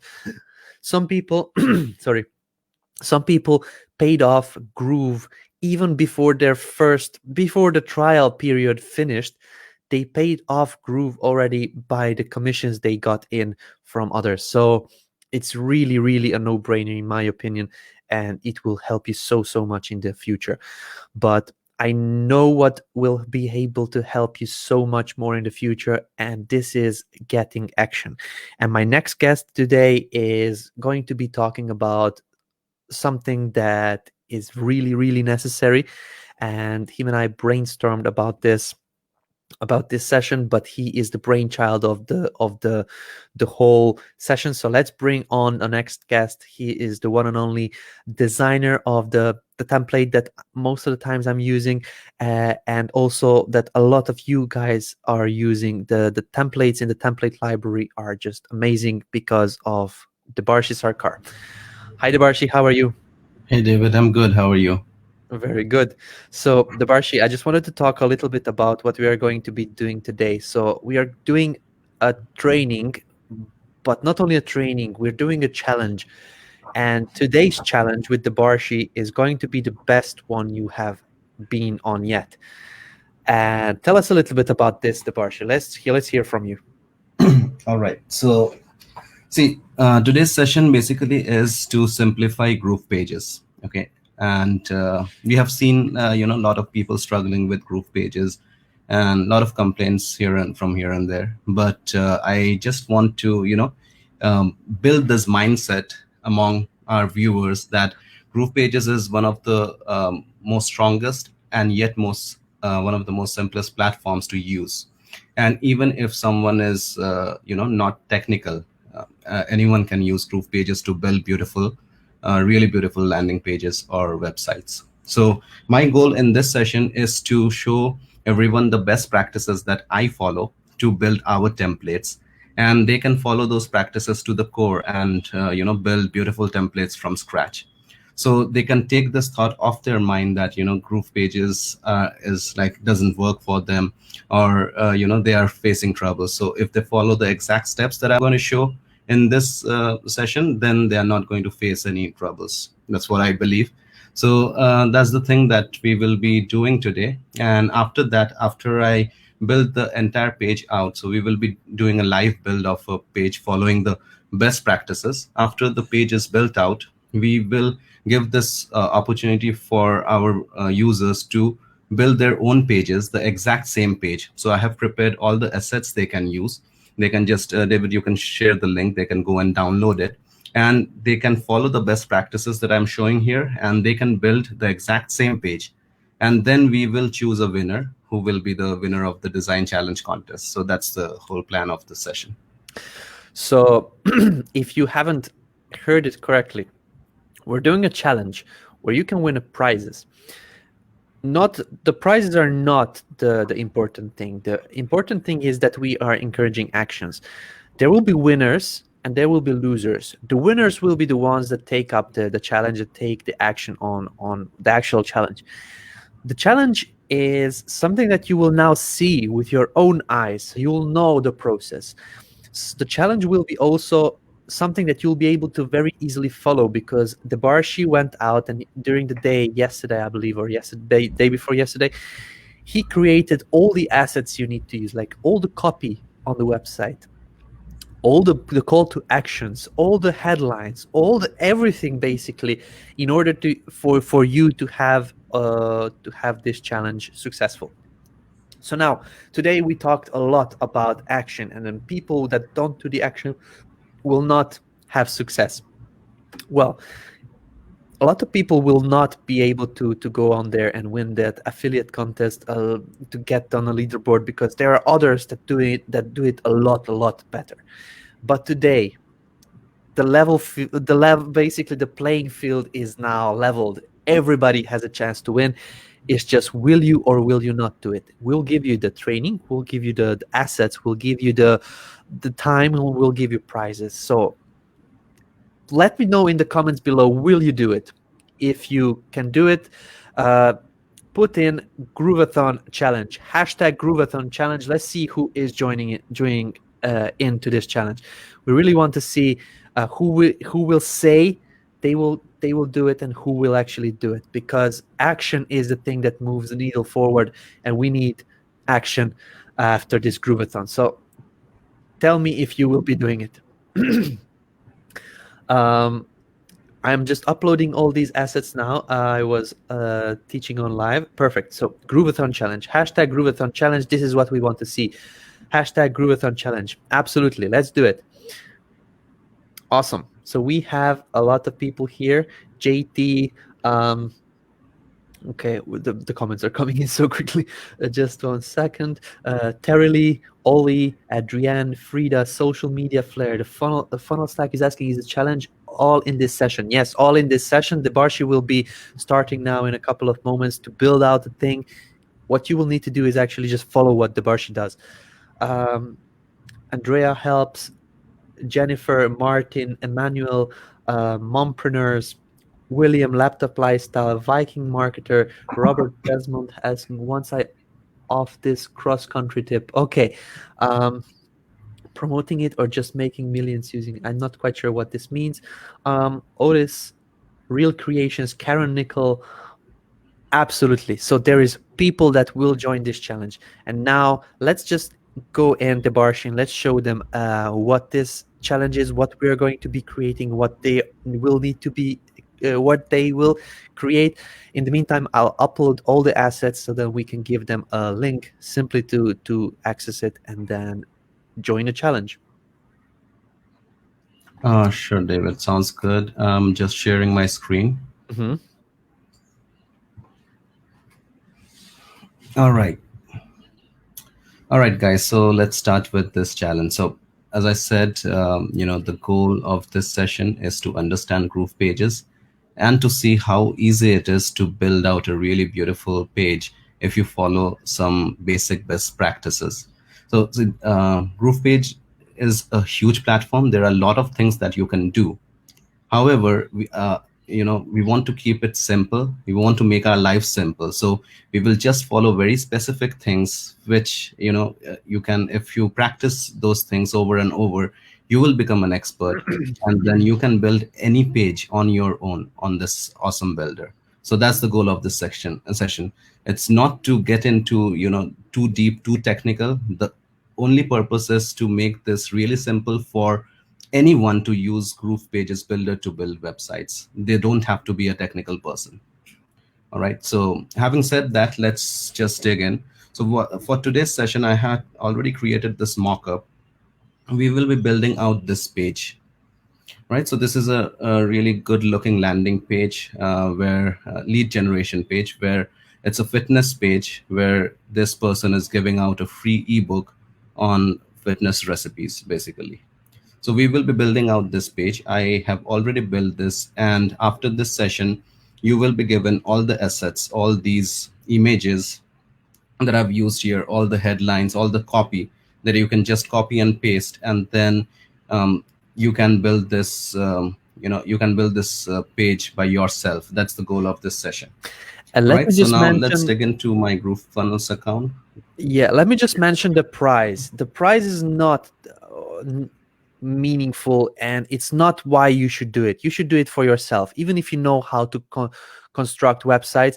But the prizes that I am giving away for the winner of this challenge, and we'll talk about who will win and how to win, we'll get a $100 Groove Gear voucher, and also 5 of my multi-site premium templates that I created myself, and nobody else owns this, only me, which is awesome. And I put a lot of time and effort into there. You will get 5 of these, and each of these have multiple sites.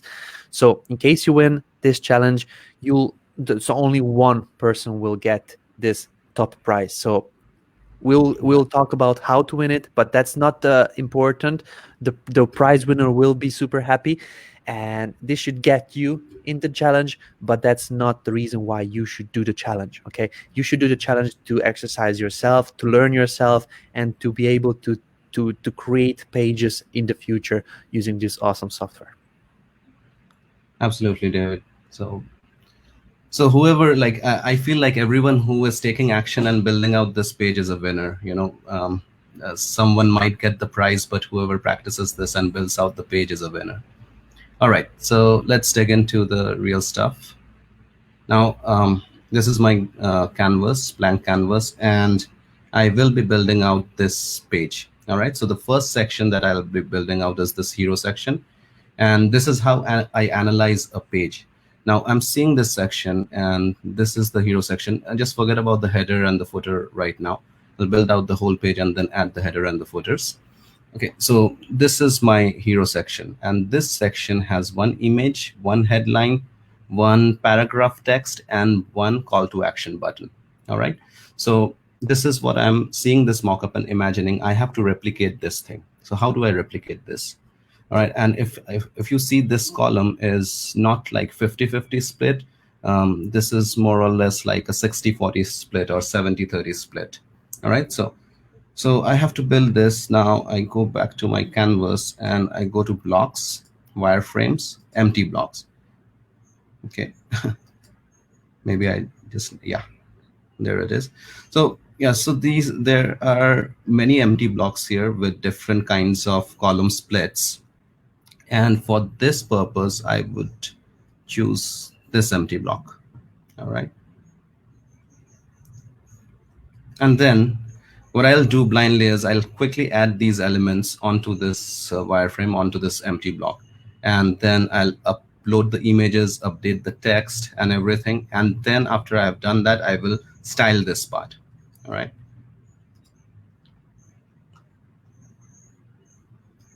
So I'll drag and drop this image. Then I have a headline there.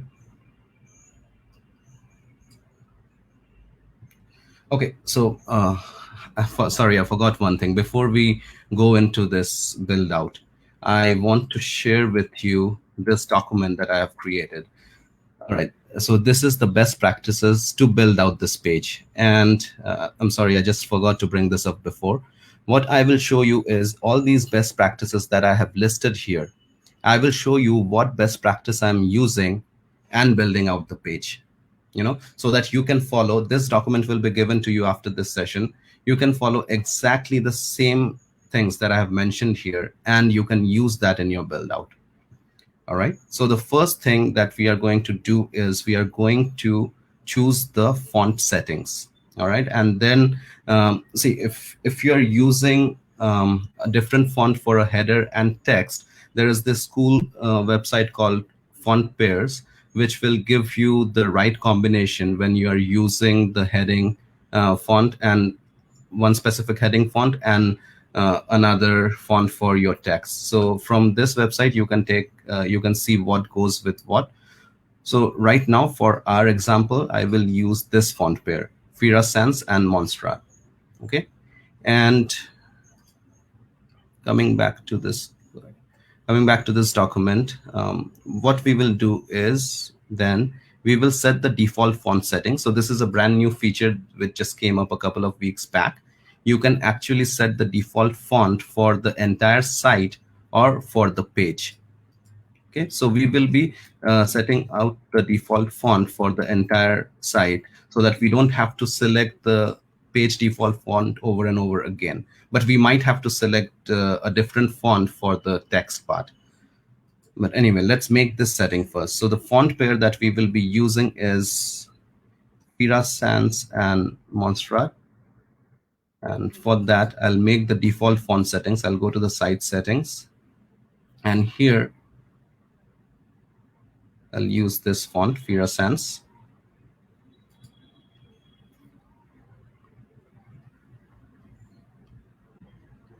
All right. So now from now onwards, whenever I drag any text element inside, the setting of that text element will be page default. And this page default is actually Fira Sans. All right. So if I change it to any other font, let's say, if I change it to Roboto, you see this font has changed. And if I change it to Fira Sans, this is the font. And now if I change it to page default, it's the same Fira Sans font. Why? Because we have made this setting here in the site settings. Okay, so this is the first thing that you should do so that you don't have to again and again come here and change the font that you want for your page. Now, again, one of the biggest parameters for a good design is consistency. Your website, your web page should be consistent. You can't be using 4 or 5 different fonts, 2-3 different colors on your website, because then that might be like too many elements on your page and that might just drive away your visitor. So consistency is one of the keys, and that's why it's better to set a font right at the starting of your build so that you get you don't have to do these changes again and again. All right, so right now we have, by following the best practices document, we have chosen a font pair and we have set the default font for our website. Okay. Now let's just, comparing this mockup, let's just drag and drop all the elements that we need. I've dragged and dropped an image. I have dropped a heading element here, and then after this, we need a paragraph. So yeah, sometimes, you might not find the right exact position where this element gets dropped. So what I do is I just drop it once and then I bring it to the right position. And then I need a button. All right, so this is our button. All right, so this is done. Now what's next? The next thing is I have to update these headlines and the text. All right, so now when I'm doing this, if you notice here, I'll just increase the size. My headline is Fira Sans, which is the default font, and my paragraph text is Montserrat. Okay, and then I have a specific text size for the heading, and I have a specific text size for the paragraph. And then there is a certain line height that I have used. All right, so let's go and do these changes. So the first thing that I would do is I have also created this copy. Okay, so when you will be building this, you just have to copy and paste these things.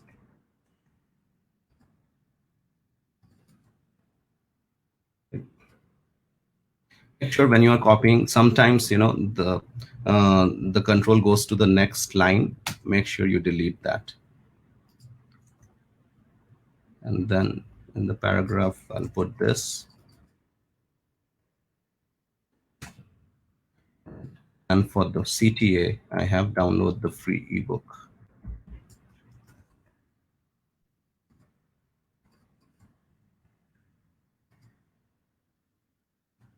And for this, I have to update the image. So the image is already updated in my library, but we will be providing you with this image to use. All right, so if I go back to my mockup, you see I have all the elements that are needed to build out this hero section. Right now, the next step will be to style it in such a way so that it looks like really beautiful. And also when we are going to style it, we have to keep in mind the best practices that I'm mentioning out here. So before I go and style it, let's go to my document for best practices. And in this, number 3 is use line height as normal or loose for headings.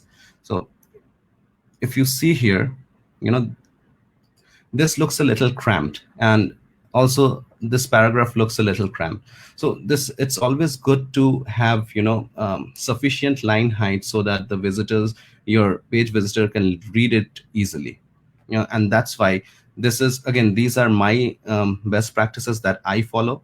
It's not something that is written in stone, but I have seen very good results using these best practices, and that's what my recommendation is. So for headings, for headlines, usually I use the line height as normal. And for paragraphs, I use the line height as loose. All right. So now you can immediately imagine that how easy it looks now. Yeah, you see it already, it has started looking better. It is readable than it was before. So this is what we have done. This is the best practice that I have noted here. Use line height normal or loose. For heading, you can use normal. For paragraphs, you can use loose. Okay. And after that, what we do is we have to add a heading size. So usually my sizes are the maximum that I use is 3 rem. It could also be 2.25 rem, or in some cases it could be 4 rem if the heading is just a few words, like so that's when you can use 4 rem. So in this case, let's try with 3 rem or maybe 2.25 rem. Let's see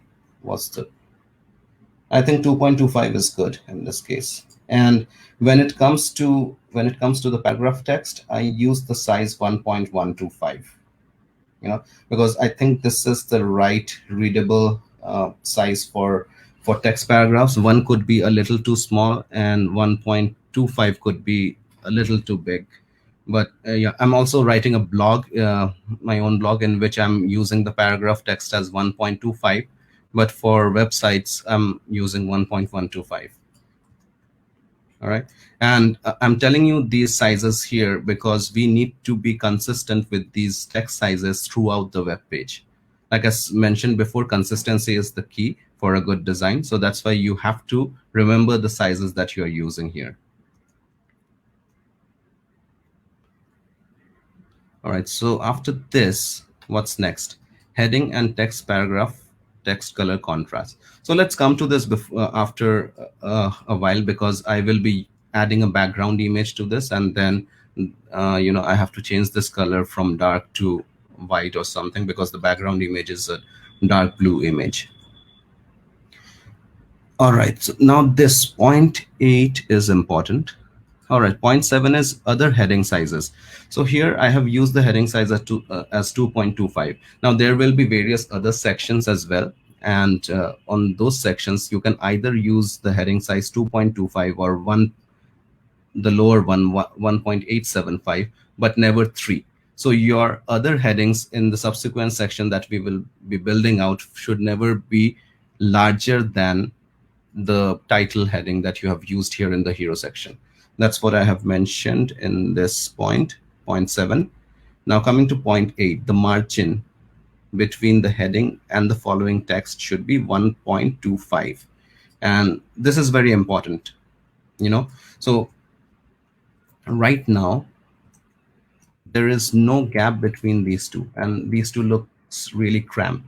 So I'm going to use a spacing between these two elements, and this is the practice that I follow to add spacing inside a container. When I want one element to move away from another element, I would choose the top element and I would use the bottom margin of 1.125 of 1.25, I guess. Yeah. Right. So, and now for this, I will use 2.25. But you see the pattern. So I have to make this button away from this text. So I'm selecting the top element, which is the text, and then I'm selecting the bottom margin. And all right. Now, why I have used different margins for different elements? That's because there's something called as a visual hierarchy. Okay, so this says that this headline is followed by this text, which is a logical flow, and then you have to make this call to action button stand out. That's why you are putting some more margin, more than these two, what the gap that these two has between themselves. Okay, so that's why we have different margins between the call to action and the paragraph, and different margin between this headline and the paragraph. All right, but now whatever we have set here, we should remember the margins that we have set here, because we have to be consistent throughout our build, and we will be using these same margins in the same manner throughout our page. All right, so I think these two are styled now. Now we will be styling this call to action button.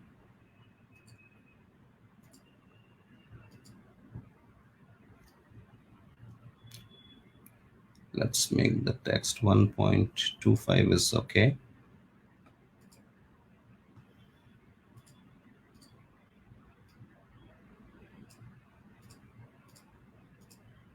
So this is how I resize the buttons. There are various ways of doing this. So you can, use these paddings to increase the whole size of the button, or you can, and when you are doing this, you see, you have to notice one thing, that all the space that are being added is inside this button. It is not outside the button, and that's why the button's size increases, right? Because that's the difference between padding and margin. Padding adds spaces within the element, whatever element that we are using, and margin adds spaces outside the element. For example, like what we did here, we added margin. This is the space outside this whole block of text. We could have also used padding instead of using this margin. Anything works, but this is the standard that I follow. This is the practice that I follow. If I have to move away from something, I will always use margin. And if I have to make space within something, within an element, I will always use padding. All right, now coming back to this button, I have added enough spacing paddings here. I think this looks good. Now I'll update the background. And I usually use round corners of 0.25. Cool. Okay, this looks good. Now what's next? The next thing that I'll be doing is I'll be adding some space in this container, right? So I've selected this container so that, this kind of comes a little bit towards the center. Selected this container, I'll go to spacing.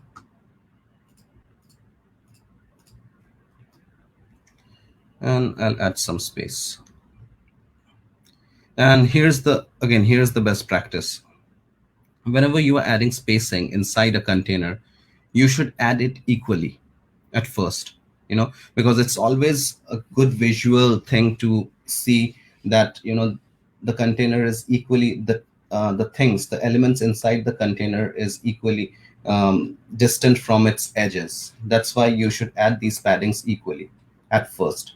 But then sometimes situations can arise that you might have to adjust the padding a little bit. You can adjust that accordingly, whenever whatever suits your eyes then. But at first, always start with adding the paddings equally, and then go from there. Then do any adjustments that you might need. All right. So I think this looks good. Now this side of this column has been styled properly, to my satisfaction. Now I'm going to this side of this column, which is the image. Okay. So now one thing I would like to do here with this image is I would like to use rounded borders, corners.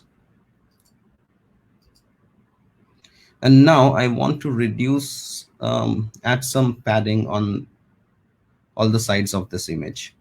So for that, I can go to the image level and then I can add spacings here. But I don't do that because this is my standard that I follow. Whenever I'm, adding paddings within a container, I always do that at the container level, not at the element level. At the element level, if I have to do any spacings, like if I have to adjust the elements, like move them away from each other, I would do margins. And within the container, if I have to, adjust the spacing, I would do padding. So that's my standard that I follow. And this is the consistency that I bring in my designs, because I know all my designs are set like this. And then, if there is anything that is broken, it's really easy for me to track back that where the issue could be. Because I know that, in this container, I'm using paddings. Here, I have used margins. So all those things, I know what I have designed. So I'm going to this container level. And then I'll add the padding.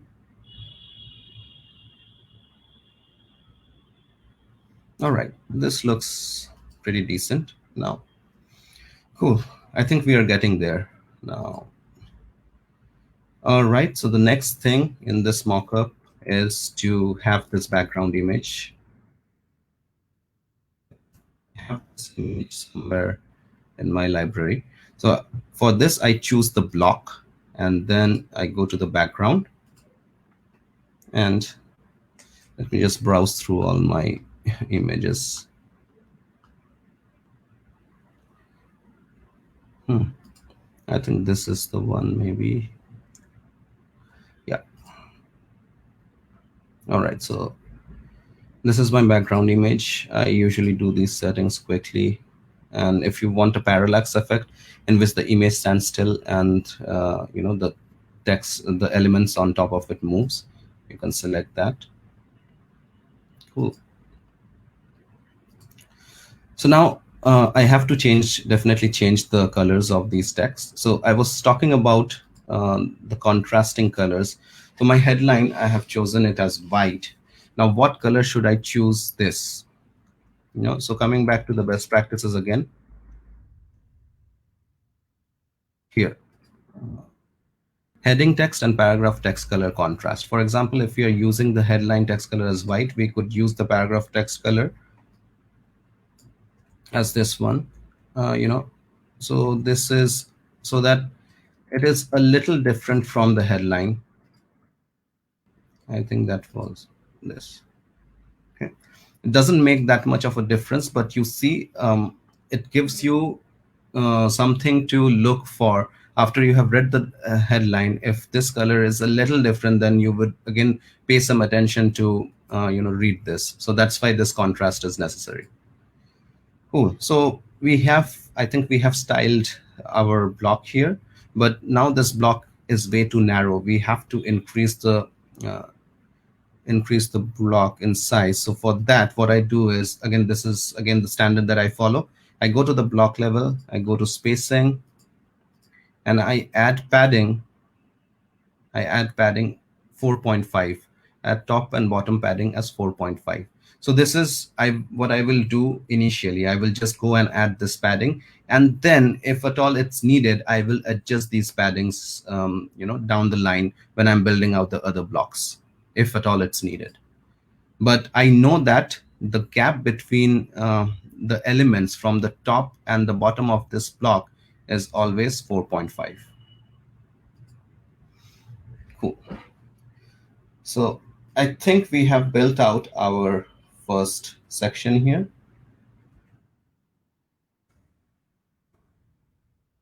Okay, now we will build out the testimonial section, this section, social proof.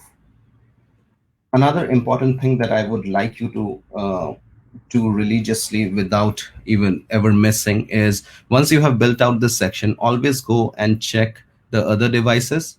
You don't have to optimize the other devices right away, but just go and check and see if it has not broken anything. And this looks just fine. I have to optimize all these things. I have to reduce the paddings here. I have to center align these. So these are all fine. I'll do it later, but not right now.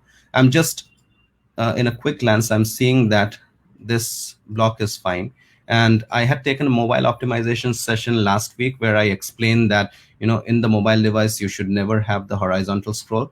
So I'm ensuring that with this build, I don't have any horizontal slider here, because when you publish the websites with horizontal sliders in the mobile view, then your screen kind of dances when you open them in mobile view. So it's important that you ensure that there is no horizontal slider. And the best way to do that is, as soon as you build out a block, you go and check each and every device and ensure that everything is in place technically. Yeah, from a design point of view, we need to mobile optimize, or we need to optimize each and every device separately, but technically it's all good. It's looking good.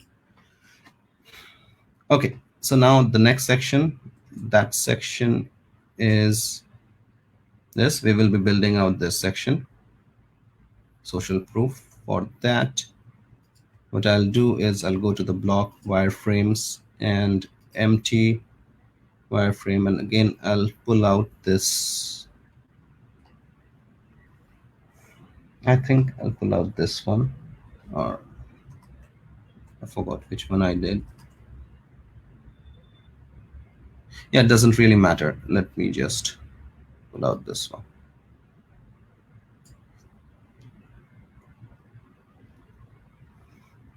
All right. So once I have pulled out this one, the next thing is I will just see what are the elements that I need. I need a round image. I need a paragraph element, and I need a H3 or an H4 header here for, for the name. So what I'll do is bring in the round image here. Okay, didn't get inside the container. So sometimes, you have to make sure that it falls under the right container. And sometimes if the system acts a little clunky, what you do is you save it and you just refresh, and it'll be all good.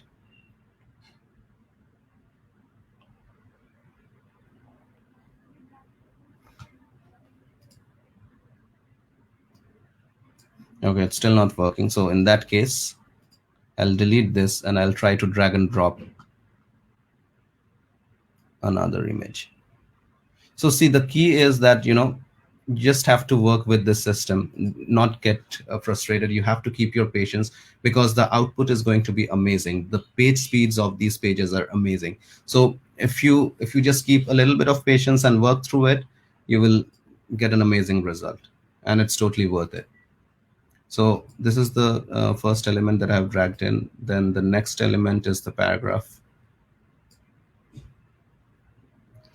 And you see these paragraphs are set by default. These are Vera Sans, because that's what we have set in the site settings, right? And the next is maybe an H4.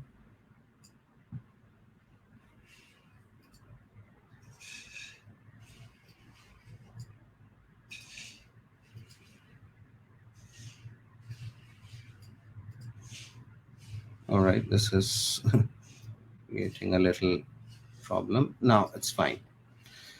Cool. Now let's update the copy here.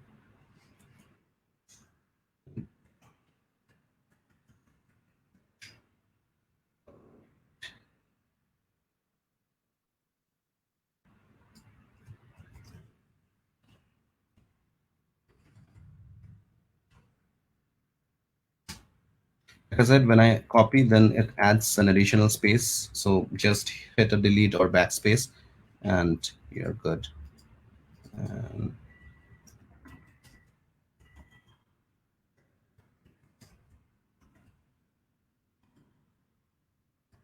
then we will add this image of the person.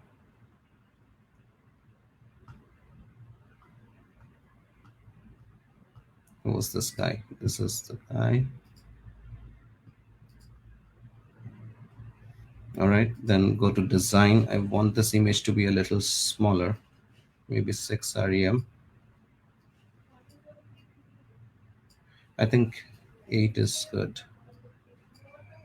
All right, and then what I'll do is I'll bring this image to the center. So I go to the container level, I go to layout, vertical, and center align it. All right, so going back to our mockup, we have achieved this side. The image is in the right position with the right size. We just have to style this part. Now for this part, I mean, we can use, like for testimonials, we can use a little bigger size than your existing text. It's completely, you know, on your own choice. But sometimes I use a little bigger size than usual text because I want people to focus on the testimonials more. Because that's what, you know, ensures your visitor that, yeah, this guy is saying good things about you, and that should catch the eyes. But yeah, I think here I would just keep 1.125. I will make this loose, and then if I have to, you know, add some margin here. So the way to add margin is select the element and add some margin. Here 0.75 is good enough. Okay, so once we have done this, I have to give it this look, right? So how do we get this specific look? For this look, I have to go to this component, which is the stylable element. And so this component, this element holds these two columns. Okay. How do we know that it holds these two columns? Because this is the container. If I go one level up, I get this element. Or this is the container. If I go one level up, I get this element. So this is the element that holds these two containers. And I will select this element and I'll go to shading, I'll go to shadow and select large. And the next thing that I'll do is I'll add some borders to it. 0.35 is okay. And after that, I will resize it.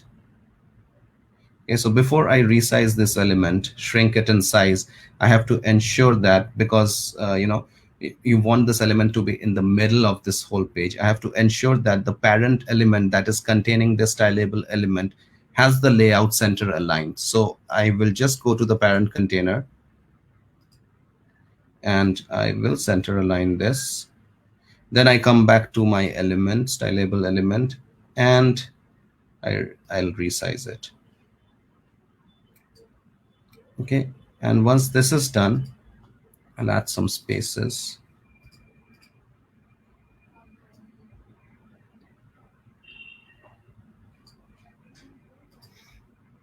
All right, so we are getting there. Now, the last thing that I need to do is, again, I'll go to the block and I'll add some spacing. So I said, you know, by default, I add 4.5. So I'll do that, 4.5. So yeah, I think we have achieved what we were looking for. Maybe I'll increase this size a little bit. All right. So let's go back to our mockup and see if we have achieved this. Yeah, we have exactly achieved this. Okay, just one thing that's remaining. This is italicized, so we might have to italicize this. So, all right. And when we are working with darker text, I usually keep the headline as, I play around with these two colors. I keep the headline headings with as this, and the hex code for the texts I use the other one. Okay, so just to create the contrast between a heading and a basic text. All right. So we have also created the second section now. Now, once we have done this, what we should do ideally is check this on all devices. Looks good. Looks good on all devices. Okay, so now let's move on to the next part, which is this part is the benefits section. Basically, what will they get once they get this ebook? What will the customer get? So we will build out this section. Now, let's split this section separately. So this part is, you know, a 2x2 column, and here there is a headline with followed with text, and there's an image. So let's build out this section first. Go to wireframe blocks, and in this case I'll get a 50-50 2-column block.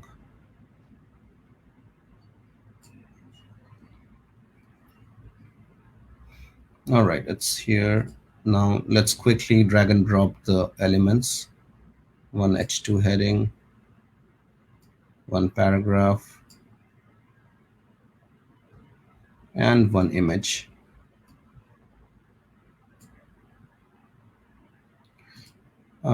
I usually center align these images, so I'll select the container. Okay, so we are good. Now let's build out this column first. So for this column, I go to my content document,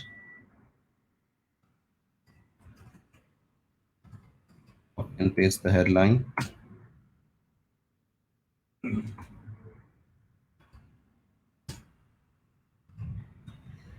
And copy and paste the paragraph.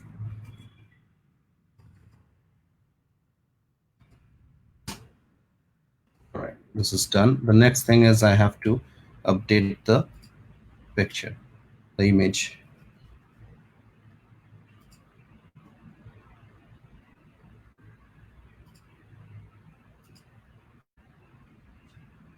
All right, so we don't worry. I would not worry about the styling right now. We have got all the elements in place for this block. That's what we wanted to do. This is the first step. Now let's style it one by one.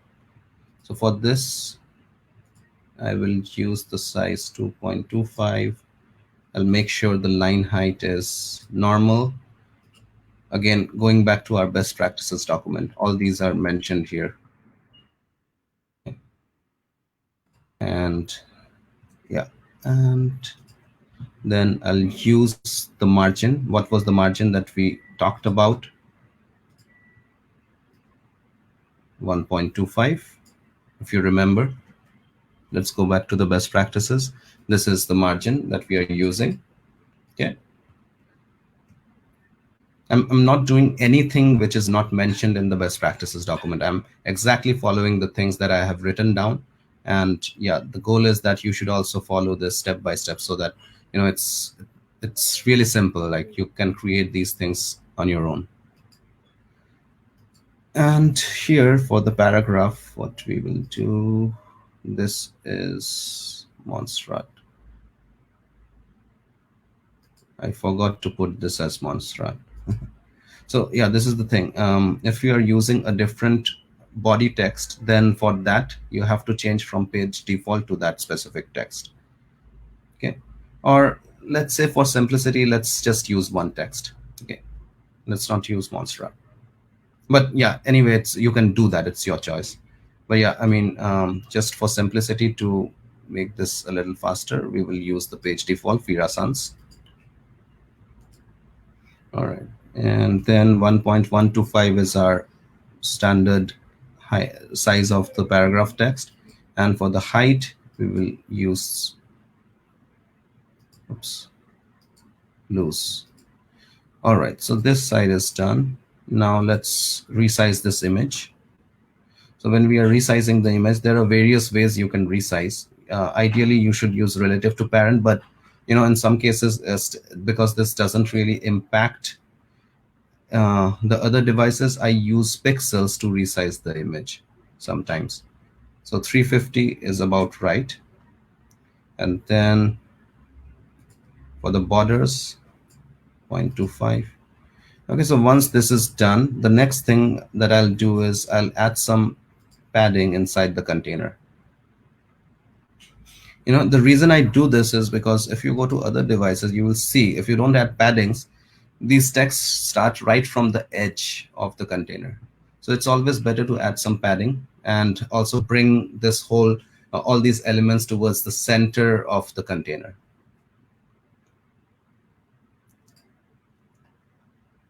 Again, we follow the best practices. We will use padding equally to all the sides.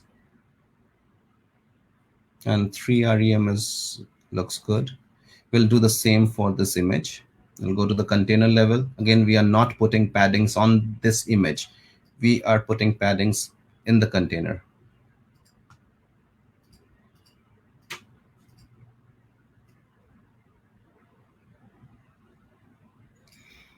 Okay, so what do you think? I think we have achieved this look that we wanted.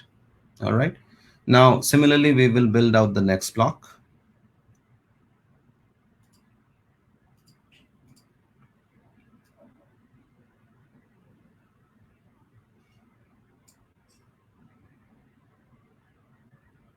Okay, it got dropped on top of it. Doesn't matter. I'll just drag it down. Okay.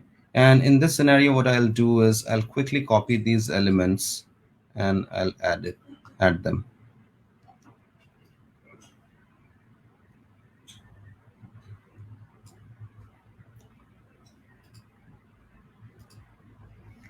So the advantage of doing this is it maintains the style that I have already set on these elements, except for the image. There is some issue with the image, but apart from that, it maintains the styles of these text elements, right? And now what I'll do is I'll just update this content.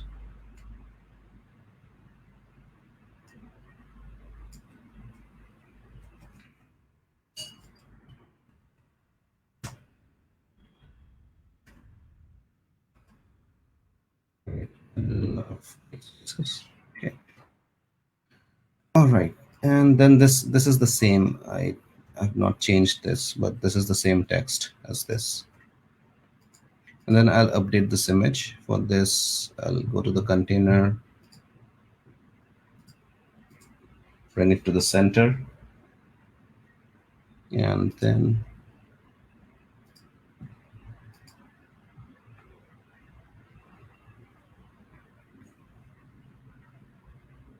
this is the smoothie image. Okay, I'll resize it to 350 and border 0.25. So you see, I'm keeping the exact same settings as I have done for this image, just so that it's consistent. All right, and for this column, yeah, and then after doing all these, we need to add the same paddings to this container as we have done for the other containers in the other block. So 3 rem was. Let's add 3 rem each.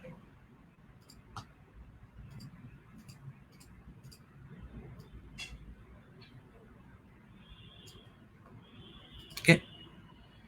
So yeah, I think we have just finished our benefits section with this. Let's see. Let's do a comparison. And this is how the section in the mockup looks. And this is what we have built. So once we are done with this, so now what's the next thing? Let me go and check all the devices.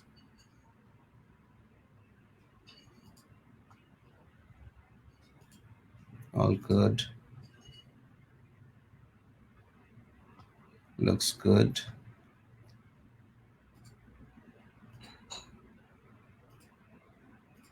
All right, so now we will move on to the next section. The next section is a testimonial with a CTA, with a call to action section.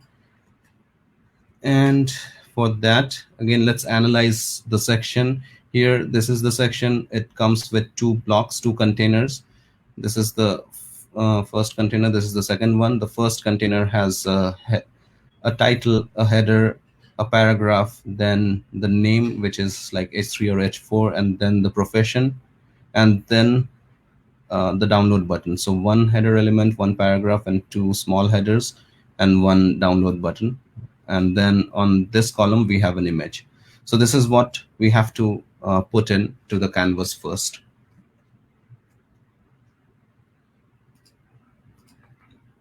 So for that, I'll just bring in this empty block. So we have these two containers. I'll just blindly go ahead and put in the elements that we need.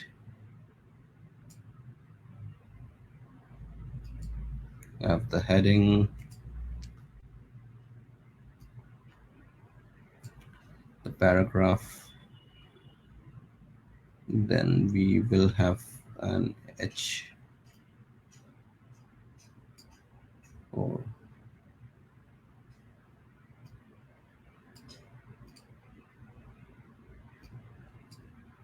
And finally, I'll just copy this button.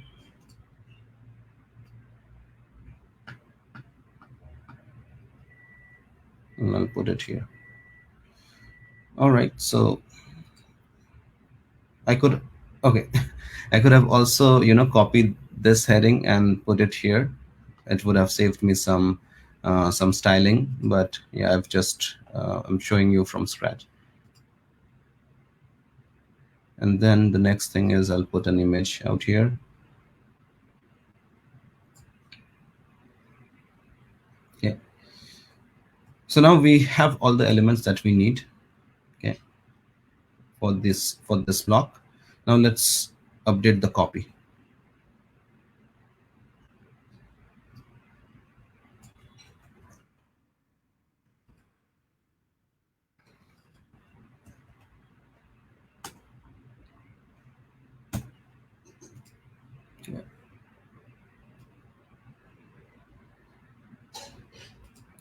And we have to center align this because that's how it's there in the mockup. And let's see the spacing here. Kind of, I'm not sure why. Okay, so there is a additional, you see, when I copy pasted it, it added an additional space here. So that's why there was already a space there. So I will just use the backspace to remove that space. You can, you can also use spaces to add spaces, but somehow I don't prefer that. I don't know, that's just my choice. I prefer to have a consistency. So I will choose this, and then I'll go and add spacing of 1.25. Maybe it's just because, I know the settings here and it's 1.25 is the spacing. So I know that all these are of the same spacing between the element and between the heading and the paragraph. So, there is no second guesses about that. So that's why I prefer to do settings like this instead of just adding, just hitting enter and adding spaces. And for this paragraph, I'll just copy paste this one.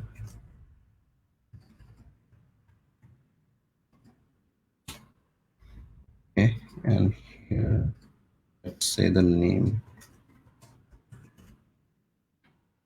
I'll just make another copy of this.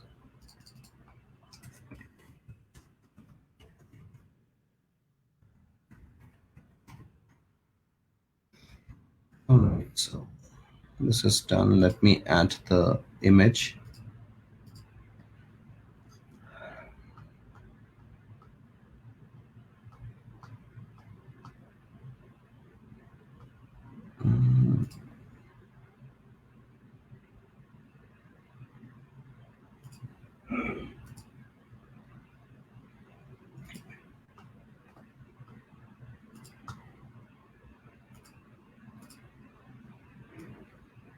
Make it 350, I guess.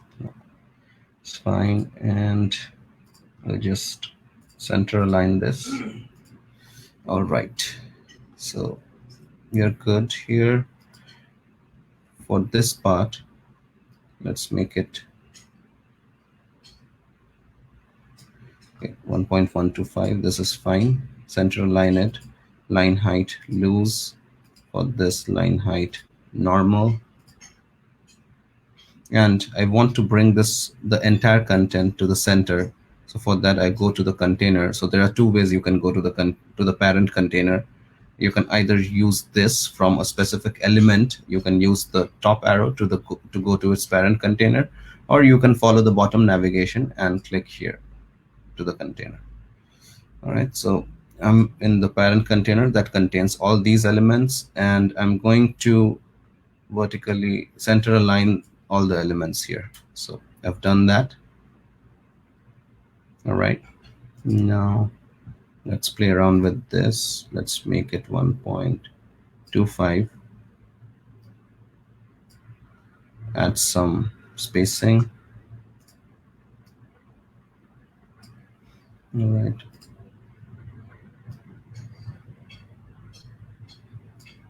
One is fine, and now I'll have a contrasting color for this. I think this is good enough. And now I'll add some spacing to this so that the button moves down a little bit. So what's the spacing between any element and the button? 2.25. I know these settings because that's how I have planned my design, and it will be consistent. So once I've done that, let's go to the container, and like I said, we will add some padding.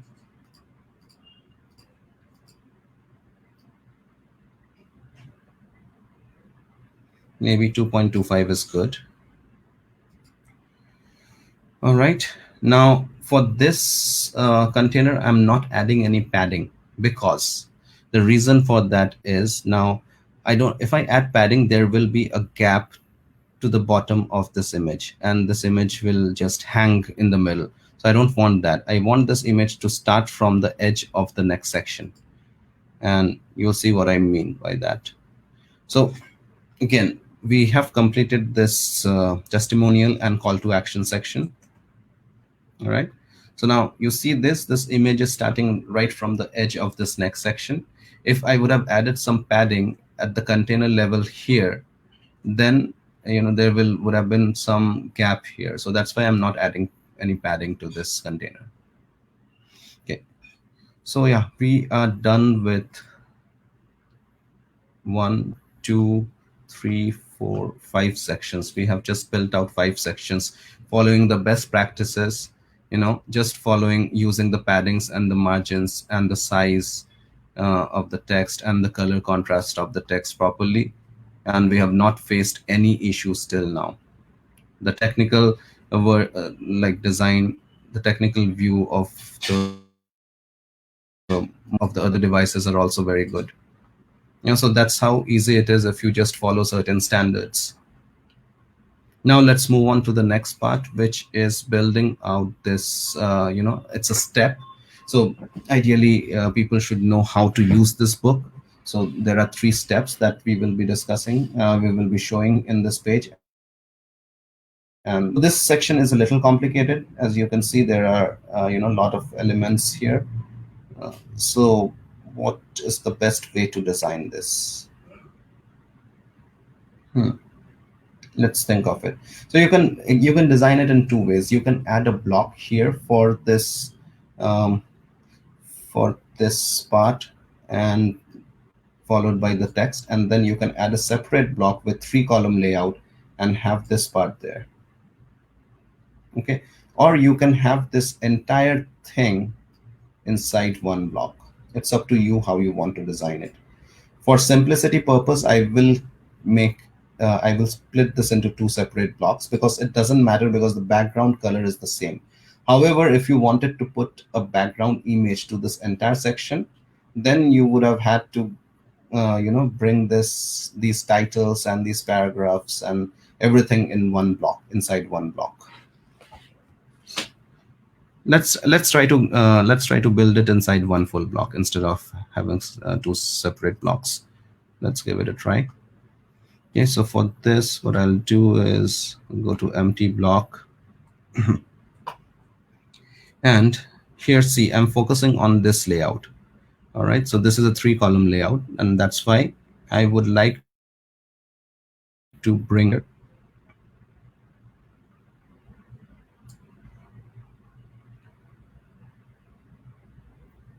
Once this block is in, then we will assess what are the elements that goes in. We have one header element here, and then it's followed by a text element. Okay, of this container, these containers. So for that, it's a little tricky how I get this done. I will bring this header, and then I will try to drop it on top of this.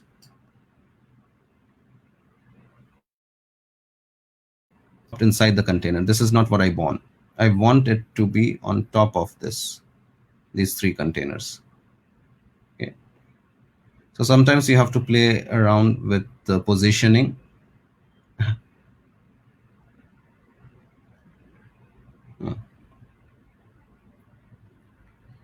Again, patience is the key here. I'm not losing it.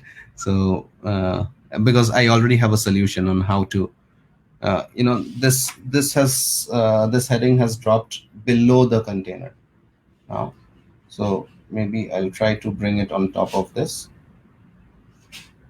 No, it's still not working. Hold on. Let me just delete it.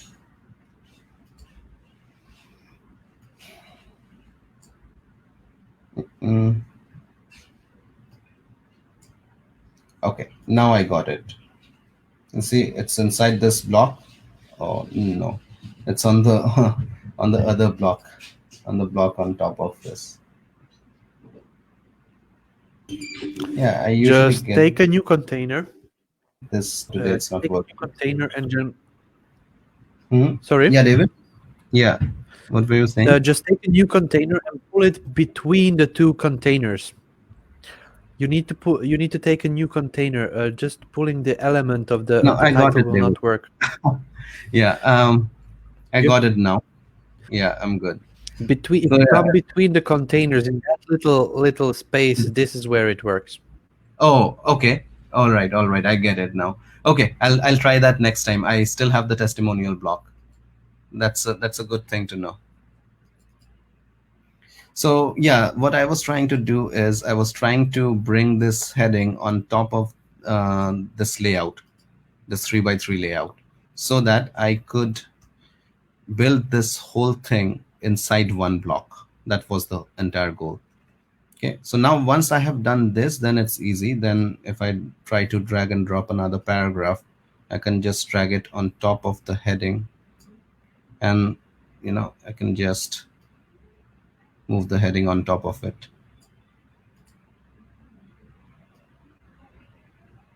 Yeah. Okay, so we got the elements in place here. After this, we are going to put these elements in place. So these elements are one icon, one heading, and one paragraph. So for that,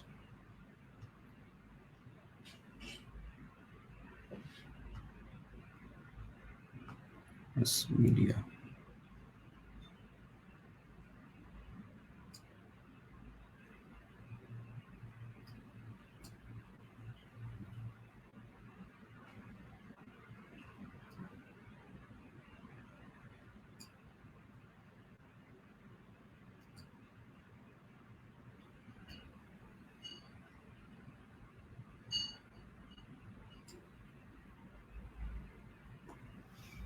Okay.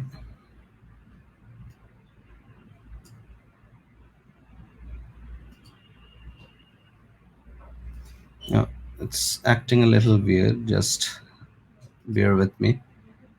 So no.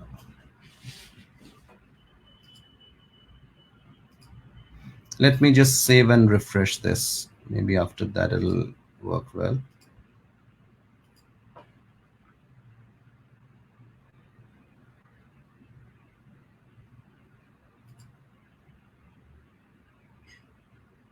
Yeah, I've never seen this happening before because this happens easily.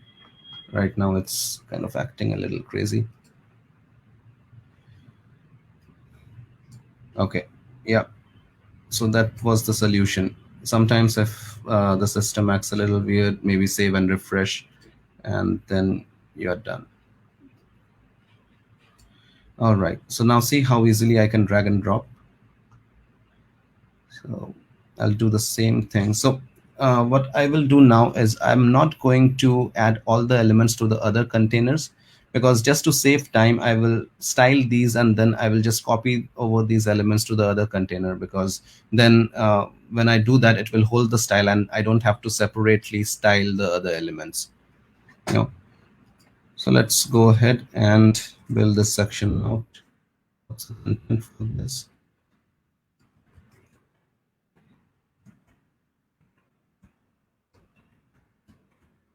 Just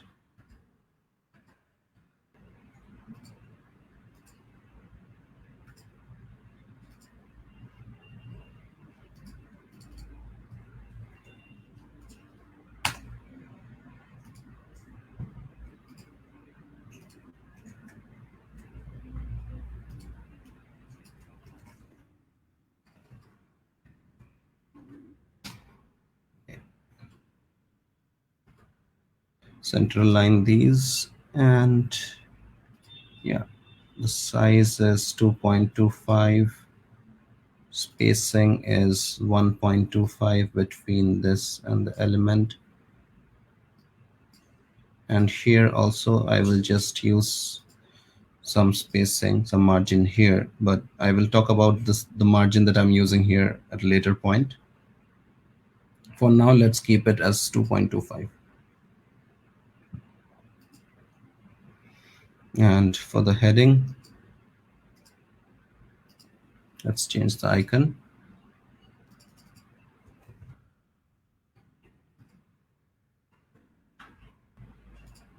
Let's select our color. All right. Spacing.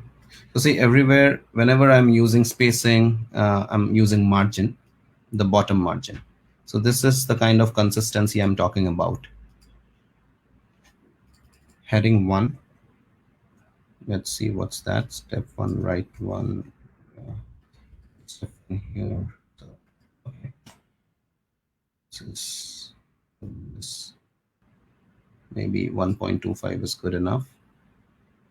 And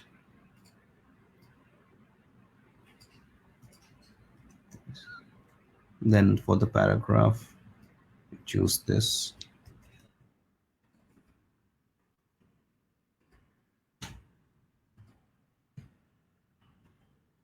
.125. Line height for this is loose. We'll center align this, and we will center align the entire container. So I go to the container level, layout, and center align this, and then we will add some spacing to it.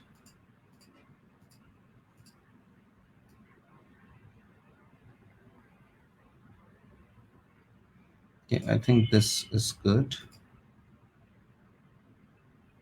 All right, so once this is done, what I'll do is, just to make this process fast, I will copy these elements and I'll drag them to the other containers, just so that I don't have to style them again separately.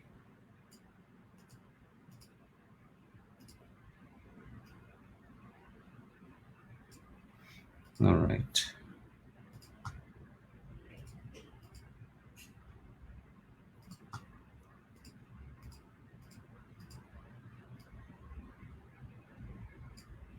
Okay. This would be step 2. These are just filler text, so it could be anything. Then doing the same thing again.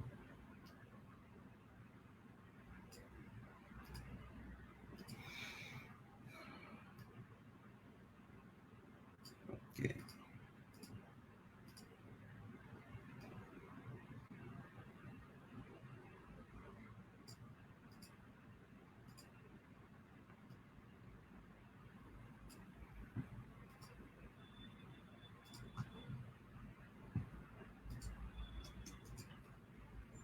All right, we are almost there with this design.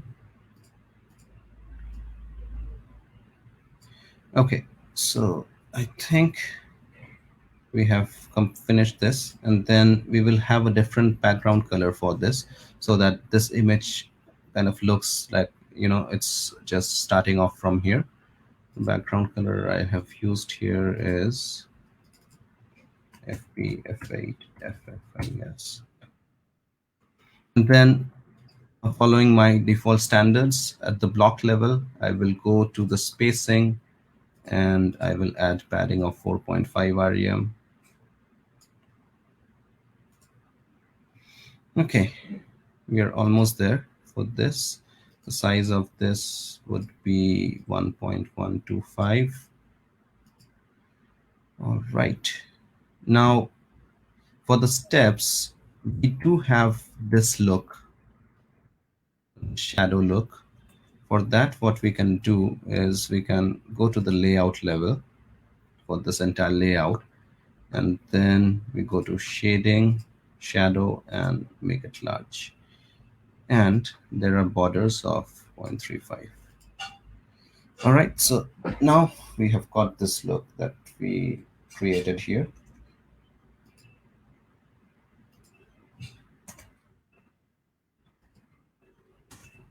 I think here I have used 1.5 rem as the,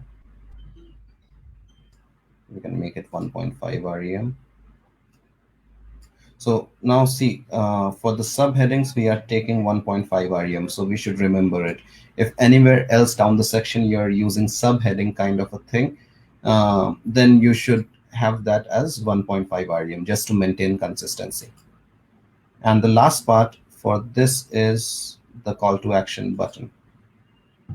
Select this, copy, and then drop it here. Okay.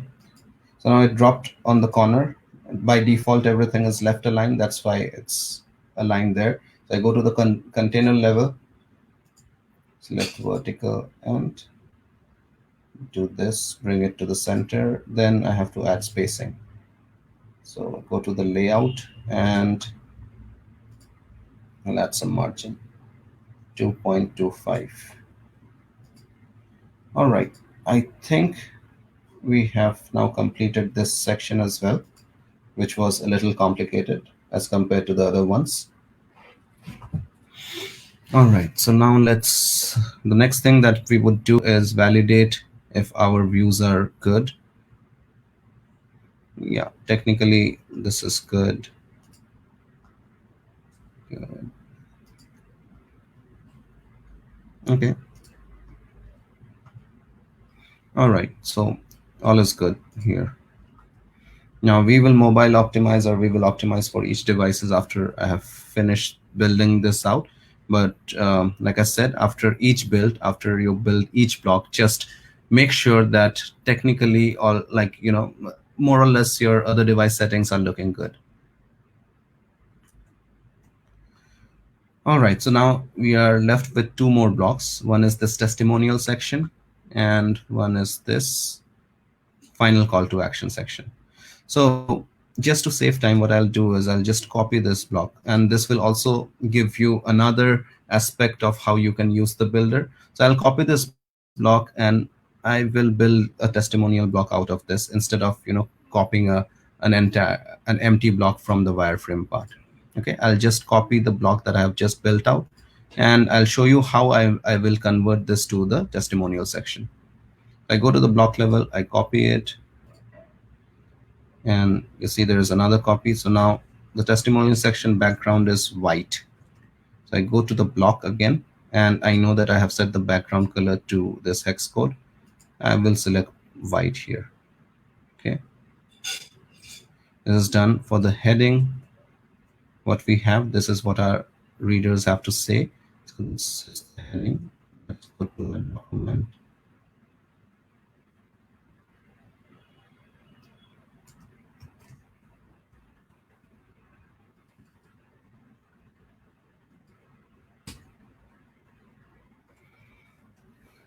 Section that follows it, the paragraph text is this one.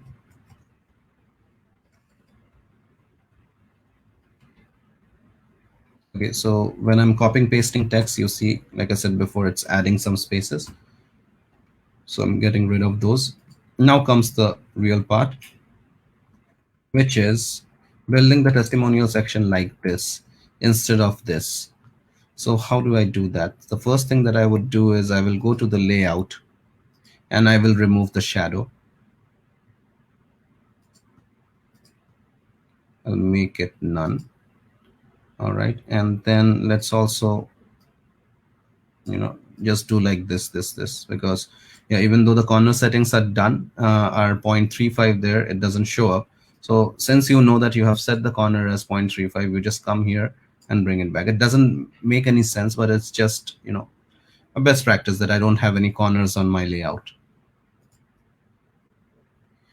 All right, so now what are the elements in this part? We have a round image followed by a heading and then a paragraph and then the name. All right, so out of which we already have the heading part and we already have the paragraph part. So we have to remove this and get the round image in, and then we have to have another another heading here for the name. So let's get that going. Got the heading here, we will get the round image here. Okay, and we'll just delete this.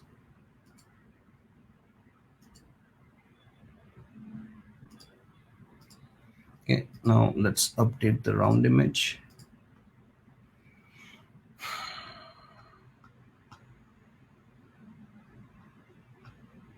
This is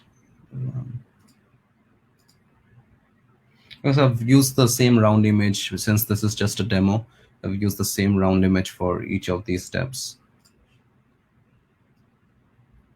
So make it 6 rem, and this looks about right, and then add some spacing. All right, here I will update what is there in the testimonial. So for the testimonial, yeah, I've just used the same heading everywhere. And size of this I've used is 1.25.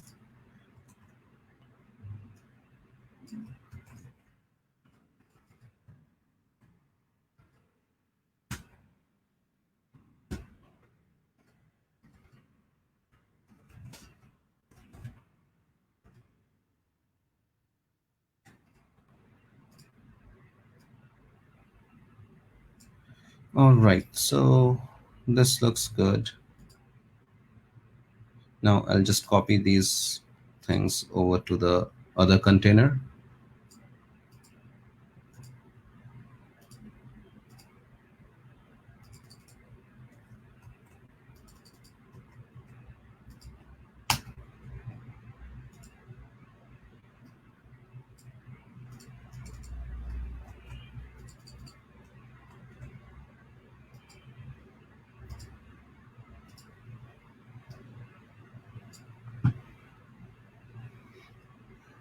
Okay.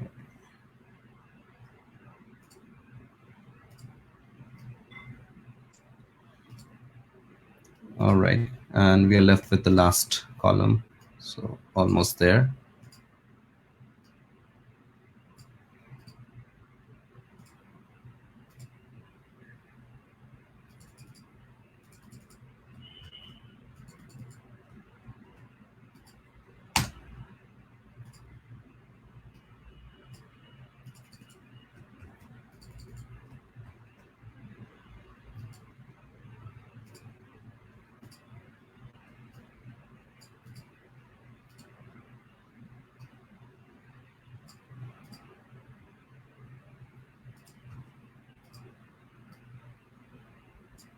All right, so we have built all these 3 columns. Now to give this specific look, what I'll do is I'll add shading at the column level.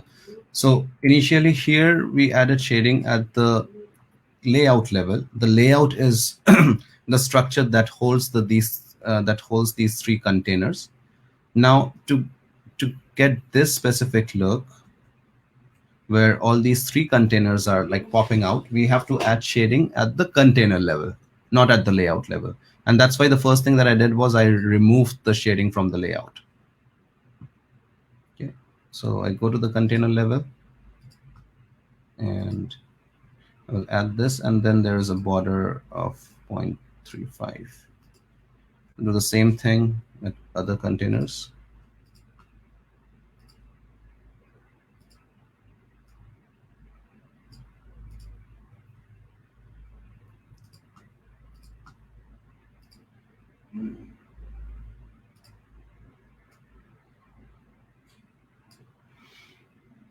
Okay.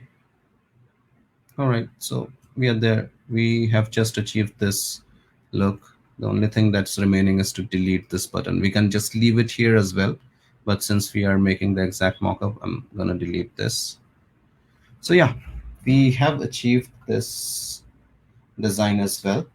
Now, again, as a best practice, let's just validate that this is looking good on all other devices.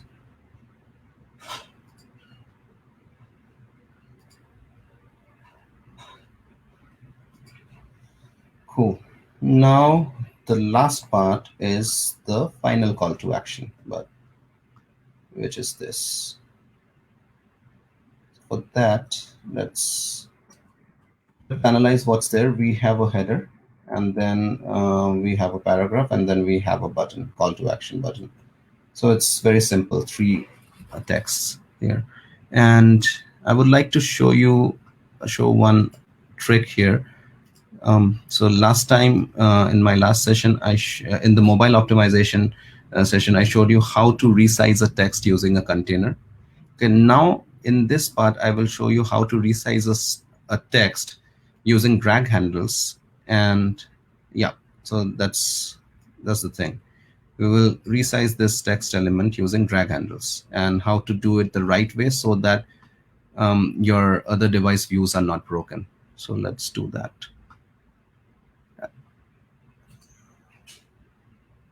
Where did I drop this? Another header somewhere on this canvas? I don't think so. So let me just try to drag and drop again.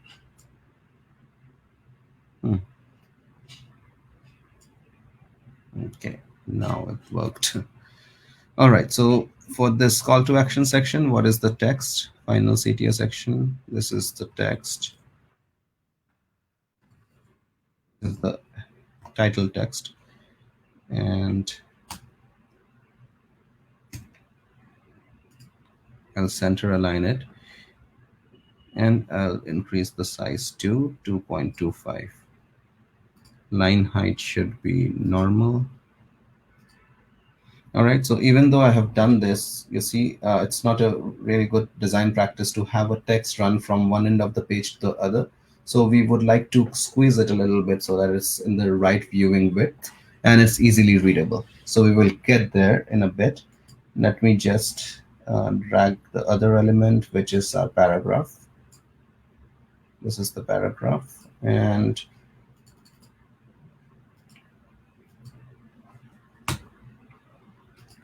let's add the spacing here.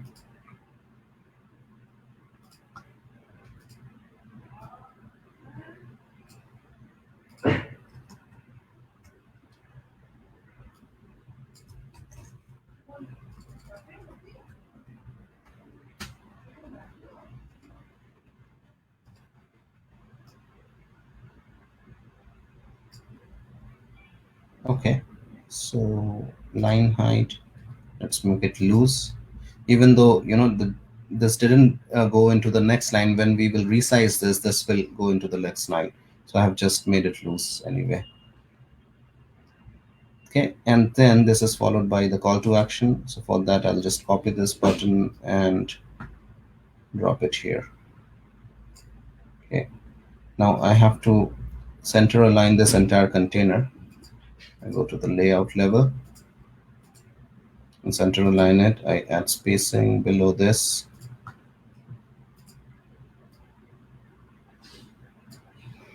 Okay, so I think we are getting there. And so now the last thing that I would do is I would update the background image. This.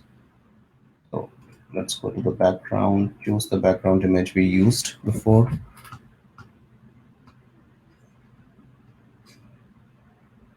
I think this was the one.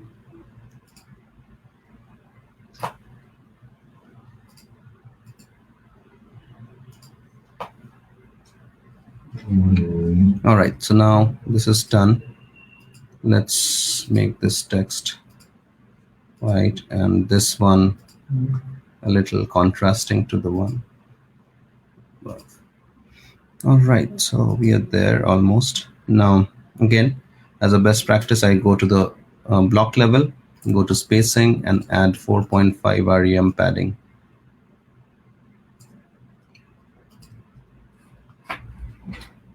So yeah, we have achieved this look almost. And now what we have not achieved is, the resizing of this text element. So I'll show that to you in a bit. But before I do that, let's just review what we have done and how we have followed the best practices. So we have built out this entire mockup here, okay, apart from the header and the footer that we will do in a bit, by following the best practices that I have laid down here. Okay. So the first thing, let's review the best practices one by one now. The first thing that you should do is you should choose a font, and you should set that the font at the site setting as a default font, or at the page setting, at the page level. The reason for this is so that you don't have to, whenever you are working on a text element, you don't have to go to the text element level. Let's say you don't have to go here and select the text font separately. This will save you time, and this will also maintain consistency in case by mistake you choose a different font instead of the font that you are using. So at the site level, site setting level, you can do it here, and this applies globally to all the pages. Or at the page level, you go to the page setting here, and at the page level also you can select the font. Okay, so that font will always be your page default font, whatever you are selecting. So this is the best practice. And font pair, if you're using two different fonts, then whatever your heading font is, you select the pair that works with that heading font. So I selected Fira Sans and Montserrat. And sometimes it may happen that you might not get all the fonts here from the font pair. So in that case, you can also use Google Fonts.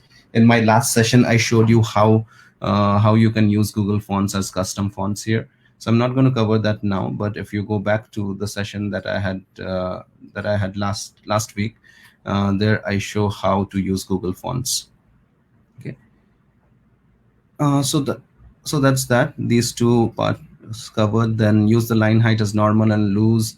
We're using normal for headings and loose for paragraphs, and this is just for better readability. And again, it's your choice. If you don't want to use it, that's fine. Again, maybe in some business scenarios it might not apply. I don't know. I mean, this is just what I do. Yeah. And then after that, the main heading height 2.25 or 3 REM. We are using 2.25 everywhere. So there is no chance of inconsistency here, because we have already fixed these things before even building the website. Okay. And then for the paragraph text size, we are using 1.125. Know that. Now coming to the color contrast. Okay, yeah, so we have talked about this as well. If this is white, this is a little off white. And for the darker fonts, I usually use, okay, so now this, I forgot to do this. I will use this one. And for the text, I will use this one. Okay, let's change it for these two as well.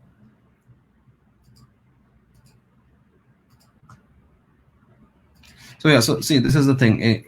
Even if you miss something, that, this is how you are keeping your web page consistent with respect to design. So even if you miss something, it's very easy for you to fix it. Here I have not changed these. So let me just go ahead and change. Okay, so that was about the text contrast. And Other heading size, yeah, like I said, if you're using headings, the size of these headings should never be larger than the one that you have used in the title in the hero section. It could be the same but not bigger than that. Spacing between the text heading and the following text, yeah, we have seen this. Spacing between the heading and the text, always select the top element, go to the spacing, and then add margin of 1.25. We know this, and that's why my design is consistent. Okay, what's next? Yeah, text and CTA, or any element and CTA, we know that it's 2.25 and it's consistent throughout. Okay, even of this layout and this, it's 2.25. Sometimes visually when we are using this layout as compared to the text, see, this is 2.25, but visually this looks close enough. So in such scenarios, what you can do is you can increase the spacing. So like I'm going to increase this spacing from 2.25 to, let's say, 3.5. Now it looks better, because this is a smaller object, and from here the 2.25 spacing looks far enough. But since this is a whole new, like, bigger element, from here 2.25 spacing looks very close to the button. So that's why I made an exception and increased this. But initially I did this setting. Now when I'm reviewing the website, I can do these changes just from from a visual standpoint. I can do these settings. And yeah, let's go to the other details here. So spacing inside columns, always use equal paddings to start with and then adjust. So we have always used, when we were adding spacings here inside the column, we have always used equal paddings throughout. And then if I need to adjust, I will adjust those. And then to increase the size of a block, go to the block level and add padding. Yeah, so that's what we have been doing. We are going to the block level, and then we are adding the padding of 4.5 by default. Okay, so this is the way I follow. I just go to the block, I'll add this padding, and then if I have to adjust, I will adjust it later on. And then when you are using drag handles, yeah, so this is something that we have not touched yet. So my point was that basically when we are using drag handles to on any element, we have to basically go back to each and every device and make sure that those settings are fine. So we have not touched the drag handle. See, the thing is that the power of GroovePages is, without even touching drag handles, I could build out this page. And with a super consistent page, I've built out a super consistent page where I know what my settings are, where my settings are. Okay, and then yeah, to increase, yeah, so this is something that you should these 2 points are the most important points that you should keep in mind, and that is to increase the distance between 2 elements inside a container, which I have been following throughout. This is our container, and to increase the distance between 2 elements, I choose the top element and then I add margin to it. So that's what I say here. To increase the distance between 2 elements inside a container, use the bottom margin of the top element. And then the other thing is, to increase the distance of an element from the edge of a container, use paddings. So that's what we have been doing. So we are trying to move these elements away from the edge of the container. And for that, I select the container and I add paddings. All right. So these are the best practices, and we have followed all these steps to build out this page. Okay. So once now this page is ready, now the only thing that's remaining is to add the header and the footer. I'll quickly add those. The header and the footer are, I think, easily available from the design blocks here. Let's add the footer. Just want to add a simple footer for now. Maybe this one.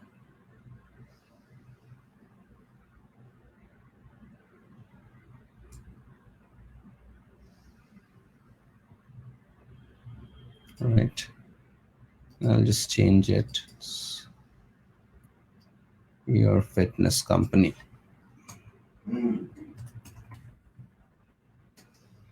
Right, so I have to make this color pretty much as close as to this one. So I use this Chrome extension color picker, which will give me the hex code. And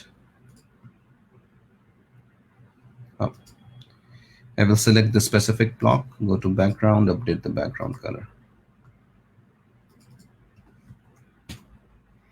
All right. And then I will add a border on top of it. Go to the border. I'll select this and I'll add a border. All right, so we are done building out the footer. Now let's build out the header. Header will be a simple header with a call to action.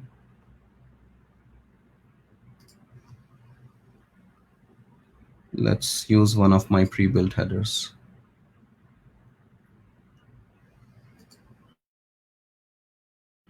I will do the same. I'll go to navbar and then let's update the color. Okay. And I'll probably increase the size of the logo a little bit. Here, instead of schedule appointment, let's do get ebook.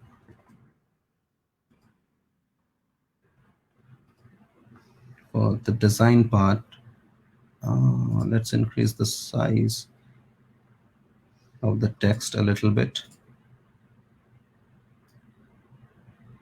Okay, and I'll make the corners point to 5. All right, I think this is good. Maybe I will increase the spacing a little bit. I don't know. Let's see. Yeah, this looks better, I guess. All right, so now I have added the footer and the header as well. So my desktop version design is complete. Now, next what I'll do is I will optimize this for each and every device. So now I'm not going to go in depth of doing how I'm doing this, because yeah, anyway, if you can see, you will, you can follow this, because I have taken an in-depth session on mobile optimization last week. So you can check that recording out. But for now, I'll be a little fast and I'll mobile optimize this. I'll optimize this for all the devices.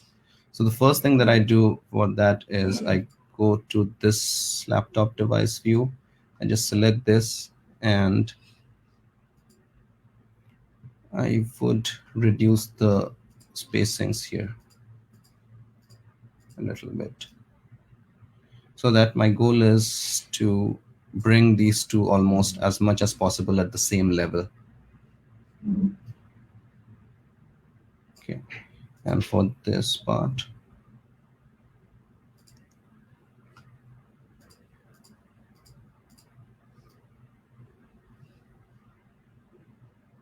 okay,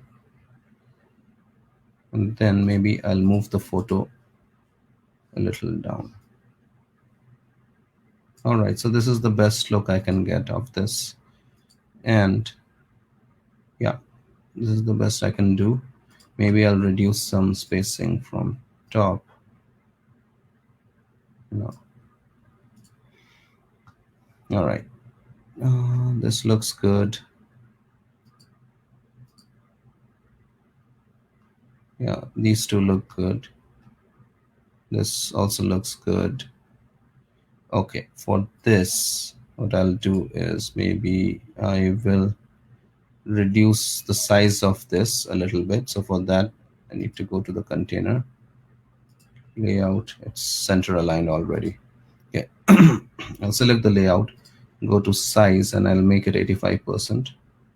Okay, and now, yeah, this kind of is looking weird. So let me just go to each container and remove spacings from there.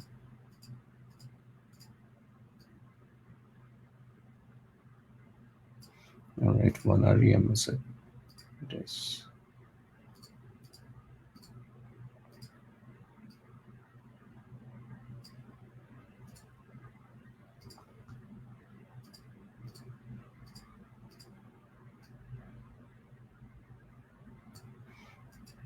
Now it's looking better. Okay. So this is done. Now this looks good.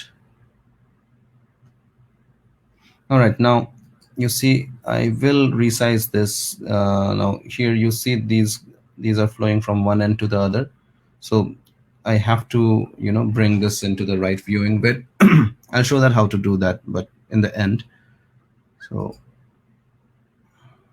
let me keep it as it is, and I will show you. I will tell you why I'm waiting for this to do it in the end. Now coming to the tablet. So when I do the settings in the tablet, I want to make this center aligned, everything center aligned. And for that, I will select all the 3 devices. All right. And because the settings, the center alignment and the settings that I'm doing here applies. So when I do at this horizontal tablet level, it applies to the mobile, the tablet, and the horizontal tablet level. Right. Go to the container, go to layout, vertical, this thing. When I do this, I have to make sure I'm bringing back the settings to the original on the desktops and the laptops.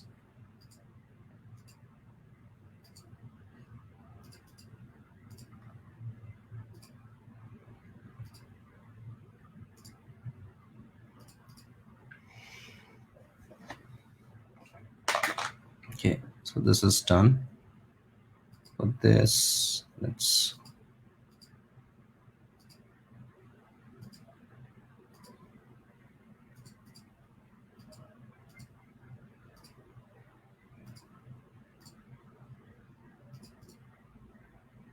right, this is done. Now because of this column stacking, there's so much space here. I'm going to remove that space.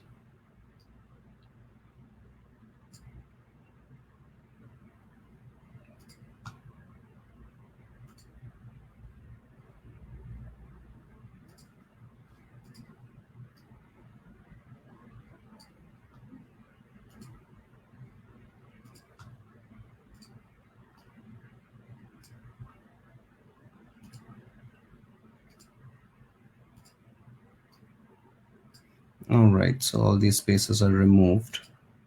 I do a kind of a different set. I can do a different setting here. Let's see if that works out. Let's try that out. I remove this.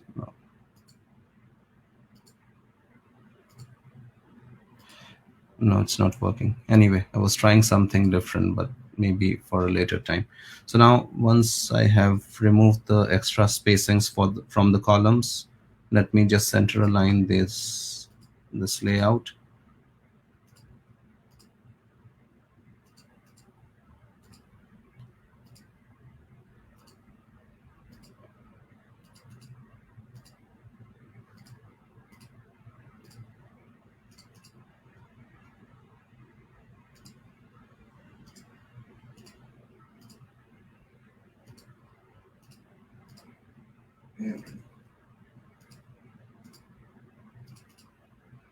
Right, so this is done.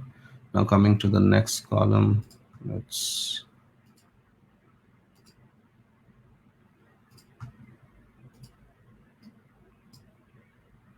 right, this is all good. This part is good. Maybe I'll reduce some spacing here.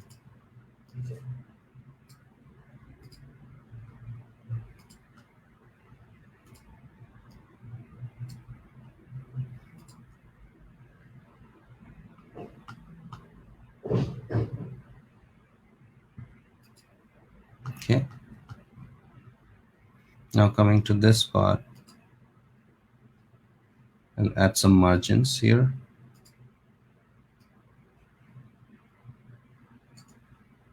Let's say 2 rem.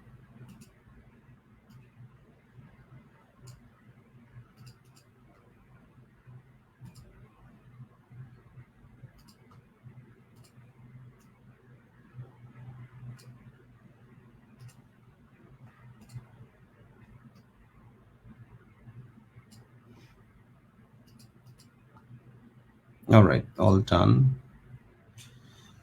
Okay, so I think I have optimized this part as well. Now let's go and check the tablet. vertical tablet. So this is also good. And now we will, okay, so there's one thing that I would like to do here. Maybe, this layout, I would like to make the size a little, maybe 85% instead of 100%. Yeah, so that this looks better. Okay, yeah, this already is looking better.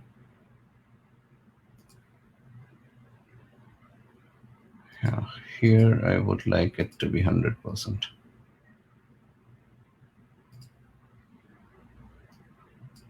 Yeah, that's fine.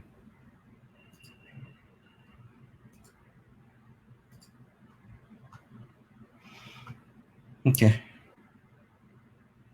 I think we are almost done with this optimization.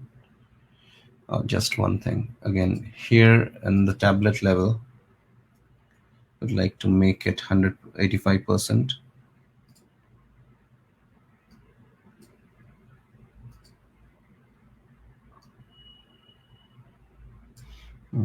Okay, this is all right. So this is looking good.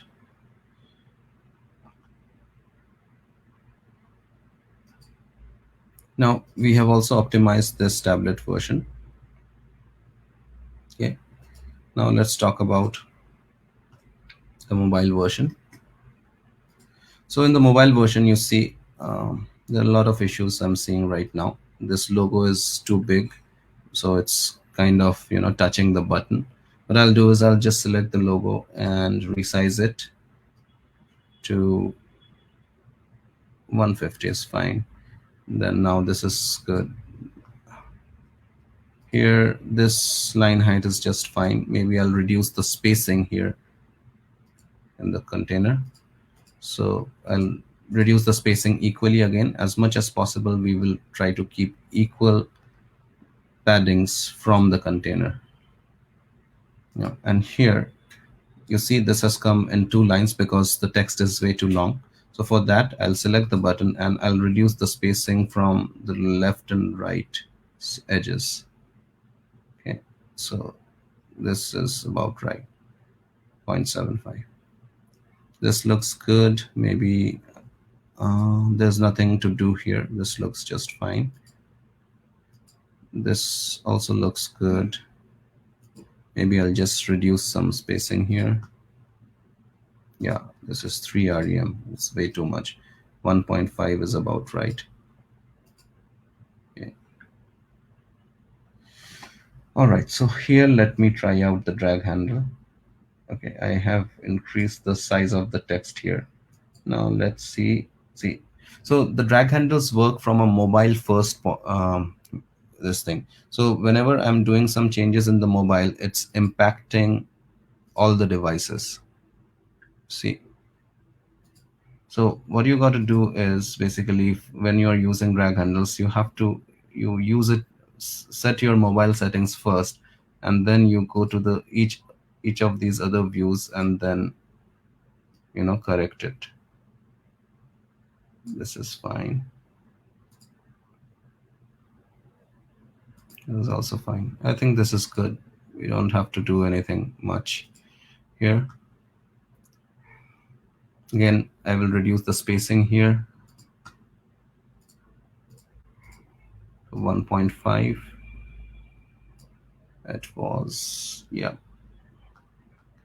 And let's see. I don't think I have to use the drag handles here because this is just fine. Okay. Somehow this got messed up.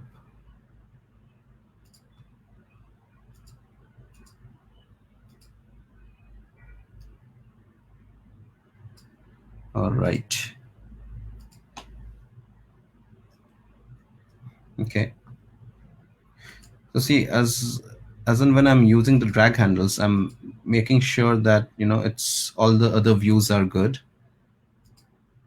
So yeah, if you follow that, then you will not face any issues with any broken code in your device views, and you can use the drag handles.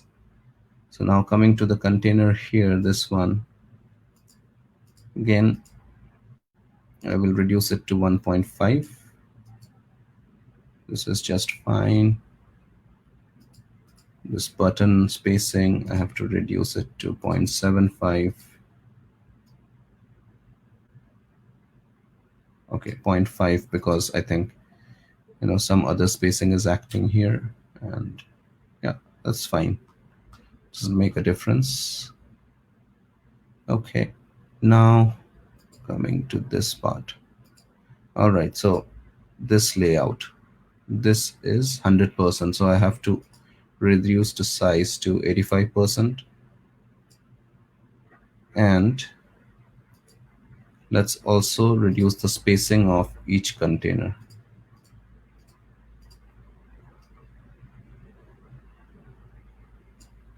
One REM is fine. So here I'm rebuilding the mobile view separately, completely separately, you know, because sometimes the spacings and the sizes that you see on the desktop devices or the tablets are not suitable for mobile. So I'm rebuilding it, and I'm doing it in the end because rest of the settings are in place and they are good. All right, so this is also done. This looks good. Okay, now, all right, so we have resized this. Maybe I will reduce this to 1.875. And now let's use the drag handles to resize this text element. Okay, so I'm using the drag handles in the mobile view. Now I'm guessing because of this is also impacting the tablet view. So I will go to the tablet view and resize it. When I do this, this also impacts this. This view is fine, just fine. And it impacts the laptop and the desktop view. So I'm going to resize the laptop and the desktop views again here. All right, so this is all good. The mobile view here for this final CTA looks good. This tablet view looks good for this CTA. Now for the laptop view, maybe, you know, I'll just use this. Okay. And since I have done it on this laptop view, it goes from, you know, the lower level device to the higher level devices. It has also changed the settings for the desktop device, and this looks good. This looks perfect. So yeah, this is how I have resized this text element using the drag handles and not the container, which I showed last time in my mobile optimization session. So you can also use the drag handles, but you have to be careful how you use it. You know, So this is it, Debarshi. Yeah, we created a page, we resized it for every device, and we're done. Yeah. Yeah, we are done. We are done Awesome. with this. Perfect. So guys, you saw it is there is a certain process you need to follow in order to create a beautiful site like this. In case you would like to follow it step by step, you can just click, you see down here, there's scrolling thingy. There is a link, https:// cuttly.ly/GC or Grooveathon challenge-guide. So GC-guide. You can open the link. Let me just share my screen and show you what you actually get. We're getting close to the end of our sessions, but I just wanted to share this with you. So in case you, let me just give it a go. Here we go. So when you open a new browser, cuttly.ly/GC-guide, okay? This loads in this is a shortened link for the Google Drive, where you have the best practices document that Debarshi was just reading. You have the step-by-step document that he was using as well. So you have access to also the font pair link that he was using and showing, and then everything that you would need to use for this challenge. Okay. Then the next thing is the content. In case you are thinking, where do I find the content and the button text? Everything was nicely written out over here. So you can just copy it from here and then basically use it on your build for this challenge. Then these are the design challenge rules. We'll be accepting the first 5 entries until Monday 19th. So basically this upcoming Monday will be the end. On Monday we'll review it and then announce the winner inside our Facebook group. In case it's a tie, the person who has submitted first wins. So make sure you are one of the first ones. You can win a prize of $100 Groove Gear voucher, and also you can win 5 of my premium templates that the world has never seen yet, and this is multi-page templates, which I could sell easily for a couple of $100 per piece. So yeah, go ahead and make sure you join this challenge. This is how the website we just built out look like. Okay, so you can zoom in, you can follow the mockup. And then inside this folder, you also have the image assets that we were using. So here is the hero background, the testimonials, everything. So there is literally no excuse you cannot say, I cannot do it because I don't know what to do. You have seen how Debarshi created it. You have seen how it all comes together, and you basically have all the assets. So that is it, guys. It is simple, and Debarshi also shared the best do's and don'ts, like resizing elements with drag handles is a don't, resizing on the sidebar is a do, and things like this. You will have this replay. I will end this streaming just in a couple of minutes, so you'll have basically the end of this video. The end of this replay is going to be the session you need to rewatch in case you are stuck somewhere. So make sure you use this for the challenge, and then let's make sure you win it. Okay, Debarshi, do you have any parting words? No, it was just really very much nice to at least like tell people how I design the templates, and I have not held back anything. Like whatever steps I follow, I've just given it all out here. So I hope like people can also use this awesome platform and build their own templates easily. Absolutely. So thank you very much, Debarshi. Everybody give a big virtual applause. Give us the likes and the hearts to thank Debarshi on this one. I can see the people in the green room are already clapping in there. So thank you guys for that one. And then Debarshi, we are looking forward to the awesomeness you can create for the templates. They are really, really nice. And then together, you and me, we can maybe agree on announcing the winner together. What do you say about that? Yeah, that sounds like a great idea, David. Yeah. Amazing. Perfect. So Debarshi, right, thank you very much for jumping in on this call. And yes, so let's just see who is our next guest. But before we actually do anything, we need to hear from the CEO and the co-founder of this amazing company that brought you experts like Debarshi and Simone and Leanne and Frank and Simon Leung and Asher and basically all the good, amazing people that with experience and knowledge that you can learn from. So let's just hear from the co-founder himself. Hi, my name is Mike Filsaime, CEO and co-founder of GrooveFunnels, and we hope you're enjoying this Grooveathon. And now would be a great time to learn more about GrooveFunnels and the GrooveFunnels upgrade. So first of all, if you're watching this on something like Twitch or Facebook Live or YouTube Live, and you're wondering what's going on, you want to check out groovefunnels.com.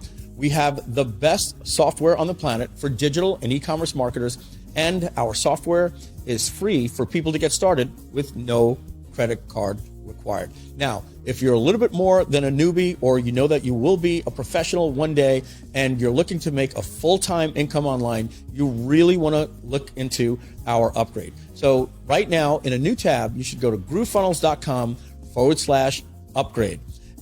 Or just look at the link right here on this video. At groovefunnels.com/upgrade, you're going to be able to, for a very limited time, get lifetime access to our entire suite of products. There's over 17 different products for you to be a professional digital marketer and e-commerce marketer.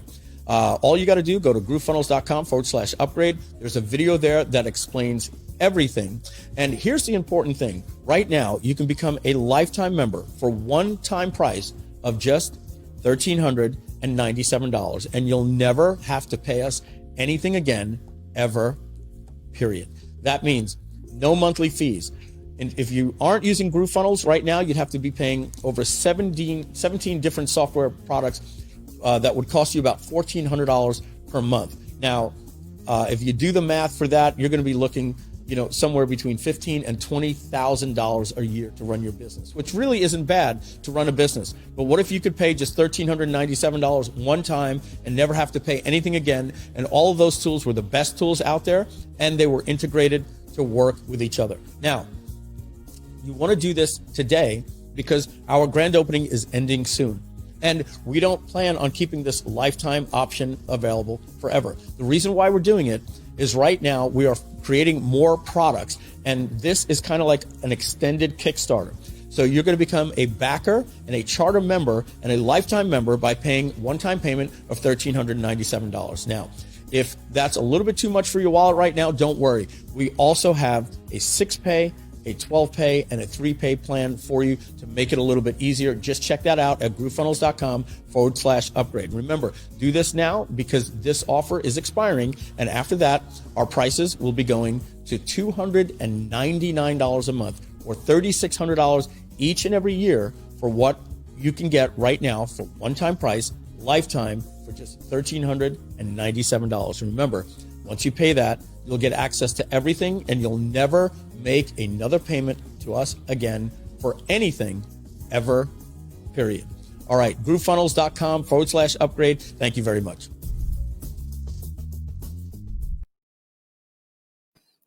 Wow. So in case you haven't done this yet, I'm really not sure what you're actually doing. Why?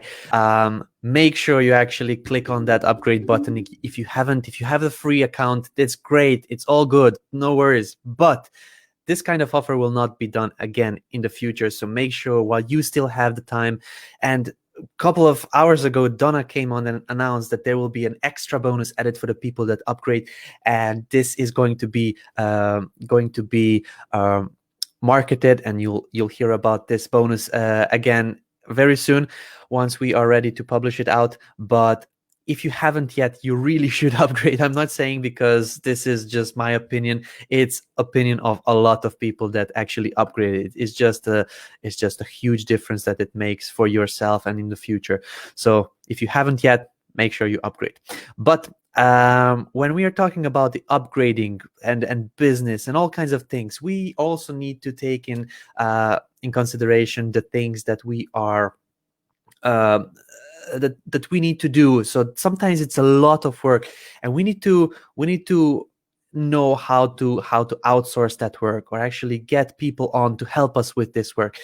And not only that, but with our family and friends, and basically the people that we are forgetting while we're doing this work. So we have a very, very good topic that is coming up, and a couple of experts that will be talking about how they're actually managing people, how they're actually managing their lives and the business in order so that everything comes together in a perfect harmony, as they say. So let's bring on the experts that will be talking about how to effectively work remotely with kids, family at home. So let's welcome Simone, Leanne, and Frank Salinas. Hi guys, how are you? Hey, how you doing? David. Can you hear me? Simone, I believe you are muted. Simone, I believe you're muted. Could you click on that? I am. Perfect. Sorry. No worries. How are you guys? Good. How are you? I'm doing very, very well. How are you, Frank? I don't think you were on live streams yet. Were you? I think once for like 30 minutes, and then Simone kicked me out. So. No. I'm Good. joking. And is this the first time for you as well? Yeah. Yes, it is.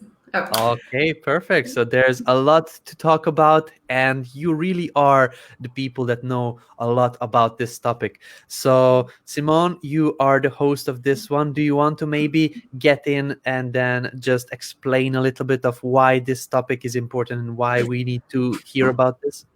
I do. Well, the first thing I want to say is the one thing that you said about how to manage all this in perfect harmony. I'm here to tell you there is no perfect harmony when you have kids and family at home and a million commitments.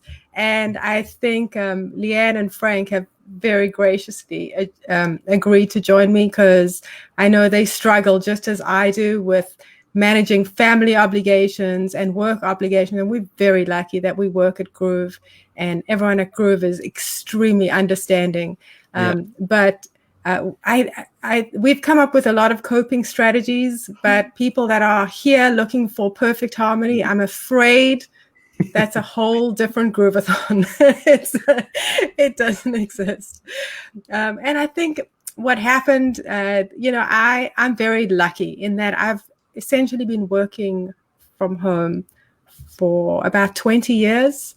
And so for me, COVID hitting changed things because my kids were home too.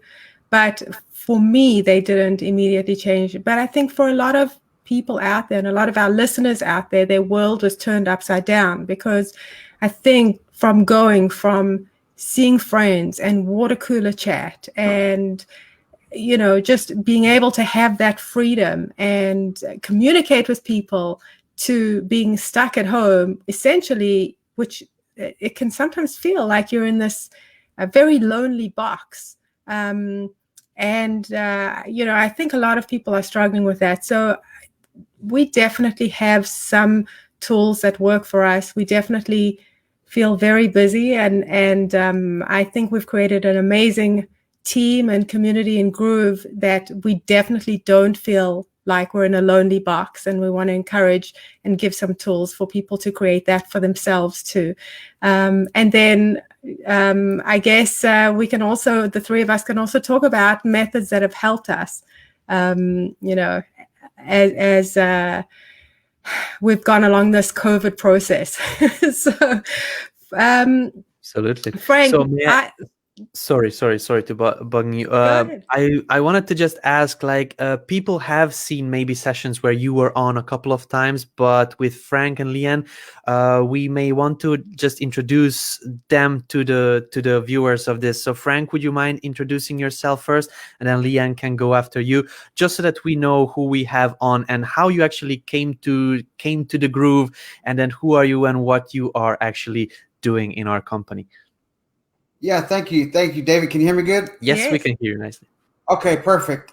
First of all, my name is Frank Salinas, and I'm part of the Groove team. I joined, I don't know, maybe 2-3 months ago, something like that. I'm good friends with one of the co-founders, John Cornetta. Me and him were in prison together. No, I'm joking. Okay. Just checking if you guys are listening. Yeah. Okay. So I've worked for myself. I quit my job in 2007, and I help Groove with pages, split testing, things like that. I joined the team, and Simone asked me, "Hey, do you want to jump on this thing with Leanne and I and David? Because we're all parents and we got kids sometimes yelling in the background." I said, "Hey, no problem." So. Listen, if I can do it, I'm just a regular guy, college dropout, I've worked for myself since 2006. If I can do it, you can do it. And I'm here to share whatever insights I can. And I'm just excited. So I'll mute myself and let Leanne go. Hey, everyone. I'm Leanne. I'm a copywriter. I've been here since August. And I initially found Groove. It was a referral. And I met Donna and everyone else, and really jumped in and loved the team so much. It's the best team I've ever been a part of. I've been working from home for 15 years now or something. I had 2 toddlers at the time when I began. And so that was really hard. And then it got a little bit easier as they went back to school. And now I'm kind of back with a 6-year-old and online school. So things are a little bit odd, and it feels like I'm starting over again in some ways. But yeah, definitely a lot of mechanisms and strategies to go with when you're working from home, such as being quick on that mute button. Definitely. I'm sure you all know how that feels. So yeah, that's number 1 tip, I think. I do want to say that I think both Frank and Leanne are being incredibly humble. Almost, first of all, that infographic that everybody keeps looking at and checking, that's compliments of Frank. He worked really hard on it. Exactly. He constantly updates it.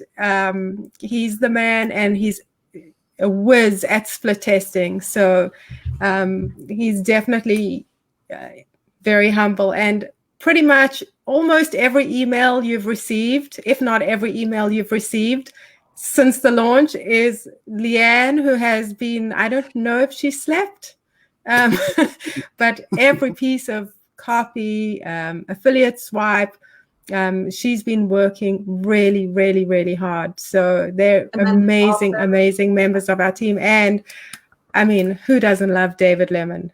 This guy is, there are no words to describe him. So Indestructible. I'd like to add also that I'm kind of bothering Frank at night to update things too. So thank you, Frank. And I have no problem because I'm up late drinking beer and, getting drunk and all that. So I have no problem. Yeah, sure.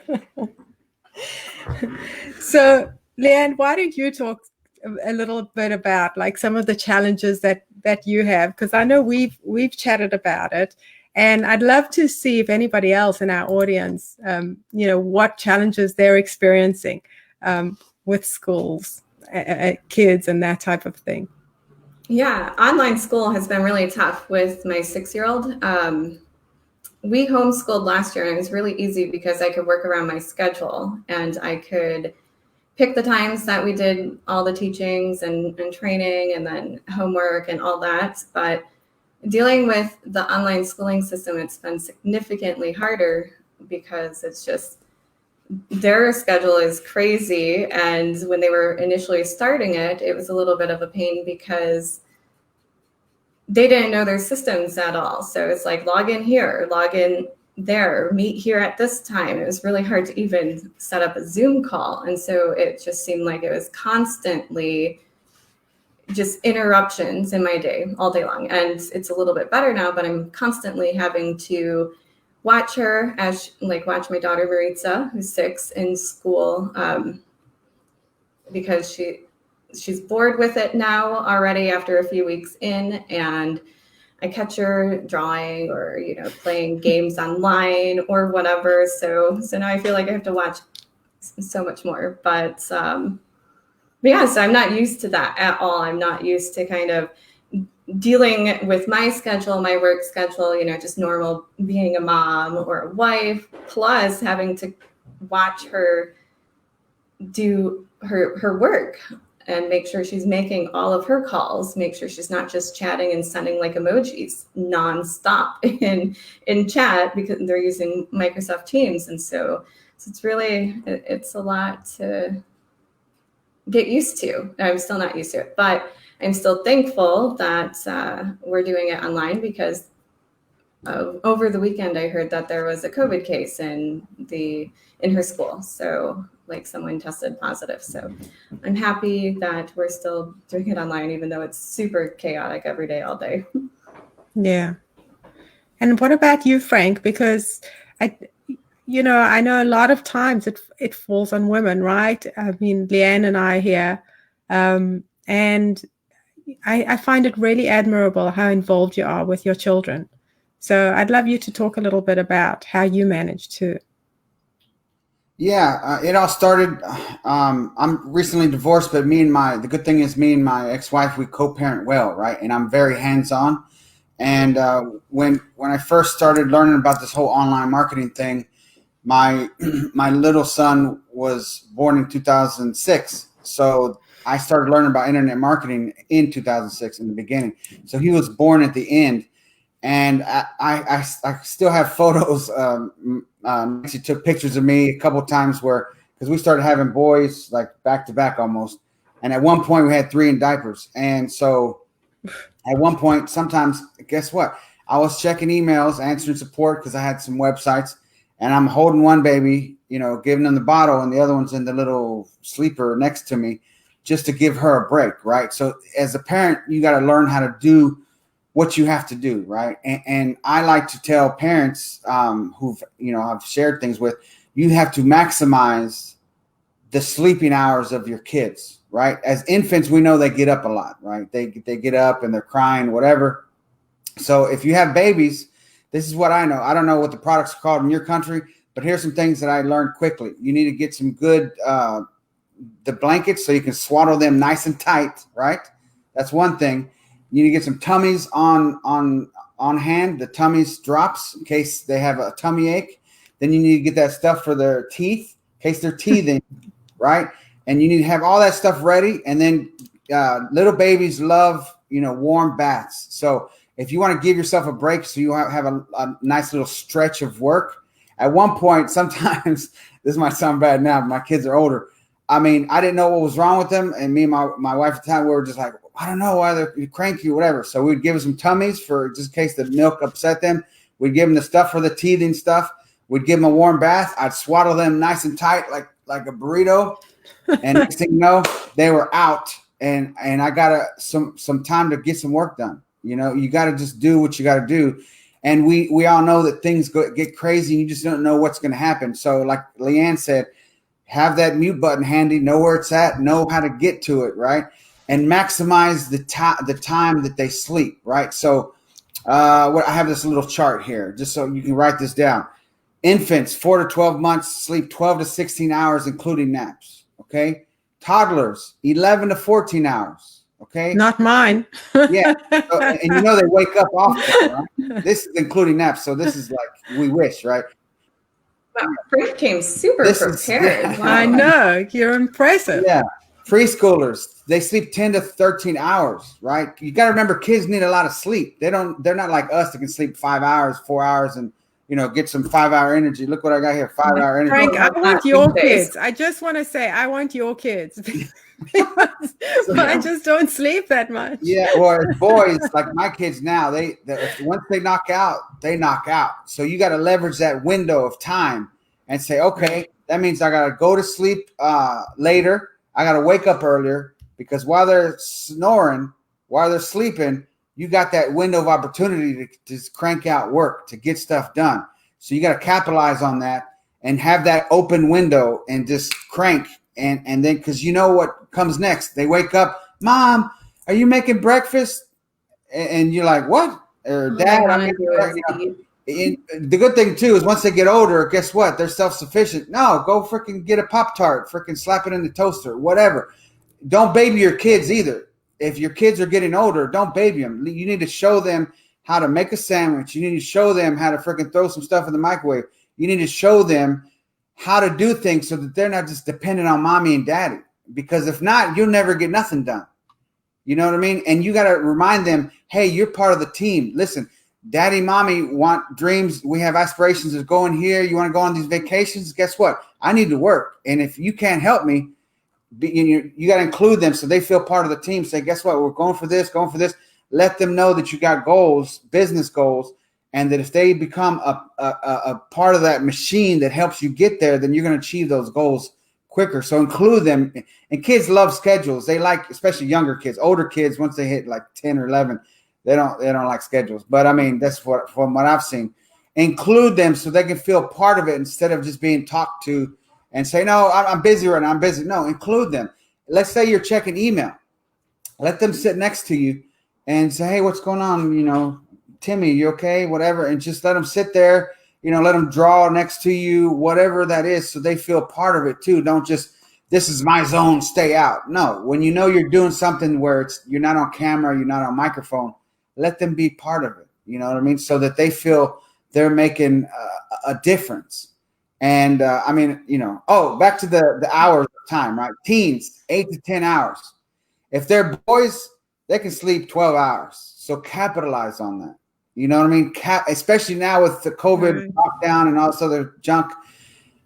Most likely, a lot of you watching, the kids are home, right? So they're doing the online e-learning, right? So, and if they have schedules, have that schedule take two full time. So have those schedules and know, okay, this is my time to work. This is my time to take a break with the kids. And with that being said, don't just stay, strapped to your desk. Get up and every once in a while plan to be spontaneous. I know that sounds silly, but plan to be spontaneous. Know that, okay, on Wednesdays, you know what? I'm just going to catch them off guard. Let's go for a walk. Let's go for a freaking snow cone, whatever. Let's go do something so that it's not just the same mundane routine and you're in this trance and this hypnotic rhythm of just the same thing over and over. No, keep it fun, because if not, what are we doing this for? What are we doing this for? Is this is just like another job, but instead of clocking in and being at a cubicle, you're in your own little freaking cubicle at home. You got to keep it so that you don't go nuts. So with that being said, I'll pass. Not too nuts. We're nuts already, but yeah, just over the edge, right? Yeah. But Frank, what you were saying about making them part of the team, like that's definitely a coping mechanism for us. And some of the things that we do, like even my 3-year-olds, I've taught them to make their bed. And Donna said something quite prophetic the other day on one of these lives, and she said people keep asking her, about all the things that she has to do. And she said, you have to get really comfortable when you're juggling so many balls with allowing a couple to drop at your feet, but know that you're going to pick them up at the right time. And I thought it really resonated for me, because that's the story of my life, both at work and at home. And I thought it was really incredible. And so, one of the things that we do is we ask, we get the kids to make their beds. Oh my God, the beds are a wreck. Okay. It looks terrible. And you know what? I'm good with that. I'm totally good with that. Why? Because they're learning, right? And they feel like they're helping. And even if it looks like a wreck, oh my gosh, you did the best job ever. So having them feel like they're doing something good, even little things like when they say, Mommy, I'm hungry. Mommy, I'm hungry. I'm like, what snack are you going to get me? And I let them get me an apple, for example. I might not eat the apple, but I thank them profusely, because, I'm very much of that mindset that we're a family, we're a team. I know a lot of people pay kids to do chores or get pocket money based on chores. I don't believe in that. I believe we all in this together, and we all work together. And how my husband and I do it is Google Calendar. We have I have his calendar in mine. He has mine in his. And then we've set up multiple calendars, one for each kid. And we import them. And we have some kids with special needs. There's multiple therapist appointment, gymnastics, ballet. Anybody that has kids understands, especially multiple kids, the craziness of multiple schedules. And so we kind of assign to each other, okay, you're doing this week, you're doing that week, and everything's scheduled in advance, which isn't to say that balls don't get dropped and we don't totally lose it some days. We're human, we're parents after all, but that's part of life. And, it really works. Some people, I find it a little hard to believe that some people might not be tech oriented if they're here on the Grooveathon and they're into GroovePages. But, if Google Calendar doesn't work, get a whiteboard, right? Get a whiteboard, hang it up in the kitchen, multiple pen colors, and, just assign a color to each person. So, if the youngest kid has gymnastics and, your color is yellow to take the kid to gymnastics, write gymnastics on the calendar at the right end time. And, at a glance, exactly what you have to do. So, much like we run our team here at Groove and organize, it's also, we try and organize our family like that, and even to the point of meal planning. I mean, sounds really pathetic, right? But I always said, the hardest part is the thinking of the meal. Like, this one doesn't eat this thing. Yeah, I see Leanne nodding. You feel my pain, right, Leanne? Oh, we discuss that every day. What should we do for dinner? So yeah, I feel that pain. Yeah, it is a pain. It is. And so I found. I think Frank feels that pain too. Yeah. It looked like. Yeah, we don't like to ask. I mean, you can give them options, but 3 that work for me or for us or for, as a parent, which ones are the best for you right now, and give them the options. So, because if kids, what do you want to have? Oh, pizza. I mean, it's like every time. So, yeah, I mean, I found just having the conversation about food was taking up like 10 or 15 minutes of my day, and it irritated me. So my husband and I, we kind of like, you know, not officially, but we discussed meal plans, like different dinners we can have. And we literally just bought those things. We froze them in those particular sizes and packages. And, you know, if he has dinner or I have dinner, like we just say, oh, it's chicken with skin, it's chicken without skin. It's, you know, we know exactly what it is. We've got these little pre-bagged things, you know, these little things that save you 10 minutes here, 20 minutes there. It really does help. So, you know, try wherever you can to systemize your life much as you systemize your business, is my suggestion. I also find, so you can have the best system in the world, and then your kid comes down with flu and your babysitter doesn't come in case it's COVID. And, you know, again, we're very fortunate at Groove. I'm sure Leanne and Frank have been the subject of listening to the Bubble Guppies theme over and over again during multiple meetings. Oh my gosh, it was like the hot diggity dog. The Mickey Mouse thing. Frank, do you know that? Or yeah, no, I know. I don't. That's Mickey Mouse Club. Oh my God, that's the worst. I think that's one that got stuck in my head the most. I'm trying to think if there's anything else, but yeah. Frozen was a big hit for a while too. You guys want to hear a funny story? Yes. Yeah. Okay, so when my son Jacob was younger, I mean a baby, right, toddler, okay, I used to love, like, he used to love Curious George, right, and Teletubbies, right, and this is before he starts talking, and we had to stop letting him watch Teletubbies and Curious George because he wasn't talking. He was just like, you know, the stupid noises. Oh my gosh. The Teletubbies make, you know, and I'm like, oh my God, that annoying noise. And I was telling Nancy, I was like, you know what? I think he's not talking because that's all he hears is these stupid little things. So we like took that away. I mean, of course he started talking, but it was just like, he was just, that's all he was doing was making sounds like that. And I was like, oh crap, we're like screwing him up because he ain't talking. So, anyway.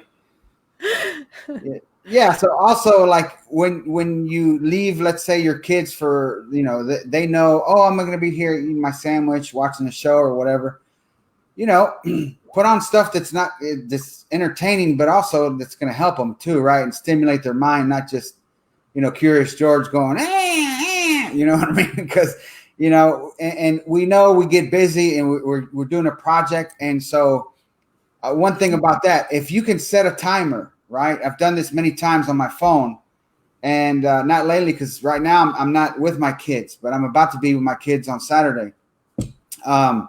Set a timer, and whether it's 20 minutes or 30 minutes, and just go all in for that little block of time. Because if you have little ones, you know it's unpredictable, right? But let's just say you put them down for a nap or something, right? They're napping right now. Set that timer for 30 minutes, 25 minutes, 20 minutes, whatever that is for you. And just go all in and go hard. Just, you know, eliminate all distractions. Put your phone on freaking airplane mode or whatever, or do not disturb. I like to put do not disturb, and the only one that can call me is my ex-wife Nancy, right? Because she's with my kids, so you know. So all you got to do is put on do not disturb, and go to town, go ham, go crazy, and focus, and get that task done. So that not only is you get it done, or you get, you know, some of it done, but now you got to win for yourself, right? And speaking of wins, get the win for you first thing of the day, because you don't want to be woken up by your kids waking you up. You want to be up before them so that you can have your time, right? I just started doing this here in Florida. As you can tell, I'm not the most, you know, athletic guy. I was like 320 years ago. And one of the things that I'm doing now because of John Cornetta is I walk every day on the boardwalk by the beach. My goal is 10,000 steps a day. So I get my time in first so I can get vitamin D, so I can get out there, get energy. You know, I'm losing a little bit of weight little by little every week. I'm drinking the water. I'm doing those things. So in the mornings, I take time out for me first so that I can attack my day. Because if you're not, you're just like a wind blowing in the wind, excuse me, a bag blowing in the wind, and you're just going to be pushed around by the day. Instead, you got to, on purpose, make plans and take care of you first, right? Because what do they tell us when we get on the plane? Okay, if something were to happen, put your mask on first before you help anybody. So you got to put your mask on first. You got to take care of you, number one, because if you don't have that love for you first, then how can you ever give it away? Because you're going to have, your cup is going to be less full of love because you're not loving you first. So it's good advice, anyway. Frank. I definitely don't, and I know Leanne doesn't either. I definitely don't give myself any time whatsoever. You have to. And by the way, Jody Jones, my kids have called first dibs.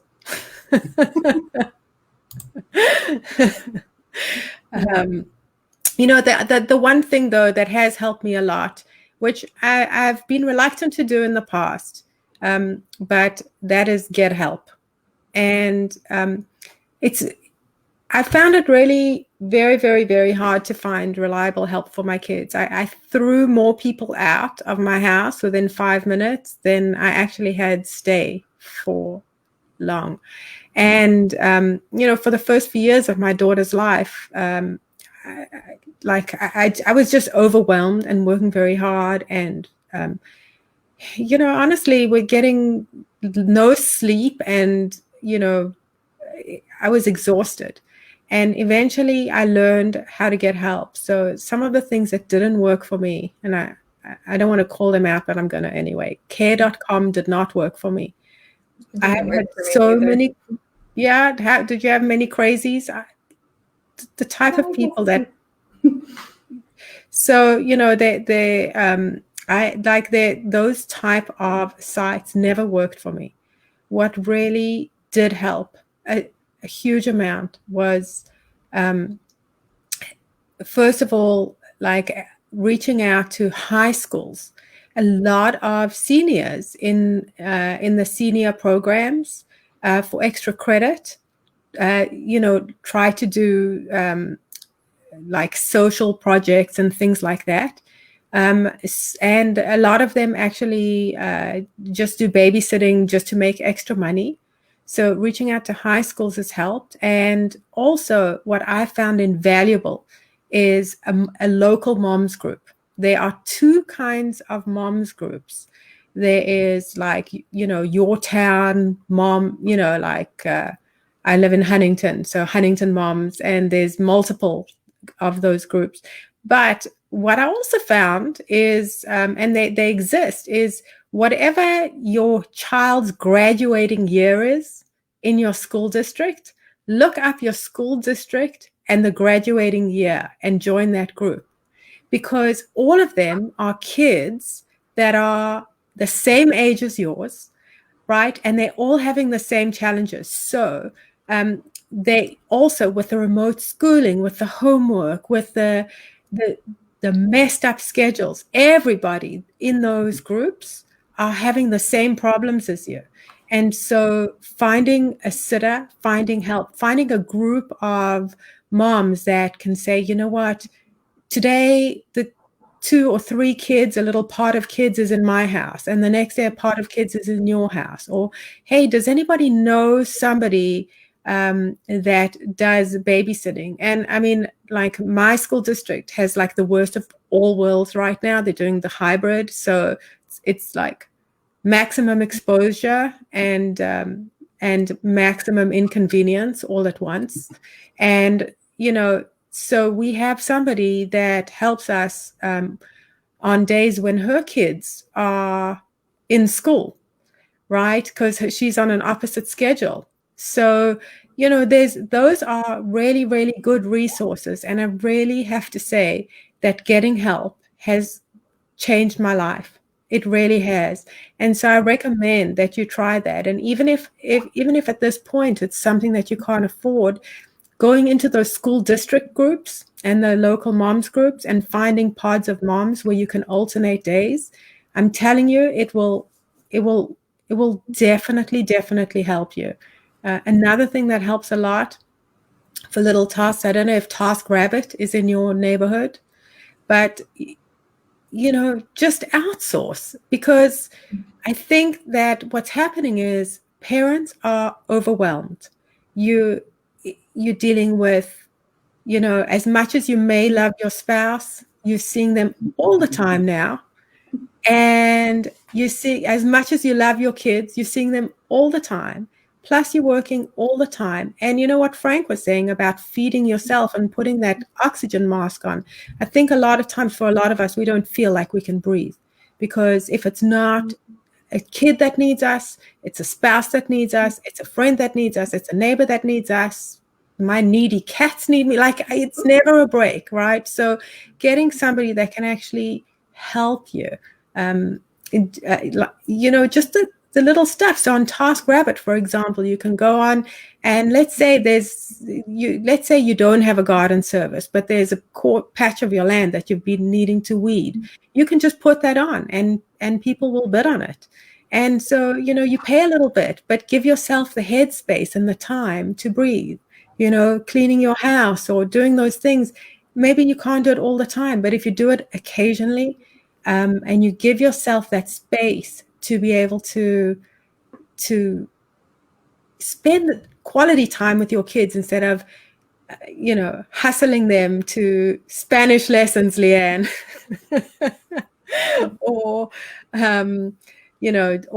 or dinner, or to bath, or to bed, just hanging out with them.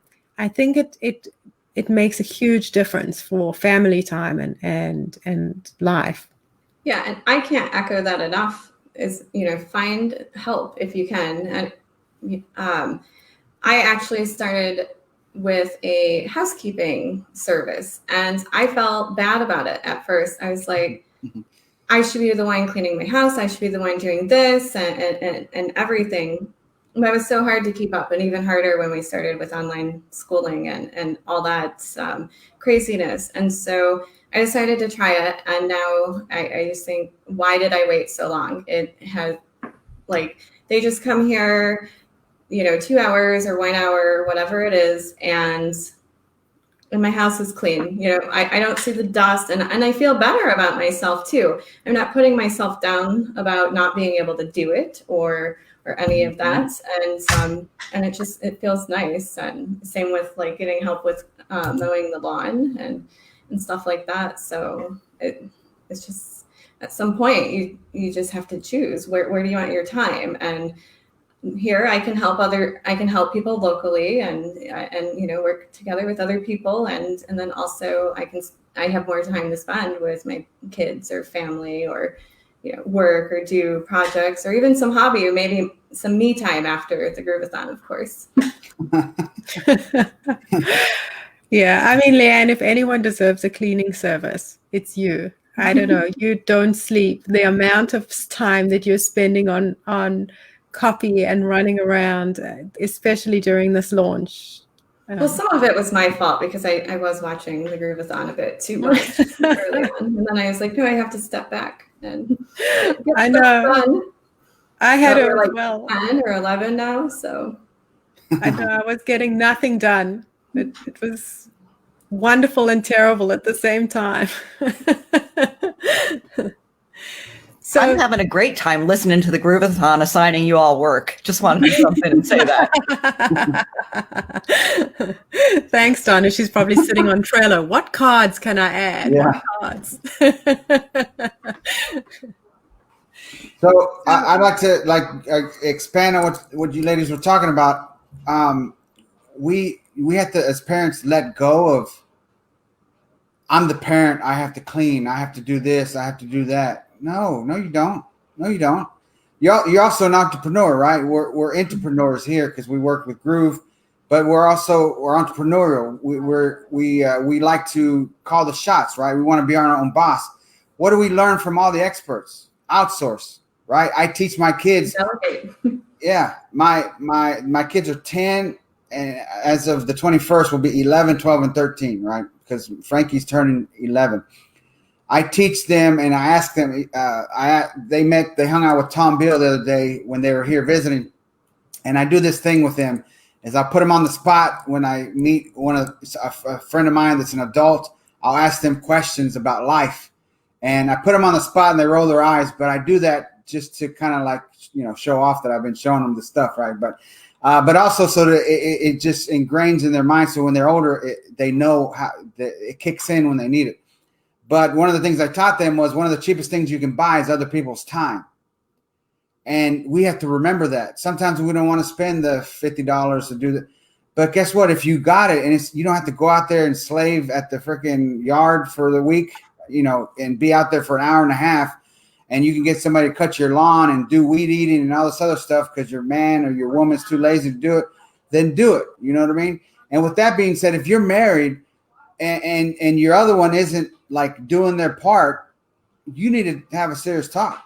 You say, listen, dude, what are you doing? I know you have a job, you come home from work, but if you're sitting in front of the TV watching sports for 3, 4, or 5 hours, come on, pick up a broom, wash the dishes, do something. I mean, not say it like that. I'm just saying how I would say it. But, like me and Nancy, we did everything together. If she was doing something, I would like to help.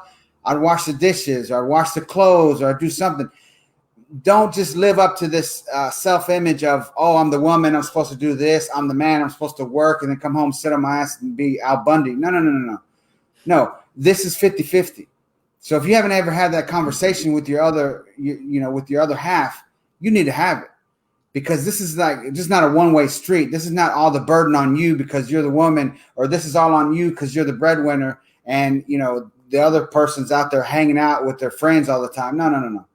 This is, hello, it took two of you to make your kids. So you need to start having those serious conversations. And of course, you need to maybe script it out, map it out first, right? So that you don't lose your cool. But you need to have those conversations if you haven't, because this is life, right? The wind of life blows on us all. So if you want to get ahead, one thing we can all agree on, everyone wants to be happy. I don't care where you're from, what your background is. We all want happiness. We all want happiness. So hello, if you got kids and you got that family unit going, you need to figure out what's the best way we can achieve daily contentment, daily appreciation, daily gratitude, daily feelings of happiness all the time. Now, does crap happen? Of course it does, right? People die, people get sick, there's things that happen. Yes, I know that. And so you got to quickly, as quick as you can, get back on that horse and get back in your zone and get to that spot that's, contentment, being happy, excited, appreciative, just accomplished, and not just stressed and worried and, oh my God, I got this, I got that. Some people get addicted to their bad habits and to their emotions of being stressed. You don't need to be stressed. You can lower that stress level by outsourcing. You can lower that stress level by, oh, it's Aunt so-and-so, right? She loves my kids. Well, if she's only 20 minutes away, let's see if Aunt freaking Mary can come over more often. You know what I mean? Oh, I just love your kids. Really? That's great. Are you free Wednesday? Yeah, I am. Okay, great. Come by. I'll have them ready. You know what I mean? Family's family for a reason. Love that. Family's family for a reason, right? I mean, I love taking care of family. I know you ladies love taking care of family. And if you have that brother, that sister, maybe they don't have kids, well, leverage them a little bit. Say, you're my favorite brother, so-and-so, right? Yeah, I am. Okay, great. I know how you like hanging out with the kids. What are you doing Wednesday? Nothing. Hey, do you mind picking them up and taking them to the movies or to the drive-in or whatever for 3 hours? No, I don't mind. Ask, right? Sometimes we don't get nothing because we don't ask. And we all know the squeaky wheel gets the grease, right? We have to stop thinking that it's just us and it's up to us. It's not up to just us. We're here for each other, right? That's the whole point of humans. We're here for one another. You know what I mean? If we don't ask, we don't get it. So if you have that family member, that mother, that uncle, that aunt, the brother, let's, take advantage of their love and let them, help us with the kids every once in a while. It's not going to happen every day. But what if it's once a week, you get 4 hours to yourself? Well, you can crank up, freaking put on your webcam, crank out those videos or do whatever you need to do. And they're enjoying your kids and your kids are getting away from you. Your kids don't like you all the time. You get on their nerves just like they get on your nerves. I mean, am I right? I mean, you probably get on your kids' nerves, so give them a break. Yep. Let them go with Uncle Joe. Let them go with Aunt Mary or whatever, so that you can get your time to yourself, even if it's go get your feet done and freaking go get a pedicure and all the other stuff. So anyway, I'll stop for a little bit. No, I really appreciate your advice, Frank. And because I definitely don't do that. And, I actually, my family, because we have so many high risk people in our family, we don't actually, like my mom can't take my kids, my mom and dad, and my husband's parents are deceased. So, it's problematic, but, so for some people it's hard, but definitely if I had the opportunity, and before COVID, for sure. I mean, my daughter used to go to my mom every Thursday, and she'd pick her up from school, and then I would go to my mom for dinner. So there was like a whole night that I actually didn't have to think about what to make for dinner. And I mean, that seems like, so stupid, such a little thing to think about, but oh my God, like, planning dinners seems to be a very time-consuming part of life, and but it definitely does work.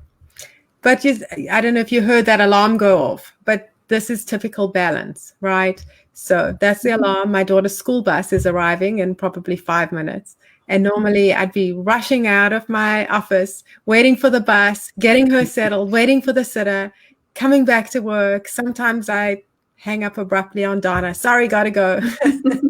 Back on. Today I have a sitter getting her. But, these are things that we have to do is, just try and schedule around life. And I think that's, Frank, you've really given me a lot of food for thought, because I definitely don't give myself that type of time. I just don't. And I know this from just observing, Nancy with the kids. Sometimes moms have this mommy guilt. I don't know why ladies have this. Just get over it. You don't have to be suffering and stressed to be a good mom. You really don't. You really don't. Because if you're suffering and stressed, someone said it in there, and they don't know how to express themselves sometimes. The kids, right? They're little. Everyone's energy, right? We're all vibrating. We're on a state of vibration. They don't need that you being so overwhelmed. And that's just real, right? You got to take care of you. You got to be good here, right? And here, and you need to reach out to people. You need to freaking, tell your spouse, whoever. And I don't mean anyone watching here. Disclaimer, don't blame me for anything. Listen, think about things, how you're going to have that conversation. Everyone needs to do their part, not just your kids, right? Your spouse, your boyfriend, whatever, your baby daddy, whatever you want to call it. They need to do their part, and you need to not feel so overwhelmed, and you need to figure out what that is, how it's going to happen. And listen, I'm one of these people. I used to drive Nancy crazy because she would give me these schedules, and I'd have my calendar, right? And she'd, I don't know how many months she'd have this, she'd give me my calendar and stuff like that. And I'm finally writing stuff down, but I was so stubborn for the longest time where I wasn't like that. You know what I mean? Because I'm an entrepreneur and I make my own, whatever, this and that. And sometimes, you got to go off schedule sometimes. But listen, the schedule's there for a reason. They give you structure. They give you something. They give you guidelines. Put it on the calendar. Put it on the fridge or whatever, and make sure that you're the father, the mother, whoever is the one that's doing less work. Include them more often and ask them too. Don't just dictate. That's one thing that guys don't like. Don't just dictate to the dude. This is how it's going to be, Bob. No. I mean, you're not going to get much out of Bob if you just tell him like that. Here's some tips right here for women watching. Men love to have their egos stroked, right? Oh my God, you're so strong. Do you mind, can you help me with this? And oh man, what are you doing? Have you been, what are you doing lately? You just look, better looking. Are the men in the chat agreeing with this? I don't see. Yeah, I mean, just be authentic, but sometimes lay it on a little bit, because it's like, oh, thank you, yeah, I have drinking more water and this and that, and get them on board. Ask for their opinion, right? Same thing with the kids. Ask for their opinion, like, hey, what do you want? Do you want chicken with this, or would you like Chinese, or do you want to make sandwiches? Give them an option. Because now you're the one closing, because you have the 3 options that you gave them. You didn't just say, hey, what do you want? Because then they could, I want McDonald's. And we're like, oh, crap, I bought McDonald's yesterday.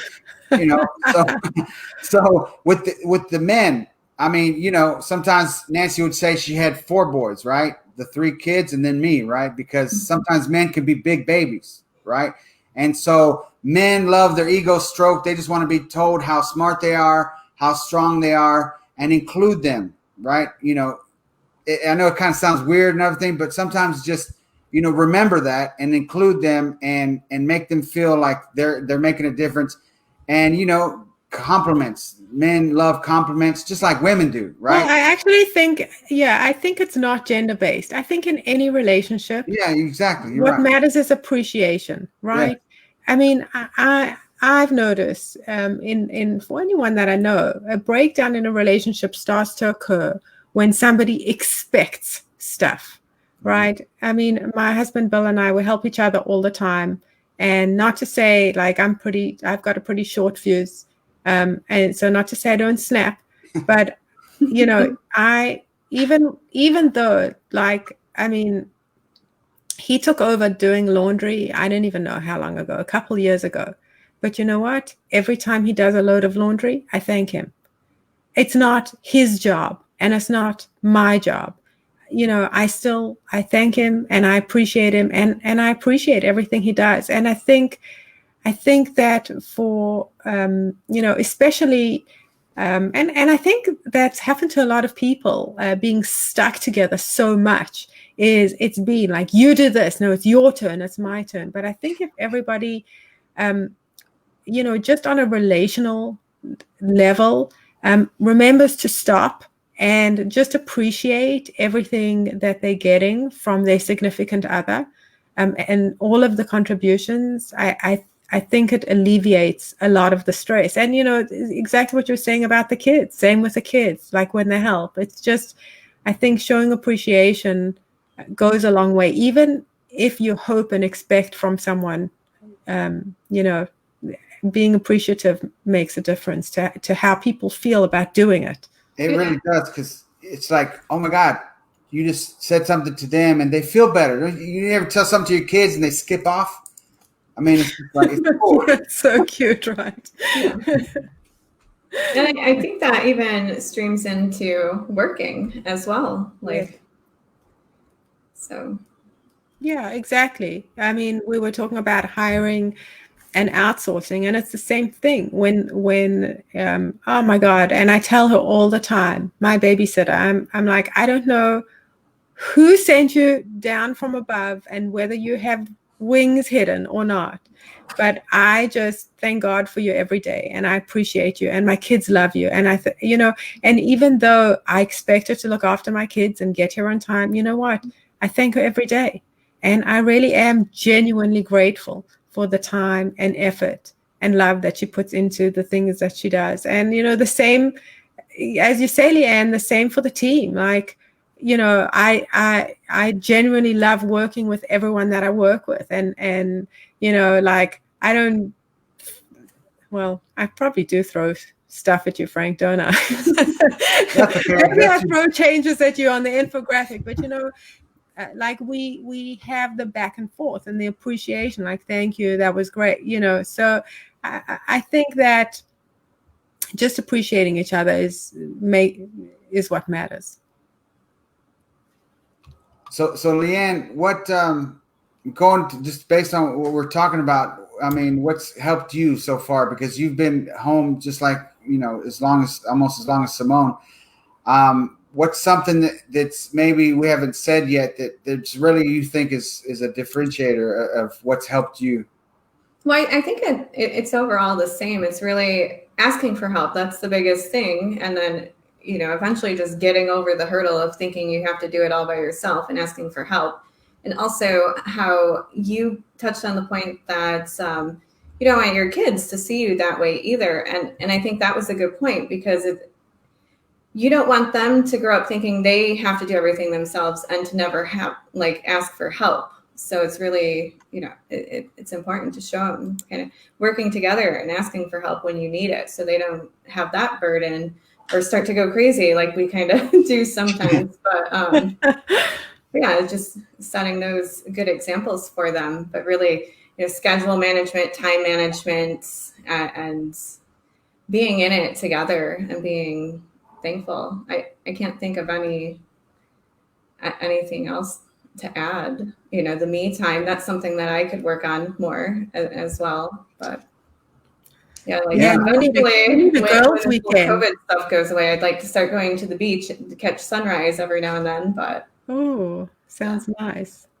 Yeah, it's one of those things where we forget, because we get so caught up in the work and the daily routines and all that, and we got to stop and just like they say, right, smell the roses. And it's like, wow, be an appreciation. Like, it's funny because I catch myself, like I'm trying to just evolve, right? Because I was a mess up years ago. I was just an idiot, right? Let's just say in my 20s, I was just dumb, right? So I'm trying to work on me and become a better person daily, right? Because nobility is not being better than anyone, but it's being better than you used to be, right? So I try to work on myself, and I find myself, like here in Florida, I just moved. I mean, I just find myself smiling. In Florida, there's all these little lizards, right, that just scurry around everywhere. And I try to act like a kid when I see that stuff, because it's just those little things. It's like we get so caught up in, I got to do this, got to do that, got to do this, got to work on infographic. Donna wants me to split test. And it's like when I'm out there and, I just try to appreciate just the world. I mean, it's a beautiful place. The world is basically good. And sometimes we get so wrapped up in our day-to-day routine and the things we have to get done that the day can go by and we don't stop to smell the roses. And you have to, because if not, what's it for? Yeah, I'm new to Florida too. Well, kind of new. I don't know. I guess COVID really makes it feel like I'm new, because I haven't really gotten to go out since March or so. But I like to go outside and enjoy all the birds. And coming from Michigan, there wasn't as much, I guess, diversity in the wildlife. So I'll go outside and I'm like, oh my gosh, a blue jay and like the cardinals. That's just crazy to have both in my backyard, and lizards everywhere. And I have just before it storms, there's hundreds of butterflies in my backyard for some reason. So I just go out there and yeah. Well, I thank you guys for joining me. Coming up soon, we're going to have Amanda van der Gerlich, and she is amazing. Actually, I met her 8 or 10 years ago on the Marketers Cruise. She's blowing me kisses from the green room. And she is best known for helping kids and teens actually generate passive income, and helping parents do it so that they can be an example to the kids. She is incredible. She's a powerhouse, and she has a lot to contribute. So she's going to join us in a moment. If anyone can figure out how to play Mike, Donna's got it. Hi, I'm Mike Filsaime, CEO and co-founder of GrooveFunnels, and we want to thank you very much for watching the Grooveathon, and we hope you're enjoying it. Normally we would never ask you to take a break from the Grooveathon, but there are a couple of things that are more important that you want to be aware of. The first one is our Groove affiliate program. The second one is an upgrade, and we're going to talk about that in another video. But for right now, we want to let you know why our affiliate program is so important, and that just this week, just Wednesday, we paid out over $300,000 in commissions. That means we're paying out over $1 million each month to people just like you. So here's what you need to do. If you're not a GrooveFunnels member, you need to go to groovefunnels.com and you can sign up with no credit card. Anyone that signs up at groovefunnels.com is automatically already an affiliate. To get your affiliate links and your promotion tools and learn more about the affiliate program, all you need to do after you sign up is go to groovejv.com. That's groovejv.com. In fact, you should pause the live stream right now and open up a new browser tab and go to groovejv.com. Over there, you will find, as I said, all of your affiliate links and more information in a video explaining our 2-tier affiliate program. Now, free members get paid 20% commission on anyone they refer. And if you upgraded and you're an upgraded member, we double your affiliate commission to 40%. And on top of that, we pay you 10% on tier 2. Now, there's a video that explains this math and why people are making so much money promoting GrooveFunnels. People will love you for it. It's a free product with a suite of products and no credit card is required.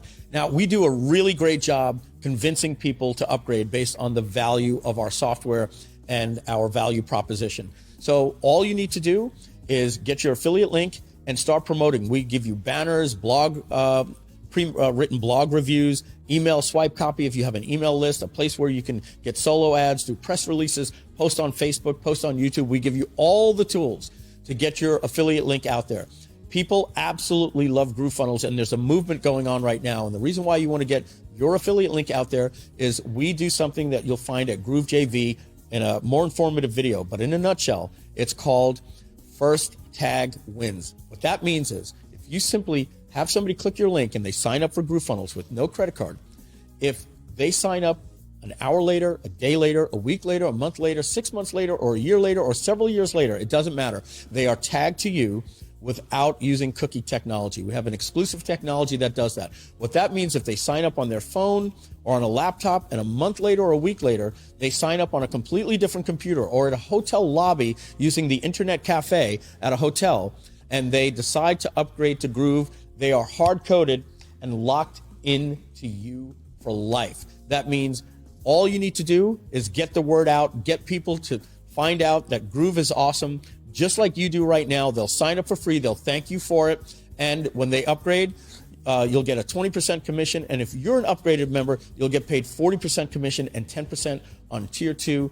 These commissions are massive. And we have people that are making a full-time income. As we said, just this week, we paid out over $300,000 in weekly commissions. So take a little break from the Grooveathon right now, press pause, go to groovejv.com in a new browser, make sure to get your affiliate link, follow all the steps in the promotion tools, and then we're going to welcome you back to the Grooveathon. Thank you very much.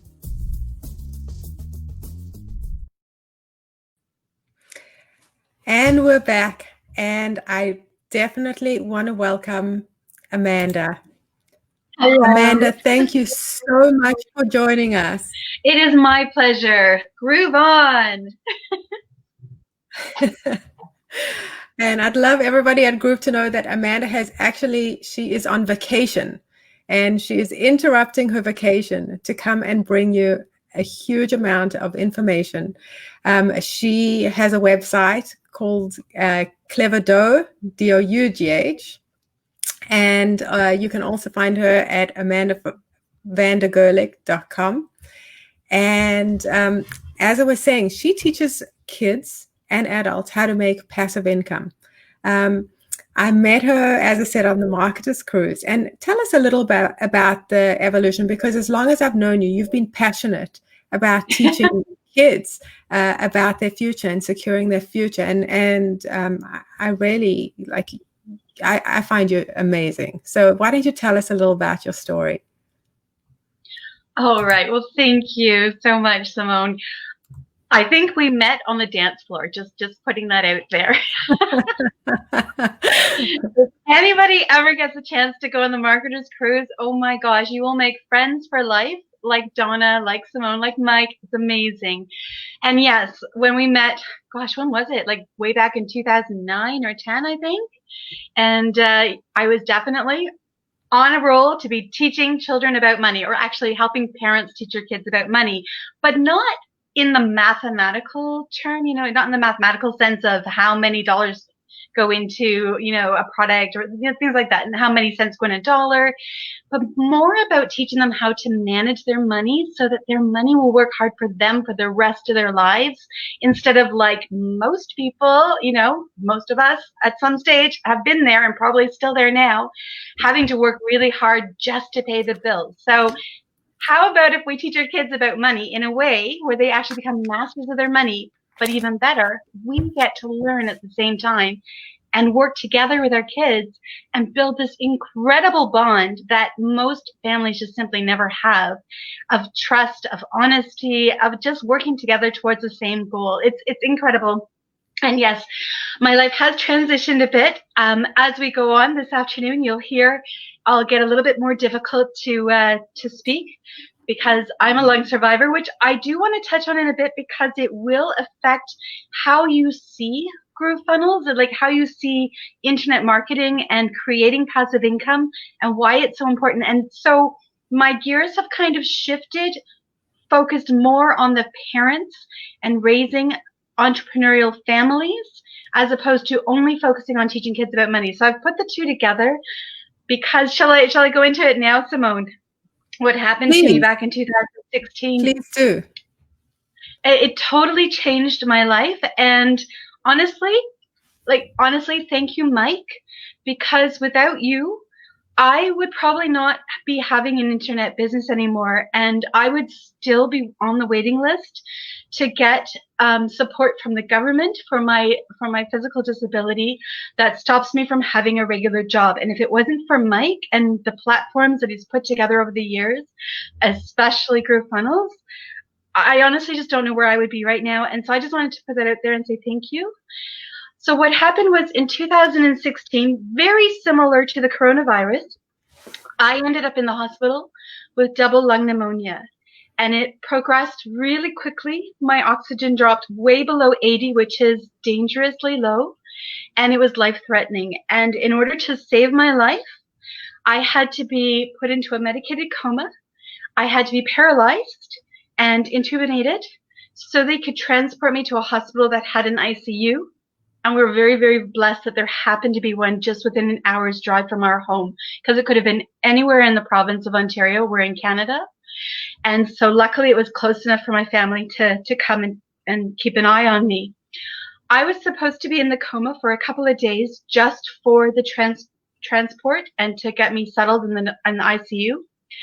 But I ended up remaining in a medicated coma for 3 weeks. And I developed acute respiratory distress syndrome, which is what you hear. And as we go on this afternoon, you'll see me breathing through my salt inhaler. It helps keep my mucus out of my lungs. I know, it's lovely. And acute respiratory distress syndrome is a disease where your lungs just give up, and the odds of surviving it are less than 20%. I was given less than 20% of a chance to survive. And the reason I want to share that with you is because something happened during this time. Besides, of course, the amazing, amazing, amazing miracle that I'm still here and I got a second chance at life, which I will forever be grateful for. But another thing happened that really hit me hard. After I woke up, first of all, I was completely incapacitated. I couldn't breathe on my own. I couldn't drink, eat, talk, move. So I had to relearn all of that. I had to learn how to breathe. I had to learn how to speak, how to move, eventually how to talk and walk, how to get my brain to actually say the words that was in my brain. It was like being a newborn baby, but remembering it all. And it was just, honestly, it was a gift, because it showed me how precious our life is and how important it is that we prepare ourselves for our family's financial security, and that really the only thing we have in this life to count on is our own efforts and creating income for ourselves. Because as lovely as I had a second part-time job at the time, as well as building my internet marketing business with teaching children about money and fun cake decorating ideas, because why not do both? I also learned that as much as I loved working as this consultant for this other company, After going through a life-threatening situation like this, I physically wasn't able. I was a phone consultant. I couldn't do that. And what I suffer from is called POTS syndrome. And what happens is I don't get enough oxygen through my body. And so it affects my ability to move and to talk and to think. So in the morning, I'm great. And later in the day, I can barely put sentences together. And it made me realize how important creating passive income was. Because what had happened, Simone, was years prior, because of Mike Filsaime teaching us through butterfly marketing and so on, I learned how to build passive income for myself. And I had income streams from different places, and I want to share them to give you guys some ideas for yourselves. I had royalties coming in from books that I self-published on Amazon. I had YouTube ad revenue or Google ad revenue coming through on my YouTube channel. And I had my courses that I created and my own ebooks and products being sold. And again, all on autopilot.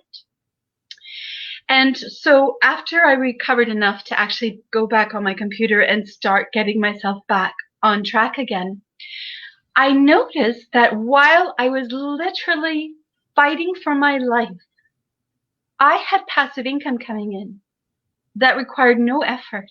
It required effort to create it. I'm not saying it's easy, but it required no effort to continue it, not what I had put together. Now, to build it, it would require effort. But the concept blew me away. I knew I was passionate about empowering families with money smarts, and learning how to create passive income was one of the things I'd focused on. But how completely important it is for us to not just think about creating passive income, but to actively create it blew my mind away, because what it meant was that if I kept on building what I had been building, it was just a numbers game. Each one would just add to the next, and eventually I'd get to the stage where the passive income would cover all of the bills. And then it would get to the stage where the passive income would be available to use to grow my business. And then I would get to the stage where the passive income would grow enough to enjoy my life and have the time with my children. I homeschooled my children, so when COVID hit, I was prepared to have them at home because we were used to doing that anyway. But I understand that for a lot of you, it's been quite a challenge learning how to work from home and have your kids home. And so what I'm proposing is to have them watching what you're doing. You know, you're clearly on the Grooveathon because you're interested in GrooveFunnels, or you really want to have internet marketing knowledge, and good on you for being here.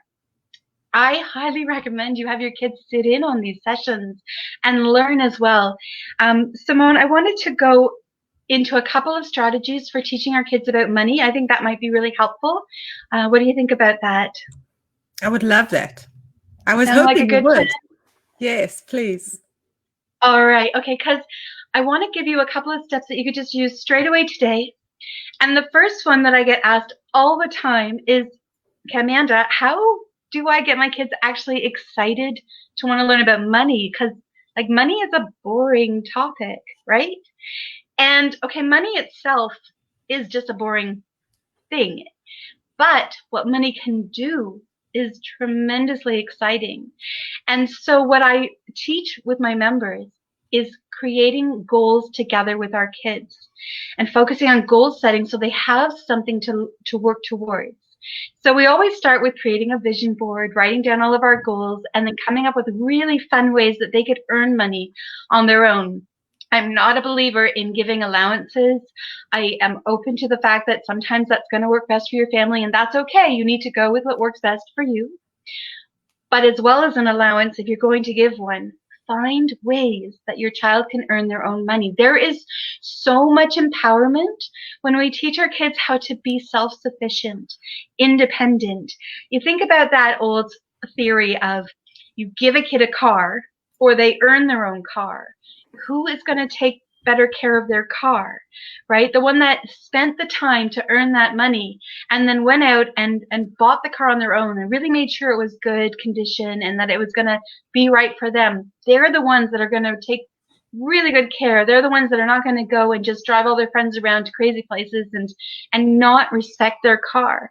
The ones who are given a car, you know, of course, it depends on the parenting behind it, but generally speaking, they're just not going to have the same appreciation for it. And it's not their fault. It's because there was nothing personal. So to get our kids excited to want to even open their minds to learning about money, we need to give them something that is personal for them.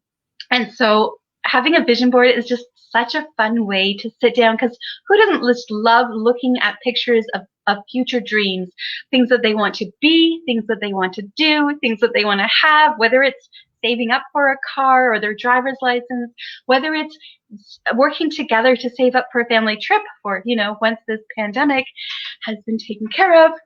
You know, it's finding ways to get them really excited. They have a mission. And once they have a mission, then they really want to learn how to make money, because now they have a reason, they have a purpose. Just like us, we need a purpose. And so then, once they're at that stage, I'm going to share with you how I teach them to manage their money. I use what's called my 6 magical piggy bank system. So I'm going to quickly go over them for you, Simone. All right. So the first piggy bank is called the goal jar. And the concept here is, so if your children are younger, from 5 to 12 years old, whatever money they are earning, whether it's family chores at home, or even if it's birthday money that's coming in, or maybe they're helping a neighbor mow the lawn once they're a bit older, or helping them carry groceries in if they're a bit younger, whatever it is that they're earning, you want to put 10% in each jar, because the concept is we want them to learn that each jar is just as important as the next jar. Neither jar is more important than the next. They work together. So the goal jar is saving money that you're going to save up for a particular goal. So that reason that they're excited. So whether it is to save up for a special toy or a car or a trip, or even if it's because they want to buy some yummy treats, you know, whatever that goal is, that's what goes in the goal jar. The next jar is your grow jar. And this is the money that is going to go in a jar especially to help grow our money. So it's to help them invest in maybe long-term real estate when they're older. But in the short term, as parents, we can open up things like stock accounts, and we can do them for them, but using their money and help them along. It can also be for saving up money so that they can work with things like GrooveFunnels and create their own websites. You know, we have this power as parents that we can work with our kids. So even if they're technically too young for a lot of the programs out there, as parents, we can be the ones who are set up, and our children are working through us for themselves. It's a great way for them to work from home and be in that protective nest, so we can keep an eye on them and they're in the safe place for when they fail, which is a really good thing, because failure means learning lessons. So the second jar is the grow money. The third one is learning, having them save money for learning, so that they always have money available for whatever it is that they want to learn. Whether it's while they're young, they want to learn to dance, to have music lessons, to go into a sports club, they've got the money there, but also saving up for post-secondary education. And once they're beyond post-secondary education, if they choose to go there, they are always in that habit of saving money so that there's money set aside for learning, for, I don't know, investing in things like GrooveFunnels that has amazing academy of learning, right? But also just that concept of always growing, always being ready to improve themselves. All right, so we had goal, grow, and learn. The next 3 are give.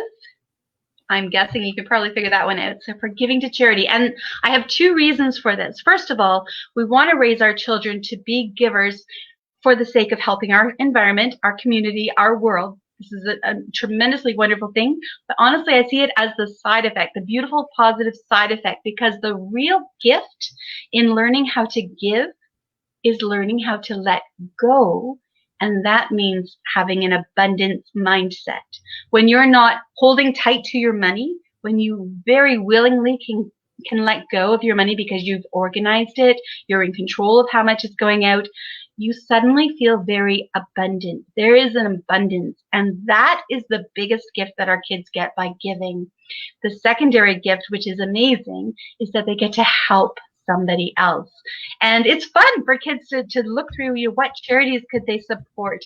I also encourage children to set aside the money for giving to use as money to buy gifts for their friends and family when it's their birthdays or holidays, because then the gifts mean so much more, and it's still giving that feeling of abundance. And then we've got so learn, goal, grow, give.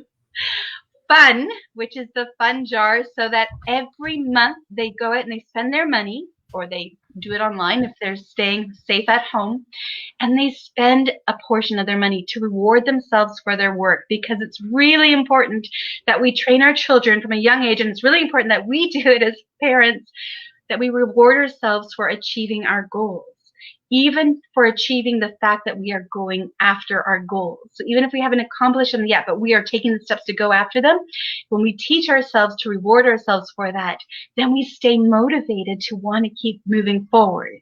Does that make sense? And very much so. Oh, and then this is the one where the coma comes in, and it's the rain jar, saving money for that rainy day, because as the whole world has seen right now, rainy days happen. And how wonderful would it be for everybody here right now if you had been saving money aside for a rainy day years and years and years ago, the pandemic hit, and you were totally fine, right? How amazing would that feel? And maybe some of you have done that. And if you have, that is wonderful. And if you haven't, it's never too late to start. So the rain jar. So those are the 6 magical piggy banks. And I suggest using clear jars so that your children can see the money actually growing. And when they get full, go to the bank and open up bank accounts for them. Now, the gift jar and the fun jar, you don't need to set up a bank account for that, because that's money that's going out anyway. But the other jars you can set up bank accounts for, so that they're learning how to save, and they get to learn how the bank system works as well, and that they don't actually earn a lot of money in the bank. But it's a good thing to learn as well. Yeah, so there you go. That's that. Let me just have a look at my notes here. Do you have any questions, Simone? They're putting the same amount in each jar? Yeah, so when they're younger, I suggest putting 10% across the board, and then 60%, or actually when they're younger, I suggest just evening it across the board. Once they become teenagers and they have other expenses, so now they're learning what real life is like, where they have extra other expenses, whether it's school expenses or saving, gas for the car or whatever it is, then you've got 40% set aside for your expenses, and the other 60 is still being managed. And by that time, they're so good at it that they're not thinking, oh, that's 60% of my money. Now, if they're older, if you yourself, as an adult want to start the system, don't feel like you're disappointing yourself if you can't do 10%. It's not so much about the numbers as it is about the habit. It could be 5%. It could be 2%. Obviously, the larger the percentage, the better effort you're going to get out of it. Right. But yeah, it's more about the concept. Sorry. Oh, I have a sneeze. Okay. Bless you. Gotta love live streaming, right? It's not the coronavirus. We just got a kitten and I'm allergic. Oh my husband feels your pain. He's allergic, and I have 2 cats. So, I would love to go over some different concepts about passive income, just some different ideas that might be helpful, and how you can use GrooveFunnels to actually, make that work, so that you are setting something up one time that is then working for you. And then all you are needing to do is kind of manage, oversee, and then grow, rather than constantly working on the same things over and over again. I know Frank was talking about leveraging, about delegating, and asking for help. And I think that was one of the biggest lessons that I had to learn coming out of a coma, and now being a physically disabled person for life, even though I still have hope that I'll eventually heal, is asking for help. Because I don't know about you, Simone, but I was raised tremendously independent, and I had to do everything myself. Does it sound familiar? Yeah, very. Right? So learning how to actually ask for help, I learned something that is really helpful. If you're finding it hard to ask for help, like you're struggling, you're feeling embarrassed, or you're feeling not worthy, think of it this way. When you're asking for help, what you're actually doing, besides helping yourself by asking for help, you're actually giving that other person a gift. Because turn it around. How wonderful do you feel when you get to help somebody? Right? That's It true. feels so good. I love helping people. Actually, it's one of the things that was commented on a lot while I was going through the coma. We had so many people dropping off groceries at our door, offering food for the kids. Like, we had so much help coming. And the one thing that kept coming was, well, Amanda would have been one of the first ones to help, so we want to help. So by being that person who helps, you're first of all setting yourself up that people want to help you. But it feels so good, doesn't it? It feels like you're a good person when you help someone. And when you ask for help, you're giving that gift to somebody else. You're making them feel really good about themselves. So don't feel bad when you're asking for help. And remember, they can say no, right? And you already have a no, but you might get a yes. So always ask. Anyway, when I heard Frank talking about that, I thought I needed to touch on that. It's really important. I think that's great. I think why did you tell everyone about your daughter and how old was she? 5 when she started her first project earning passive income? Yes, and this is actually a really great example of creating passive income as well.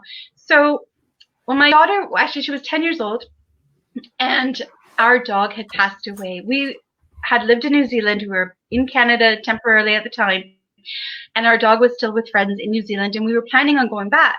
And we got a phone call, and she had passed away 2 days after her 10th birthday.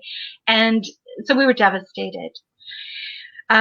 Before this happened, when we go back to the idea of a common family goal, we actually as a family had been saving up for a Wii because our kids really wanted a Wii system, and it was a big expense. And so we were saving up as a family as a goal for that.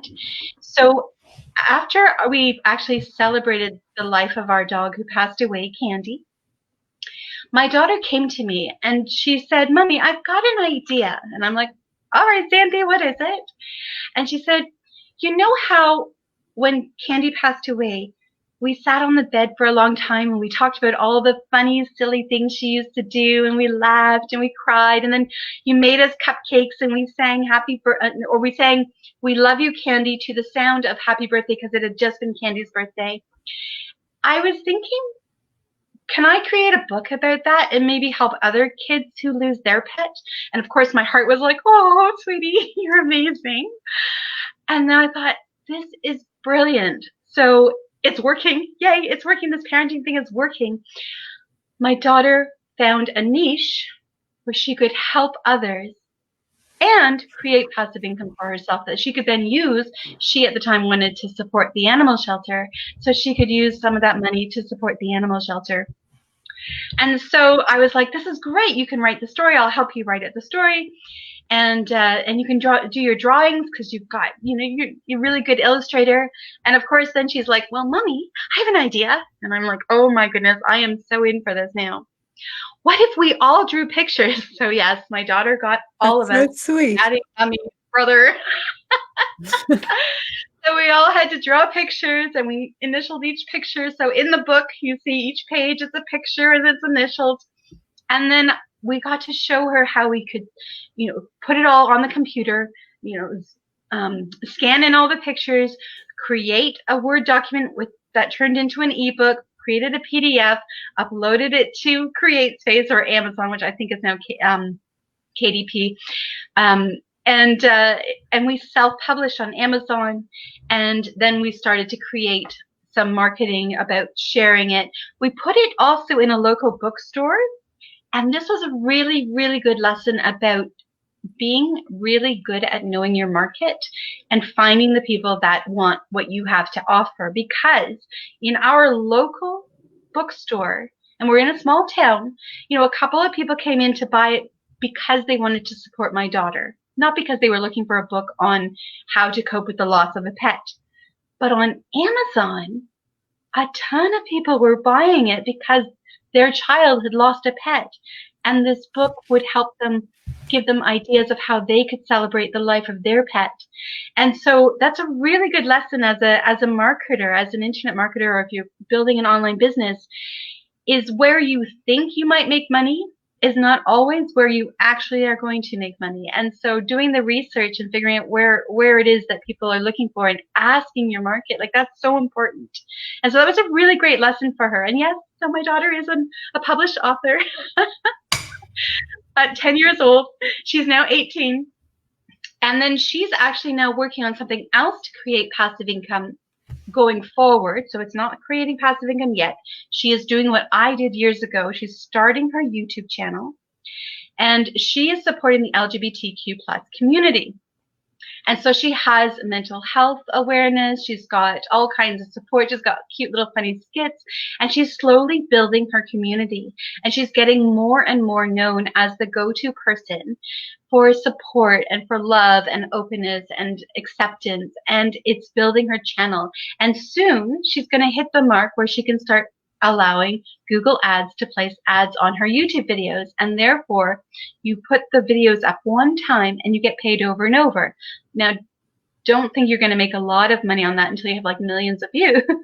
But what it does is it starts creating this habit of constantly publishing, which is something we have to do as online marketers, constantly publishing. And that starts bringing awareness to you as the expert. So my daughter is becoming known as the expert for supporting LGBTQ+ community. And that's really important.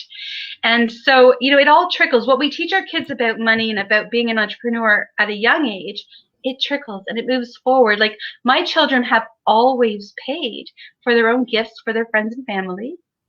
And that actually started, my daughter started that when she was about 5 years old. She said, "Mommy, I want to give Jessica," this was her friend Jessica, "I want to give her this purse. It's a little beaded purse that I have that she really likes. Can I give it to her for her birthday?"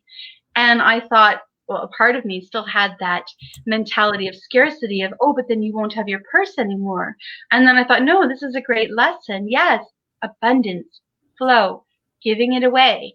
So she started this habit every time a friend's birthday would come up and she happened to know that the child liked a specific thing, she would give that specific toy.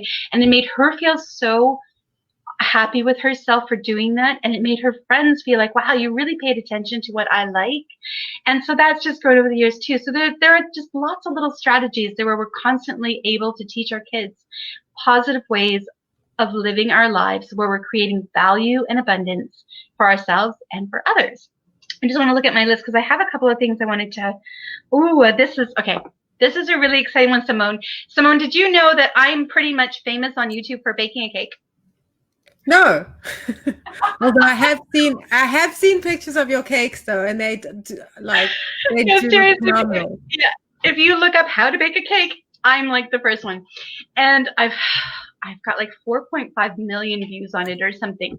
So I wanted to share this as a passive income idea, because what happened was, as soon as I had children, I had to find a way to do art that was edible. So I didn't have to worry about, kids eating paintings and stuff, right, Donna? You do lots of paintings. And anyway, so I decided to start decorating cakes because my mom had decorated cakes when I was a kid. But I had so many other things on my plate that I knew that cake decorating wasn't something I wanted to put a lot of time into. But I really had this idea. I thought, you know what? I love this sponge cake that my mom made for me. And so I decided to do a video just showing how to make a sponge cake. And at the time, it was totally accidental. I just happened to open up with, "Hello, and today I'm going to show you how to bake a cake." Who knew that I was actually putting in the exact keywords that people were going to look for?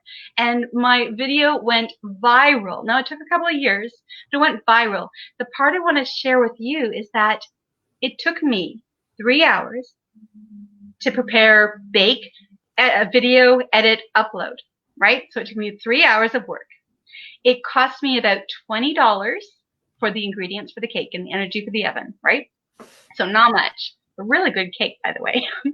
And of course I made another one with the icing, right? But so $20, 3 hours of my time.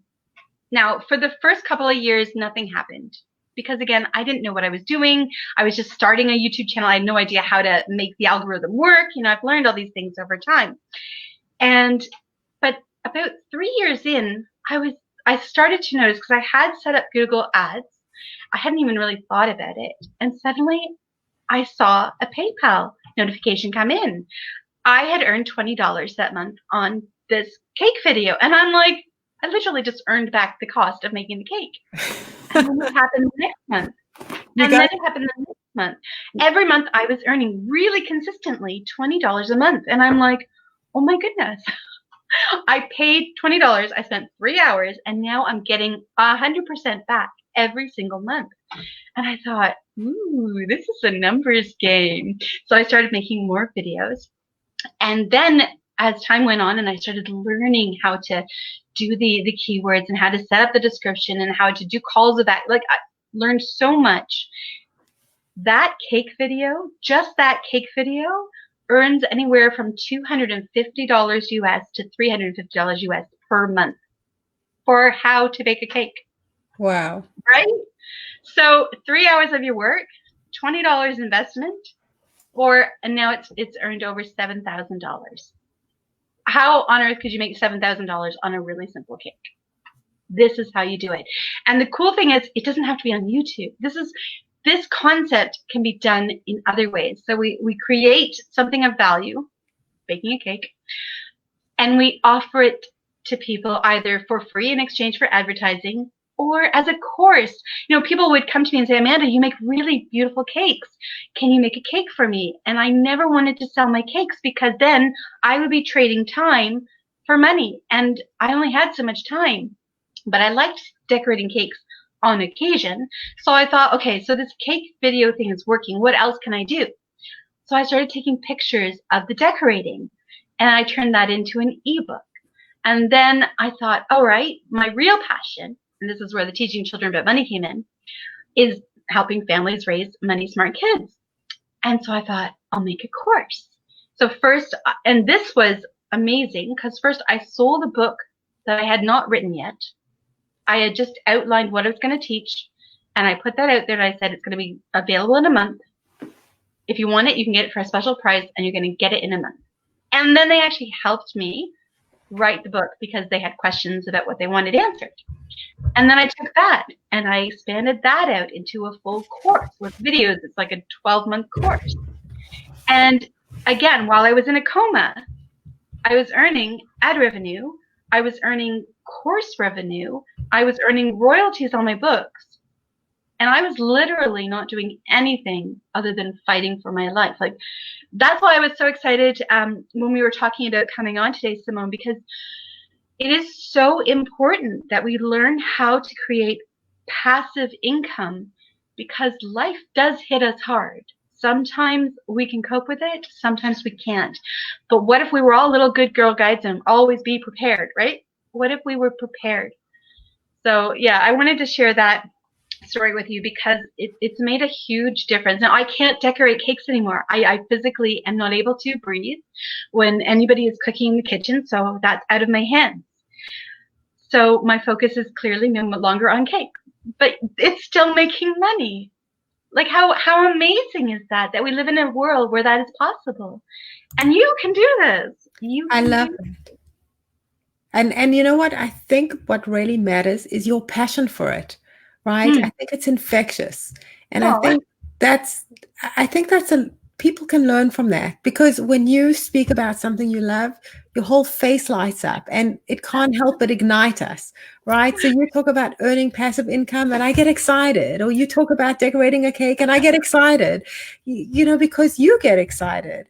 And I think that's a really good lesson for our viewers is, you know, don't worry about the buck, worry about what excites you, right? Yeah. Because I think if it's contagious, people can feel it, you know, even on a video, even on a phone. I think when you're passionate or excited about something, it becomes infectious. Yeah, and that's actually a really good point as well, because what you said about showing the passion when you're really authentic. Like, look, my hair is a mess because I'm a lung patient and I have really heavy hair. I'm growing out my bangs because it was too heavy. Like, this is the little things that affect my life, which means I feel personally like I look quite dorky, but it just is. But you come across authentic, and people actually really like that because you're more relatable. You're not a fake Barbie doll. Like, you're a real person, and you're publishing stuff that really means something.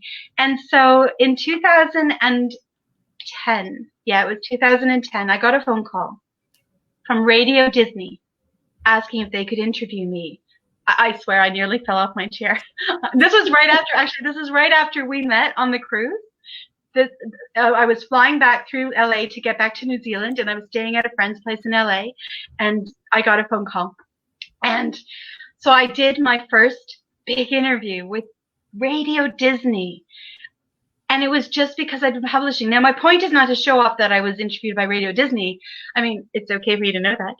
But the point is, I know, right? But the point is, I got that only because I just kept on showing up. I just kept on sharing. And every time somebody would have a parenting summit and they would say, could you talk about allowances? Could you talk about ways for kids to make money, or whatever it was, passive income? I would always say yes.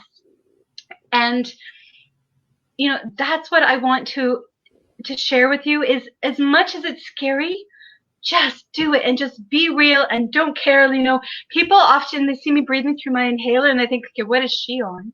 It's salt. It's really nothing more than salt, but it helps and it's authentic, because, you know, how often would somebody else come on and you can hardly hear them because their voice is going away, right? Just be you and keep on going, especially when it gets really hard, because it's kind of like being in labor. When it gets really hard, it means you're really close. And if you know that when it gets really hard, that it does mean that you're really close, then you feel more motivated to just push through and have that beautiful baby, right? Yeah. Oh, and yeah, so yeah, I've shifted because of my abilities and because of what I learned on YouTube. I've shifted more to the parents and teaching them how to use the power of YouTube and how to create things that are going to continue to create passive income for themselves and their kids. And like I said before, it is the best bonding situation you can have with your kids when you're honest, when you literally sit down at the dinner table and say, look, these are our budget sheets. This is how much money we have to pay in expenses every month. This is how much we have coming in, and don't be embarrassed about it. It's good. We want our kids to be prepared. We want them to know what to expect when they leave our nest. We don't want them to have to come crawling back with their egos tucked in, you know, with their tails, right? We want them to be proud and to honor mistakes and realize that each mistake is just a step to the next level of success. And the best way they can see that is when we fail, when we're honest and open and say, you know what? I tried this thing. It didn't work. But you know what? I learned this thing from it.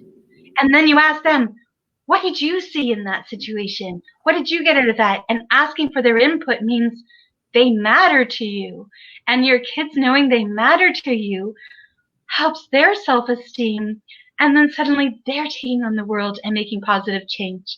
I know I'm sounding like some big, you know. No, it's amazing. But, you know, something that you said really struck me.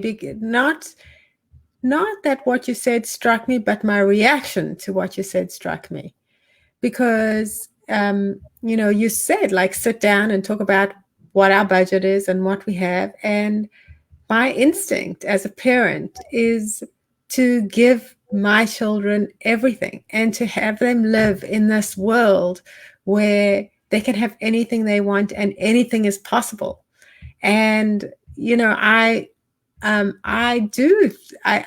stress a lot about it because I want them to have everything. I want them to have what I had and more. And so it just really struck me, right? Because my instinct is to say, like, I don't want to show them that there's a limitation, but you know what? We're at the store and they ask for stuff and I'm like, no, you know, so I do the limitation thing anyway. But it was just, it really resonated for me. So I don't know if anyone else had that kind of feeling or reaction as a parent, but I found my visceral reaction very interesting to that, and I think that's and noticing it. Yeah, noticing it and then seeing, because that's the thing. Every time we notice those things, you get to look in and go, why does that bother me? Or why does that hit me that way? And then we can learn from that and go, am I teaching that concept to my child? Do I want to? Right? And it's just watching ourselves. And I'm seeing a whole bunch of lovely comments come in. Thank you, Colin and Laura. Oh my gosh, like everybody's just so lovely here. I just wanted to let you know that we do see your comments and they're wonderful. Just trying to stay focused. And you said something, and I wrote it down because I remember Frank saying about it, delegating options. The guilt, the mommy guilt. So that's what you're kind of feeling. Frank was talking about the mommy guilt, how all these moms, and we really do. This idea of, am I doing the right thing? Am I being a good mom? But you're doing the best you can with what you have right now. That's the thing to remember, is that if you knew better, if you had better tools, you would use them. Don't feel bad about using what you have. Just keep yourself opening to growing, learning, and apologizing, right? There is such a beauty in our kids when we notice, oh my goodness, I slipped up. You know how mommy got frustrated? I'm sorry that made you feel bad. I was in my mommy state and I forgot to think about my child's state, and then letting them realize that, oh wow, mommy knows that she upset me and she didn't mean to. She was literally just focused in her own thing. And she was just like, no, don't do the things right now because I'm busy, right? And we don't realize that might actually cause some, oh, I'm not worthy to interrupt. And so by actually being open and saying, you know what, mommy was really stressful today. She had a lot on her plate. I'm good now. What would you like to talk to me about? And then it makes them more real, because then for themselves as well, they'll realize that it's okay when they mess up. We're all human. It's owning up to it and learning from it. And honestly, the best thing I love, and my daughter was so sweet to me the other day. She said, I want to be a mother like you, which honestly is like the best thing you could ever hear. And it is. I was like, it's why? the best, right? It's nothing better. I'm like, why? Because I feel like I mess up all the time. And she said, because you are always so open and honest with us. And she said, like, when we were little, if we had a splinter or there was, maybe a piece of skin that had scraped off, we had to kind of remove it.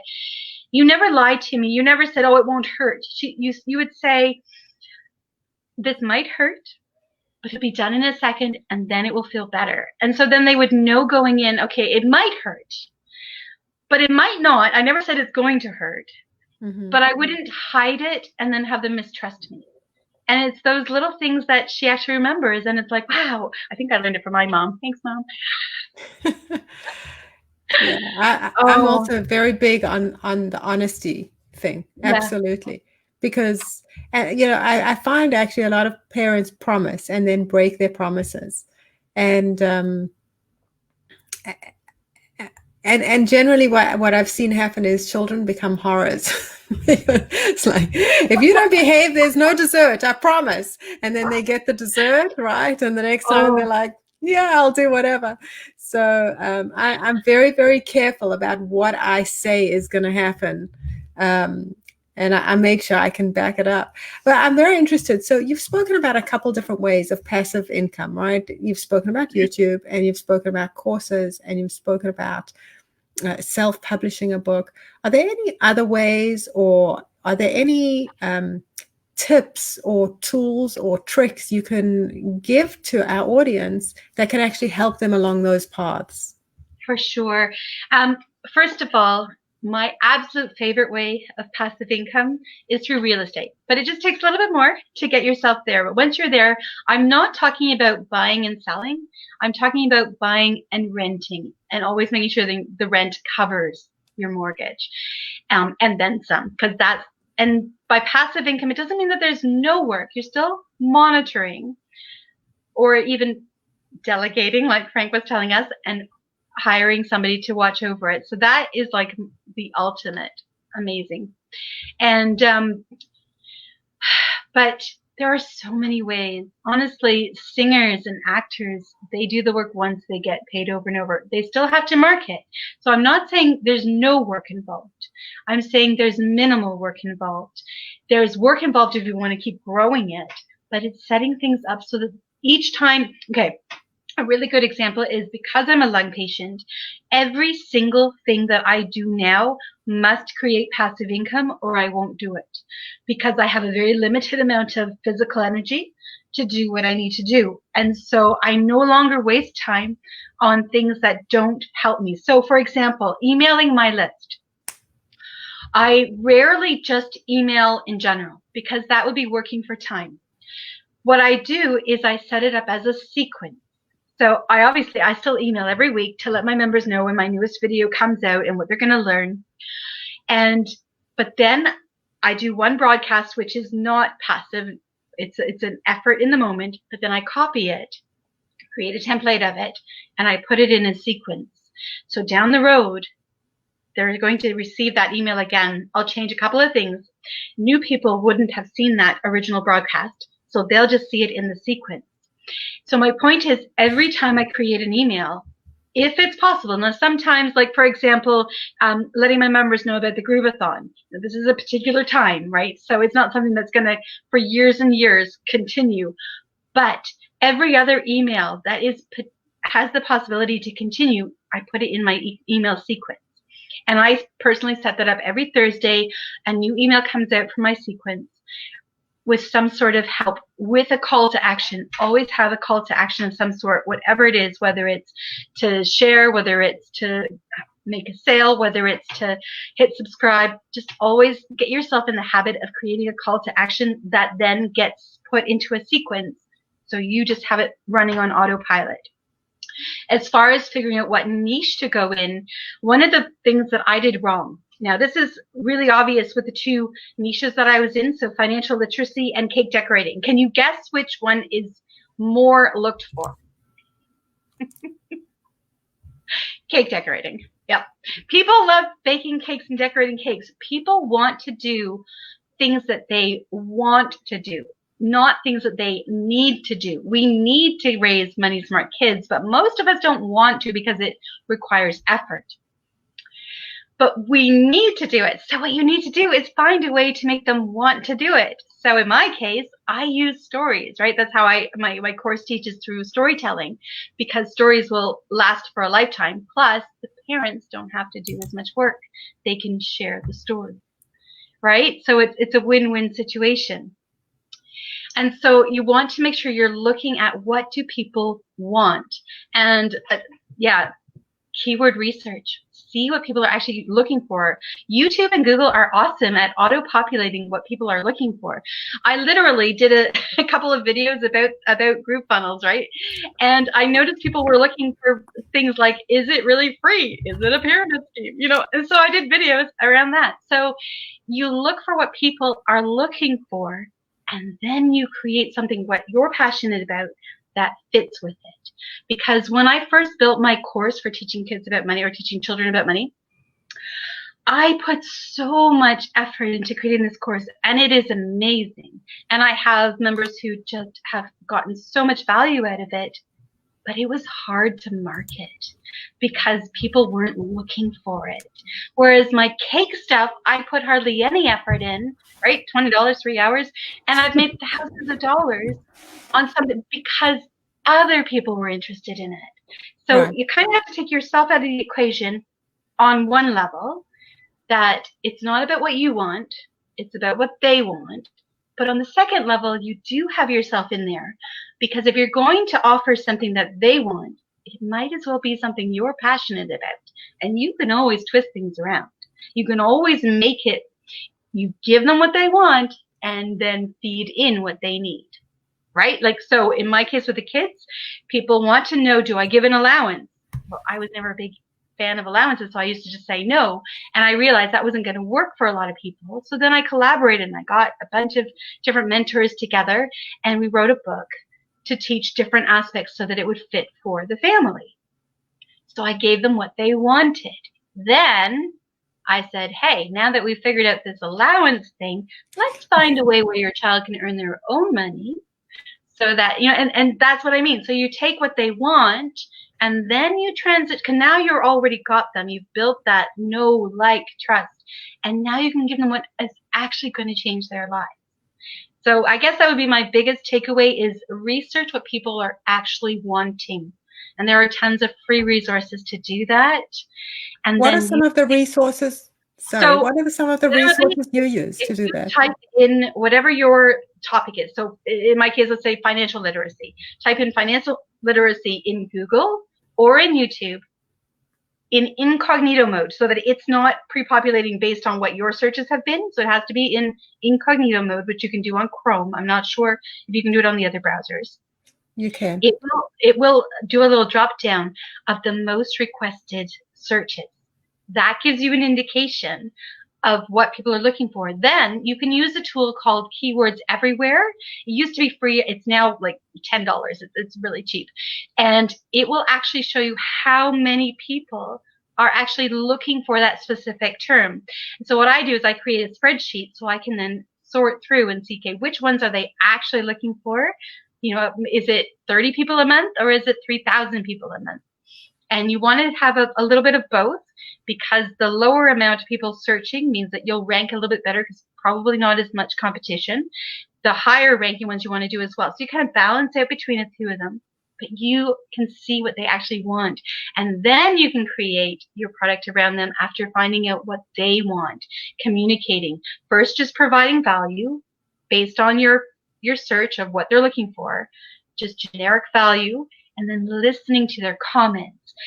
On my cake video, for example, I got a ton of questions like, there's no butter or no milk in this cake. Never dawned on me that they would notice that there was no butter or milk, because I grew up with this cake.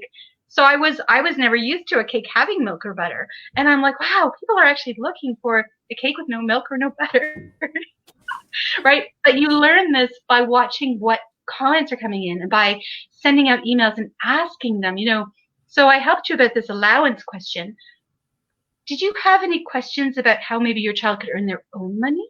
Right? You know how you're asking them for what they want and then creating something. And the beautiful, beautiful thing about GrooveFunnels is that everything is in there. I love it. I'm sorry, I'm a little bit excited about GrooveFunnels. Us too. Well, first of all, the free level is just crazy, because since I help